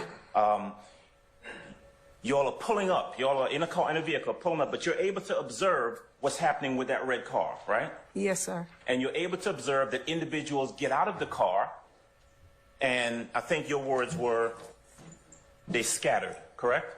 Yes, sir. Now, would I be correct in saying that the person who had on the red shirt did not scatter because he was on the ground? I have no idea. I didn't get to that parking lot to look in the car. Was there someone, at some point, either then or afterwards, was there someone in a red shirt who with a gunshot wound sit on the ground? Objection, Your Honor. Basis. It assumes facts not evidence and I stand in objection. Your Honor, that's been testified to. You can rephrase and ask her some other questions. It doesn't assume facts and evidence, though. The objection is simply incorrect. I sustain the objection. I've given you the opportunity. You can rephrase and elicit the information, okay? Yes, Your Honor. At any point, did you see the person in the red shirt that you seen earlier with a gunshot wound? No, sir. Okay. Was there anyone with a gunshot wound with a red shirt on, laying on the ground? Not that I witnessed. Did you see anyone else with a gunshot wound? Your Honor, that's the answer, and it calls for speculation. I'll overrule the objection. She can answer it. Other than, you say you didn't see a red, I'm not talking about a red shirt now. Come back to that. But did you see anybody else who had received a gunshot wound of people in the car? No, I did not. Okay. The person that you identified as running from the car with a blue shirt, did you say that you could tell us where that person came from in the car? No, sir. Okay. What about the person that you identified as the lady? Where did that person come from or go when the car came to rest at the coin laundry? I don't know, sir. You and Officer Porter are in the vehicle, and at some point, I think your words were that the the guy in the blue shirt, quote, made contact with y'all's car. Yes, sir. Right. I mean, Officer Porter hit him, right? He was struck by the vehicle. Oh, he was struck. I mean, he had a broken arm, didn't he? I don't know what his injuries were. Okay. After this person in the blue shirt who had been in the car, came out of the car, ran, and was struck by the car driven by Officer Porter, did you have any interaction with that person? Yes, sir. Okay. What interaction? I didn't see no dent on top of that car from where his body. They said he got hit. Where was the dent from that? I only saw the side bumper effect, but where was the dent on the top of the hood? Did you have with that person? I'm not asking about any conversation, but what interaction did you have with that person? I was able to remove his belt from his pants, the waist of his pants, and use it as a makeshift handcuff in order to detain him until, like I indicated, the cavalry, meaning other units, arrived to assist. Okay. And where did that take place? In the parking lot where we viewed about the barbershop. Mm-hmm. So it would have been on Cleveland Avenue in that plaza. Is that at the same location where the coin laundry is? No, sir. Okay, it's a bit further, right? Yes, sir. Okay. Now, after you detained that person in the blue shirt who came out of the car, right, did you have occasion to go back to where the red vehicle was by the coin laundry? No, sir. Okay. Did you, after detaining that person in the blue shirt who came out of the car, did you have occasion to assist any other officers, the cavalry, as you described, who came to assist? Did you have occasion to assist them with searching or anything like that? No, sir. All right. I presume that you had to get on the radio to advise what was going on, true? Yes, sir. And you were able to talk on the radio as well as hear what was coming over the radio, right? Yes, sir. Okay. Am I correct then that you would have, well, did you give a description of the individuals that were in the car? I don't recall. Okay. But it's possible. All right. It's possible that you could have given a description? It's possible. All right. Did you assist in trying to locate any video from either the coin laundromat or any of the other business establishments in that little mall area? No, sir. Okay. Did you discuss with any of the other officers or any investigators who showed up the presence or non-presence of video at the coin laundromat? No, sir. Was there ever any point where you assisted officers or asked officers to allow a green truck, green Tundra, to come through so that the owner of the laundromat could access the video? Did you say something to someone over the radio about that? Your Honor, as soon as facts not in evidence. I stand in objection. Did you, is it fair to say that officers were looking for people who came out of the car? Yes, sir. Okay.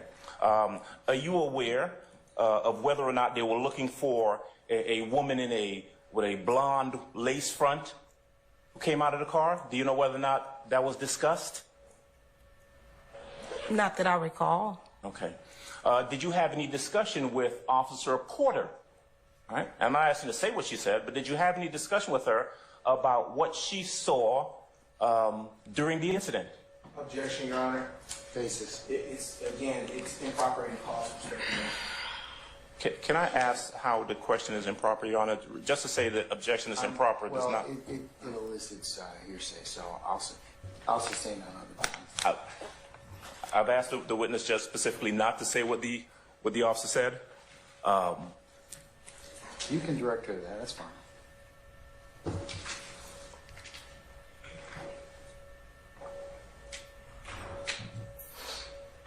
Would it have been commonplace, right, as an investigator or an officer who was involved in an incident, would it have been commonplace for you to relay as much information as you could to either other officers who were looking for suspects or investigators who were investigating the overall incident? Would that have been about right? Yes, sir. Would it have been normal for you to do that? Not necessarily. Whoever had the valuable information would. Right. Well, you were involved in the incident, right?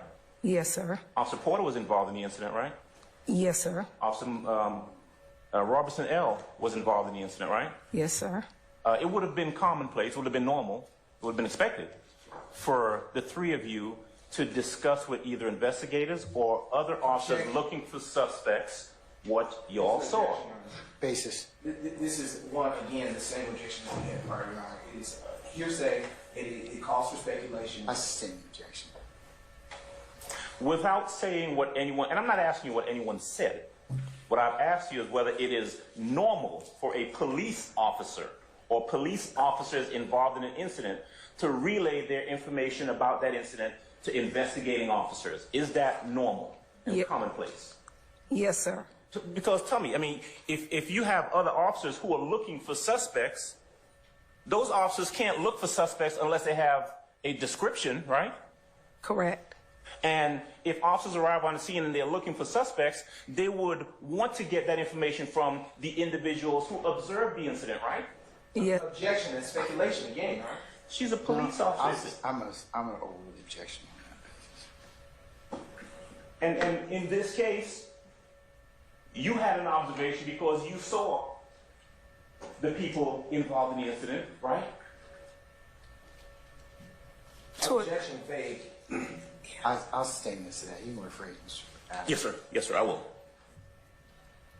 Do you, the person that you, the blue shirt guy, right? Actually, let me back up. So in the car, we know there's someone with a blue shirt, right? I didn't know that before. Well, you saw someone with a blue shirt come out of the car, right? Correct. Okay, so in the car, we know there's someone with a blue shirt, right? Okay. We know there's someone with a red shirt, right? Yes, sir. The lady, right, who was driving the car, what color was she wearing? I don't recall. Okay. You said that you saw either 3 or 4 individuals in the car? Yes, sir. Okay. And you testified earlier, you said when the vehicle came to rest by the laundromat, you saw 3 to 4, you said 3 to 4 black males scattered. Is that what you said? Yes, sir. Okay. Did you mean 3 to 4 black males, or did you mean three black males and maybe a black female? Objection, ask and answer, Your Honor. It's improper. I'm going to overrule the objection. Did you see a lady scattered too? The lady that you saw driving? No, sir. No? So did the lady stay inside of the car? No, sir. As I indicated, they all scattered. Everybody in the car? That was in the vehicle. That would include the lady driving the car, right? Objection, ask and answer. I sustain the objection.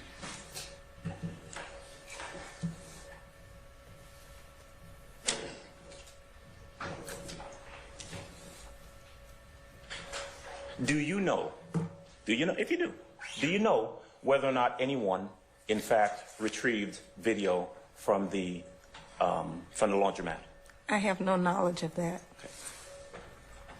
But what you do know is that the car came to rest right there in front of the coin laundromat, right? No, sir. It was towards the rear. Towards the rear? Yes, is that sir. what we're looking at where the car is sitting? That's the rear of the laundromat? Yes, sir. Okay. Do you know if anyone obtained video from back there? I have no knowledge of it. He said, I have no knowledge of it.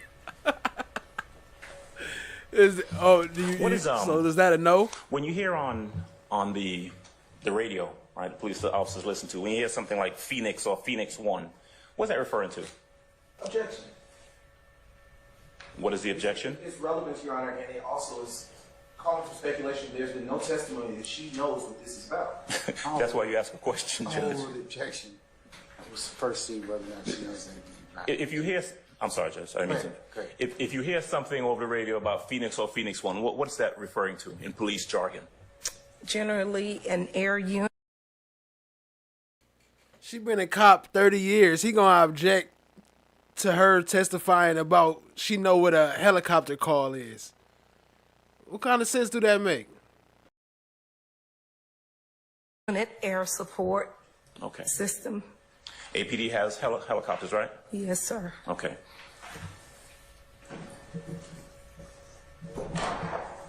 Are you aware of whether or not air unit or air support or Phoenix was called out on this day?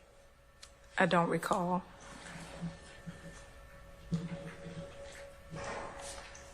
Air units in police investigations, air units or helicopters and so forth generally would be called out to assist in either searching or identifying people who are, if you're looking for someone or something on the ground, right? Yes, sir. Because you have a better vantage point if you're up top, right? Correct. You can see where someone may have run or not run, or where someone may be located. True? Yes, sir. Okay.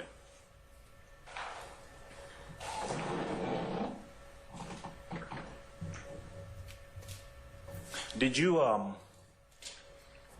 at some point come to find out the name of the person in the blue shirt that you had taken into custody? I don't recall. Okay. Did you at some point come to find out the name of the person in the red shirt that you saw during the shooting? Don't recall that either. Okay. Winnebago. Who is we? I was, and I want to say someone was getting medical assistance, and I don't recall who that was. Okay. Okay, were the person getting medical assistance in the same Winnebago type vehicle as yourself? Just standing by. Okay.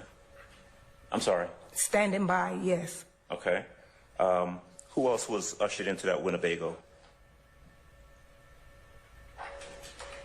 I don't recall who the other individuals might have been, or if there weren't any more. Okay.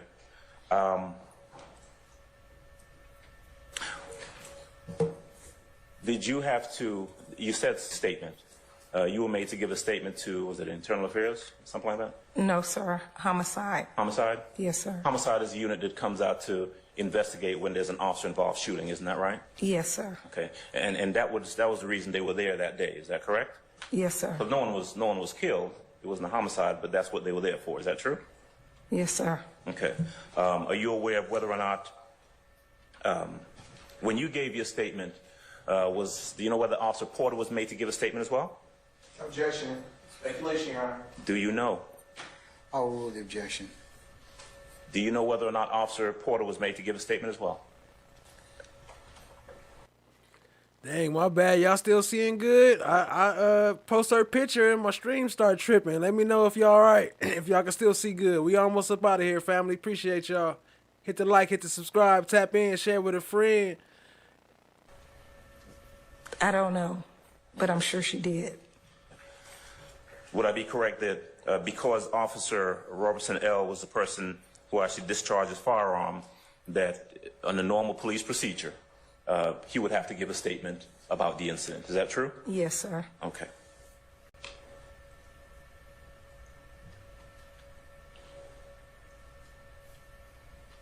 Was there ever any point where you were asked to compare any statement that you had given to statements given by anybody else, specifically Officer Porter or Robeson L? No, sir.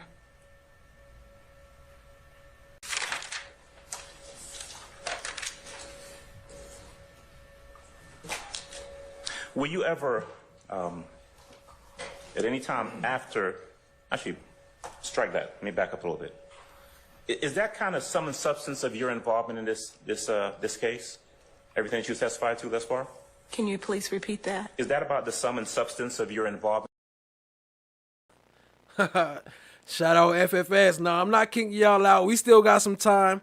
I'm just letting y'all know we wrapping it up, but we still got a good, I say 20 or 30 minutes. Appreciate y'all being here, family. Let's go. In this case? Yes, sir. In other words, you weren't tasked with investigating anything after, from the time that you got the guy in the blue shirt who came out of the car and waited for other police officers to respond. That was pretty much it for you. Yes, yes, sir. How about testifying? Were you ever called to testify in any proceedings after that day in regards to that case? No, sir.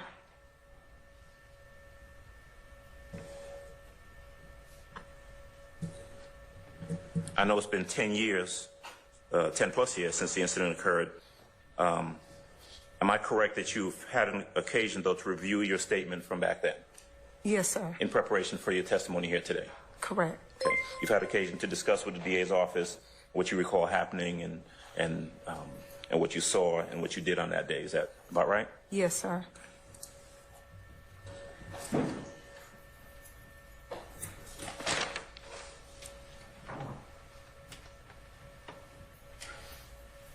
When did you leave APD? The first time I left was in 2017, and I left again in 2021. All right, one moment, please. All right.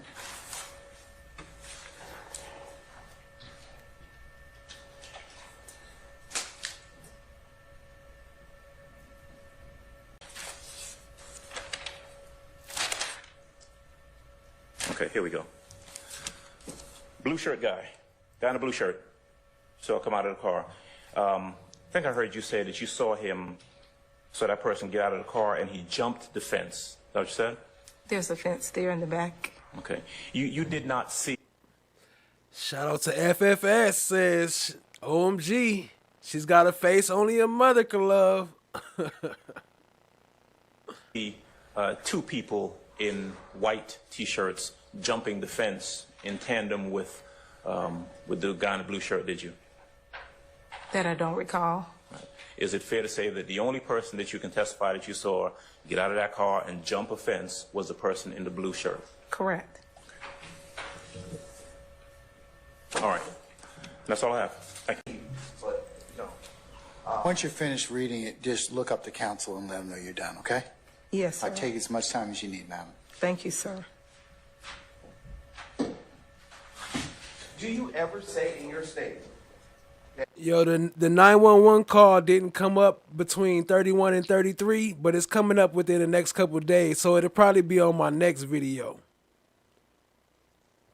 Appreciate y'all being here. Investigator Robeson was inside the car at the time that the male in the red shirt was you. Yes, sir. Where? Where in your statement? Did I say those exact words? Red shirt. Do you ever say in your statement that Investigator Robeson was inside the car at the time that the male in the red shirt was you? Yes, sir. Where? Where in your statement? Did I say those exact words? Oh, no, sir. You were asked about your statement on cross. In your statement, did you say that you saw the male shooting? Yes, sir. Do you then say that Investigator Robeson jumped out of the car? Yes, sir. And do you say that the driver... I'm going to object to. Basis. He's testifying, and she's simply reading the statement at this point. That's incorrect. All right. I'll sustain this to foundation. Okay.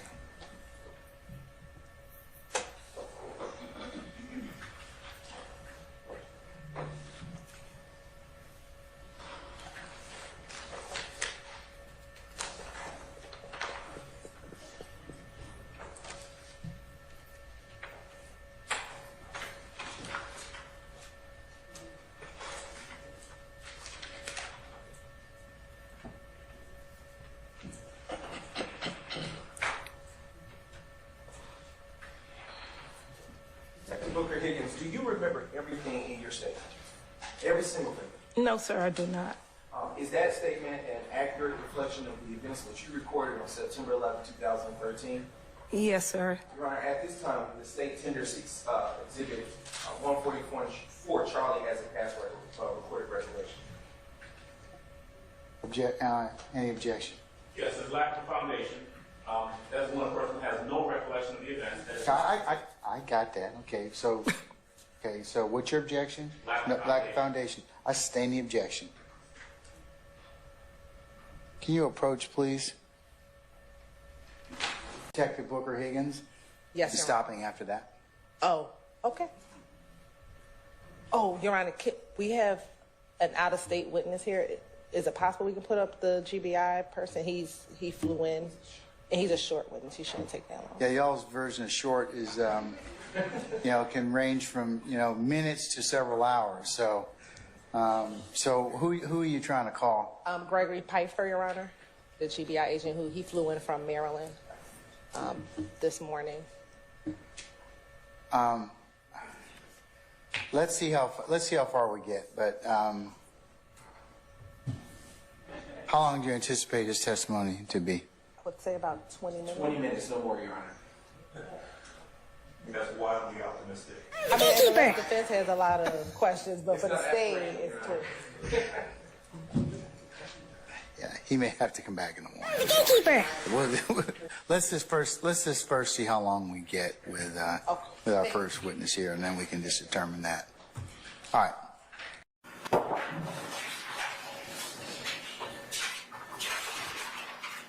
I'm sorry, I hijacked you. That's okay. You're familiar with the contract. As you said, it renews yearly, annually? She just explained the contract. Okay. That's the contract she just explained to you. If I show you a copy of that contract, can you show to me where it says it's going to renew? I believe she has it, and it's explained with the examples of how we pay. It's going to renew. Okay, but this contract we're relying on says $5,000, this is starting last year, April, and every year of the month thereafter until the cap of $55,000 is reached or the trial ends, right? Yeah, and if the trial doesn't end, then we start it all over again. There's nothing in here though about starting over. Okay, yes. So it renews, and the renewal is in there, and if that helps Ms. Williams to stay on the case, fine. If that doesn't, he's not willing to not abide by the contract. Can I see the contract? Yes, Your Honor, absolutely. Is the order disjunctive in the sense of, since if the trial's not over, she's still going to get paid, Ms. Holly? As long as this trial is going, we will continue to pay her.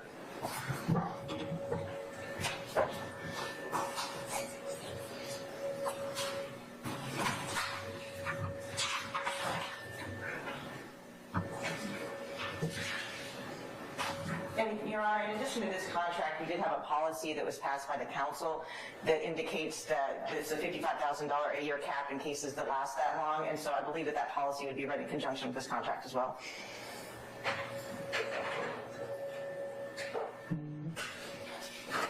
All right, can we get a copy of this as part of the record, please? Yes, Your Honor. Okay, and what was the policy? You said, Ms. Glazier, there's a policy, because this paragraph, compensation for services, in pertinent part you all just referenced, says that she's paid $5,000 April and every month thereafter until the cap of 55 is reached or the trial ends. So,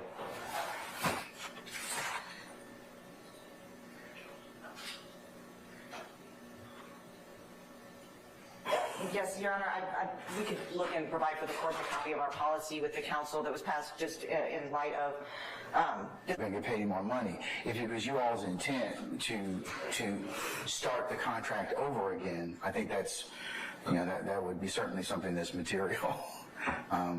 But I'll let you all talk about that if you like. I am just about done. Okay. So when Mr. Williams sent her, whatever you want to call it, request for more money back on February 5th, 2024, why didn't you just tell her we're extending your contract?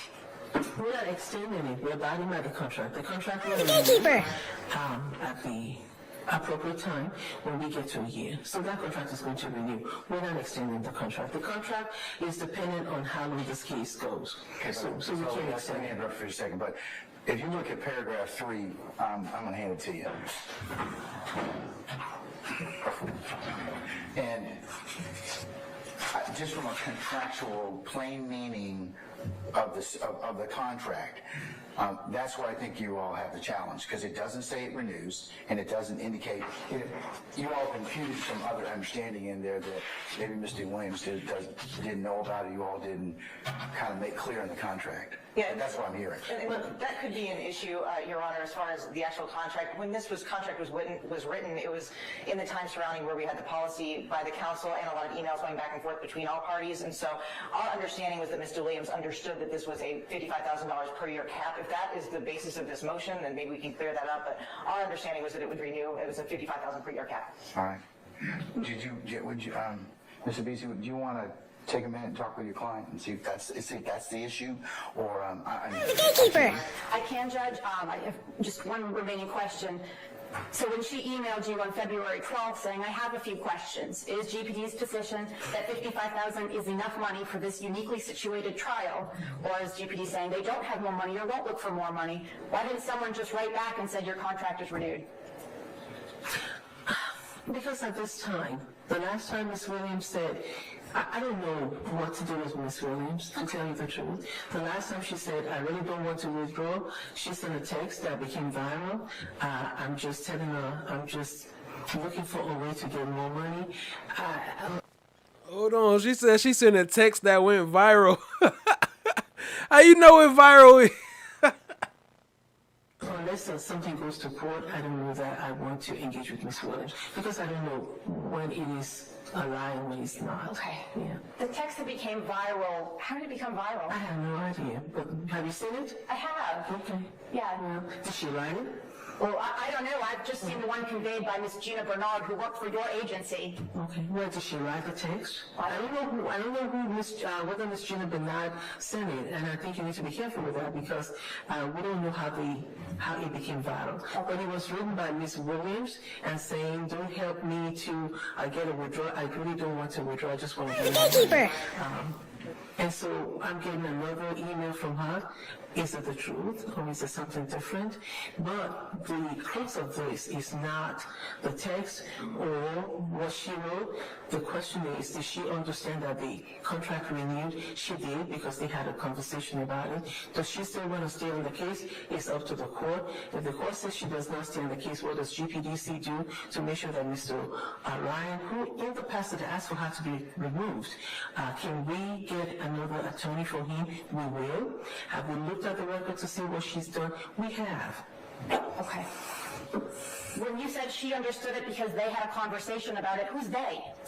With Ms. Glazier and an attorney that we had at that time. There was a conversation, and if Ms. Williams, if she can stay on the case because she knows that it renews, then we welcome her to. If she's asking for money beyond the $55,000, we are not going to be able to entertain that. Okay. If I may speak with Mr. Williams for a moment, Your Honor. Okay, all right. Only attorney, who is the only attorney. Everyone else has 2, if not 3 attorneys that got more than 2 decades of experience. I don't know, but I assume Mr. Williams is the only one taking home and washing her client's clothing. So we will be likely making an appeal to the GPDC that she would need a little bit extra help to continue representing Mr. Lyin. If they will not do that or will not turn to the county to do that, we will go from there. But she will accept the renewed $5,000 a month with the increase. All right.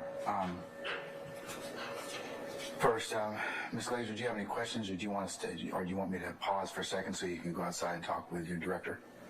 Whatever you'd like to do, madam, is all right with the court. Your Honor, I don't have any questions for Ms. Ali. As far as negotiating the contract, we're happy to provide the court with an updated version of the contract that makes clear what the original intent is. As far as negotiating further terms, I don't believe we're in a position to do that this morning. And they may not necessarily be something I can take up at this point in time. It all depends on the facts and circumstances. But I tell you what, I'll let you all have a few minutes and see if you can work out something in terms of the base, I think, misunderstanding, and we'll see what we can. If you all say you've got an agreement, then that will, I can make a ruling on this. Okay? Yes, Your Honor. Thank you. All right. So I'm just going to be in recess about maybe 5-10 minutes, and then you all let me know. Okay? All right. We're in recess. Immediately stop me if I say something which is incorrect. The adjustment to the contract, new contract, whatever you would like, the terms of payment will be $5,000 a month through the duration of the trial. Now, if this trial ends in a mistrial and you're going to schedule another one, at the end of this trial, Mr. Williams will be withdrawing. So if there's going to be a whole other one, new attorney, that's on them. But for the duration of this trial, will be $5,000 a month. Did I get that right? Yes, Your Honor. We still would want her to formally go through the process of withdrawing as an attorney would. We are just telling her that, typically our expectation with any private attorney is that they stay with the case throughout the duration of the case, regardless of if there's a mistrial, that they would stay on. We understand her particular circumstances. We're not going to object or have any issue with her withdrawing once this trial is completed, if that's what she wants to do, and her client's okay with that. Yeah, of course, there's some other variables that need to be addressed, so we can cross that bridge when if we get to it. And there was one other thing that Ms. Glazer and I were discussing that we've given you what we agree upon today. Okay. One thing that's still discussing is, as in the statute, GPDC can come to the county and ask for additional money.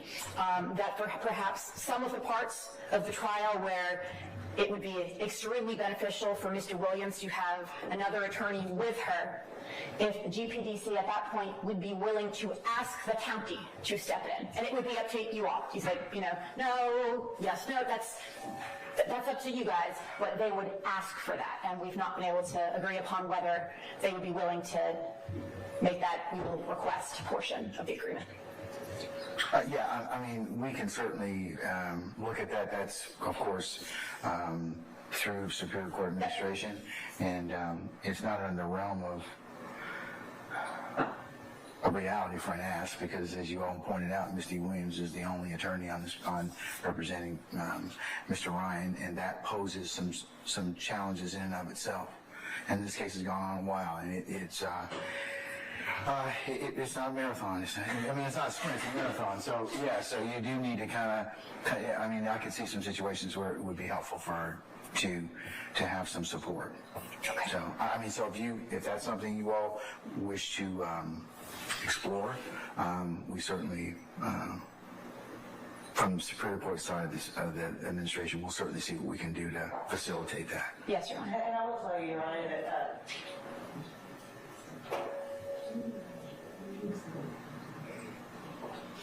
we're just saying we're not committing to anything as far as that wasn't something that we had resolved necessarily.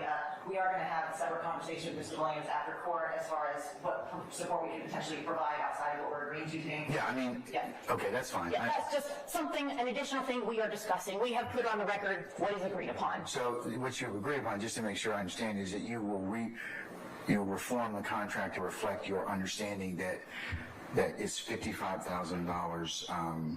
We're actually going to pay an additional. We're going to have it be where it's $5,000 a month regardless. So it will actually be, I think, at $60,000 instead of cap, just so that there's no disruption of payment. We want to make sure that she continues to be paid. So we are going to reform the contract to make it clear what the original intention was, but to make sure she is paid that $5,000 every month. And then there's a renewal, and you include the renewal provision that it will be through the duration of the trial. Yes. Okay, all right. So that you'll make it clear. Yes. As to the understanding of both parties. And when that contract is agreed and reached, we will provide it to the court and ask that it be made an exhibit, part of the court's exhibits. All right.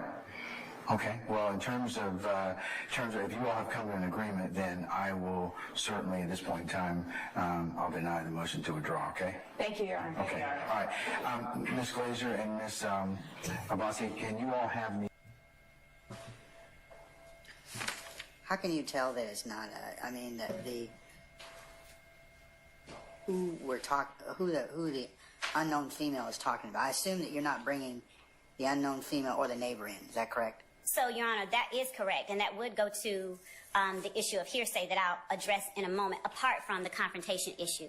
And I do want to point out, in Michigan versus Bryant, all right, I know. It's love. This the last time we gotta hear a squeaky voice. Appreciate y'all being here. Hit the like, hit the subscribe, keep commenting. Let's get it. Notes that an assessment of whether an emergency that threatens the police and public is ongoing cannot narrowly focus on whether the threat solely to the first victim has been neutralized, because the threat to the first responder and public may continue. So when the court is asking whether we're going to bring them in or not, I, with the court's permission, will speak to those matters. Well, I don't get to that until I determine whether or not it's a confrontation or Yes, Your Honor. testimonial. But the issue is, she starts out by saying it's not an emergency. Okay, and I'm looking at this because I'm being asked to exclude comments or statements related to this particular 911 call. Ordinarily, 911 calls have to be looked at on a case-by-case basis, and I think that Pitts and Spratlin and Grimes all kind of indicate that. So I got to look at that. But I also am looking at the fact that her statement is, I have no idea, baby. I promise you I can tell you all. I don't know. The only thing I know is she came running. She came to my house. She told me that the guy that shot someone named Young Thug or whoever that's supposed to be shot someone, and that guy is in her house. So we don't really have, I mean, there's no granularity. I agree with Mr. Steele about what is actually going on. I could parse out several hypotheticals of what she calls or claims may have happened. And it's unlike Pitts and the other cases where you've got somebody who's making that call. You're basically, it's already in a third-party situation because she's relating kind of what she thinks is going on. Now, so that's kind of what I have to kind of decide to begin with. Is the call primary purpose, testimonial, for the purposes of prosecution or gathering information for later? I can see how it could be either one, but I have to kind of take a look at the facts and circumstances to make a determination as to that. So, but unlike Pitts, the victim is making those calls. So, Judge. So, in this case, you got a third party who really doesn't we don't have granularity of what she's talking about.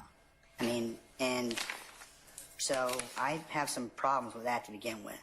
So I would like to separate out and point out that the content of the call, the fact that there is a matter that she is trying to get the police there to address, and the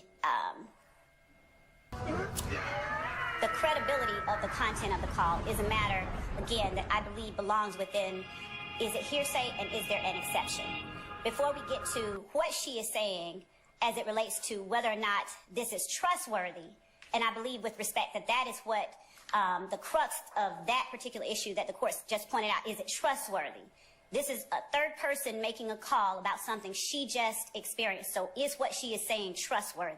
I'll give you that much, but... And so for the purposes of that, Your Honor, I believe that will fall after the court makes that determination as to the confrontation clause. And as in Davis versus Washington, Your Honor, 547 U.S. 813 at 822, the United States Supreme Court distinguished, of course, testimonial and non-testimonial statements, saying that non-testimonial statements, when made during a police interrogation under circumstances that objectively indicate the primary purpose of the interrogation is to enable police assistance to meet an ongoing emergency. And that is exactly what, even if she says it's like, it's not an emergency, don't make a big deal out of this, come get this person out of my neighbor's house. Essentially, that's what she's saying. I don't want to call it. The reason she says, and it is apparent from the call, objectively listening to it, the reason she says it's not an emergency, even though her voice is panicked, is that I don't think her voice is panicked. She's kind of just talking. I mean, she's talking in low tones. I don't, at least from the court's perspective, I'll disagree with you. I don't think yes, Your Honor. I don't think it's an emergency. Yeah. I mean, and she herself says it's not an emergency. Like I said, I got to look at the primary purpose for the call. Is the primary purpose for the 911 call to provide information that may be used later, or is it for an emergency or some other reason? Pitts kind of distinguishes that because you got somebody who's getting their, for lack of a better word, their behind torn up, and she's calling, and there's certainly where it could be argued that truly is an emergency. In this particular circumstance, it seems like she's relating information because that's the first thing out of her mouth. I can't discount that. That's the first thing out of her mouth. She says, not an emergency. Because 911, what's your emergency? And she's not saying, hey, my neighbor is getting blah, blah, blah, or that I heard this and I've seen this, and that's kind of where we are. Where she's relating a third party. I mean, and that's kind of that's the issue of whether or not I got to struggle is whether or not it's testimony or for the purpose of primary purpose. Okay, I can see how I understand the state's argument, I understand the defense argument, but that's what I got to kind of wrestle with to begin with, and then I'll decide whether or not it falls under any of the exceptions to the hearsay rule. I agree with Mr. Steele. You didn't give notice under the residual hearsay, so I'm not going to consider it under that. Your Honor, and Mr. Steele did point out the very last argument that we made and sort of went past the first two. But going back. You need to focus on whether it's testimonial, because if I don't find it's testimonial, I don't have to go to the other second prong. First step is, if it's testimonial, it ends there. If I find that it's not testimonial, then I'll move to whether or not it falls within a hearsay exception. But I'm not convinced it's not testimonial yet. John, I'd ask the court to look at Varner versus the state, 306 Georgia 726, Your Honor. And in Varner, the court states... What was the citation? 3 what? 306 Georgia 7... Stop the madness! Otis, the security guard is here. Peace. Bam!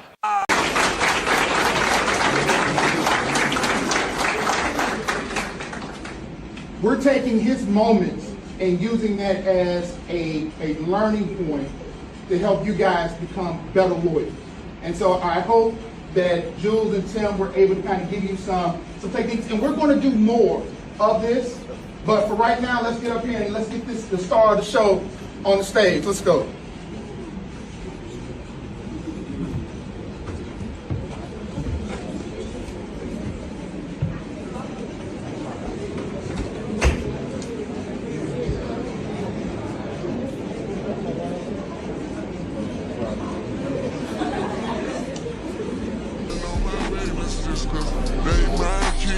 I took off all my necklaces, cause see the plot twist. Magnificent preferences, you can tell by the letterman. You can tell by the letterman.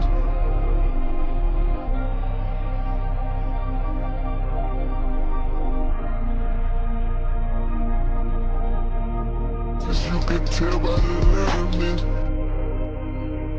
If I ain't one of the greats, please tell me who it is. I've been focusing on my babies just cause they ain't my kids. I took off all my necklaces, cause see the plot twist. Magnificent preferences, you can tell by the letterman. You can tell by the letterman. Objection not that's intent. I'm overrule the objection. Could you repeat the question for me?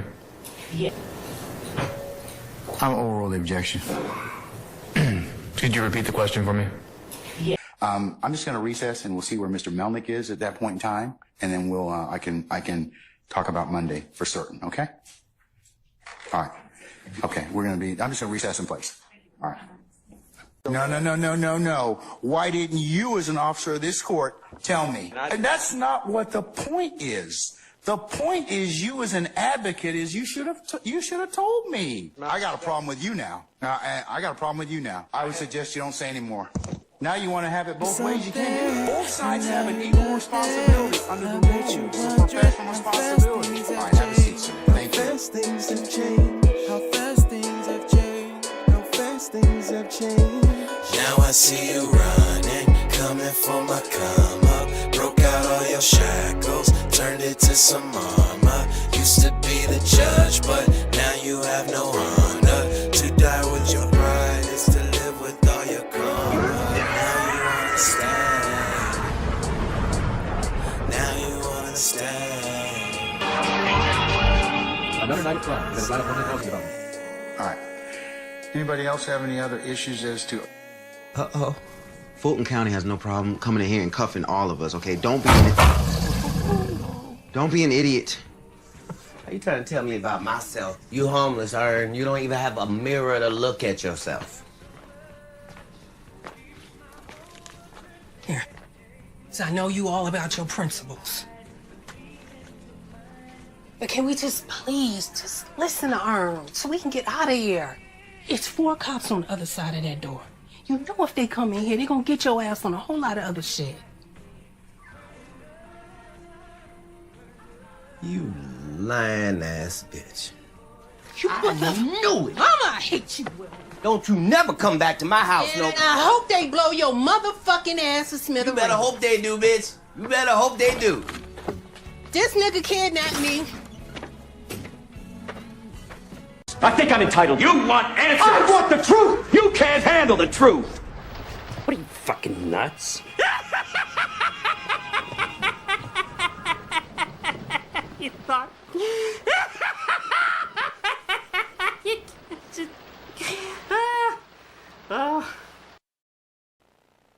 All right. That's it, family. Appreciate y'all again. Much love to everybody who been here. Special shout out to FFS, for fuck's sake, formerly known as For Fuck's Sake, for showing up and showing out with the super chats. We definitely appreciate you. Shout out to Cat for sending everybody through. Shout out to everybody who came here from Cat Channel. Shout out to Tall Glass. Shout out to Shaw Diggy. Shout out to Julie Horn. You know y'all my favorites. So appreciate y'all all. Much love, and let's be out. Till next time. Get some sleep, family. See y'all Monday.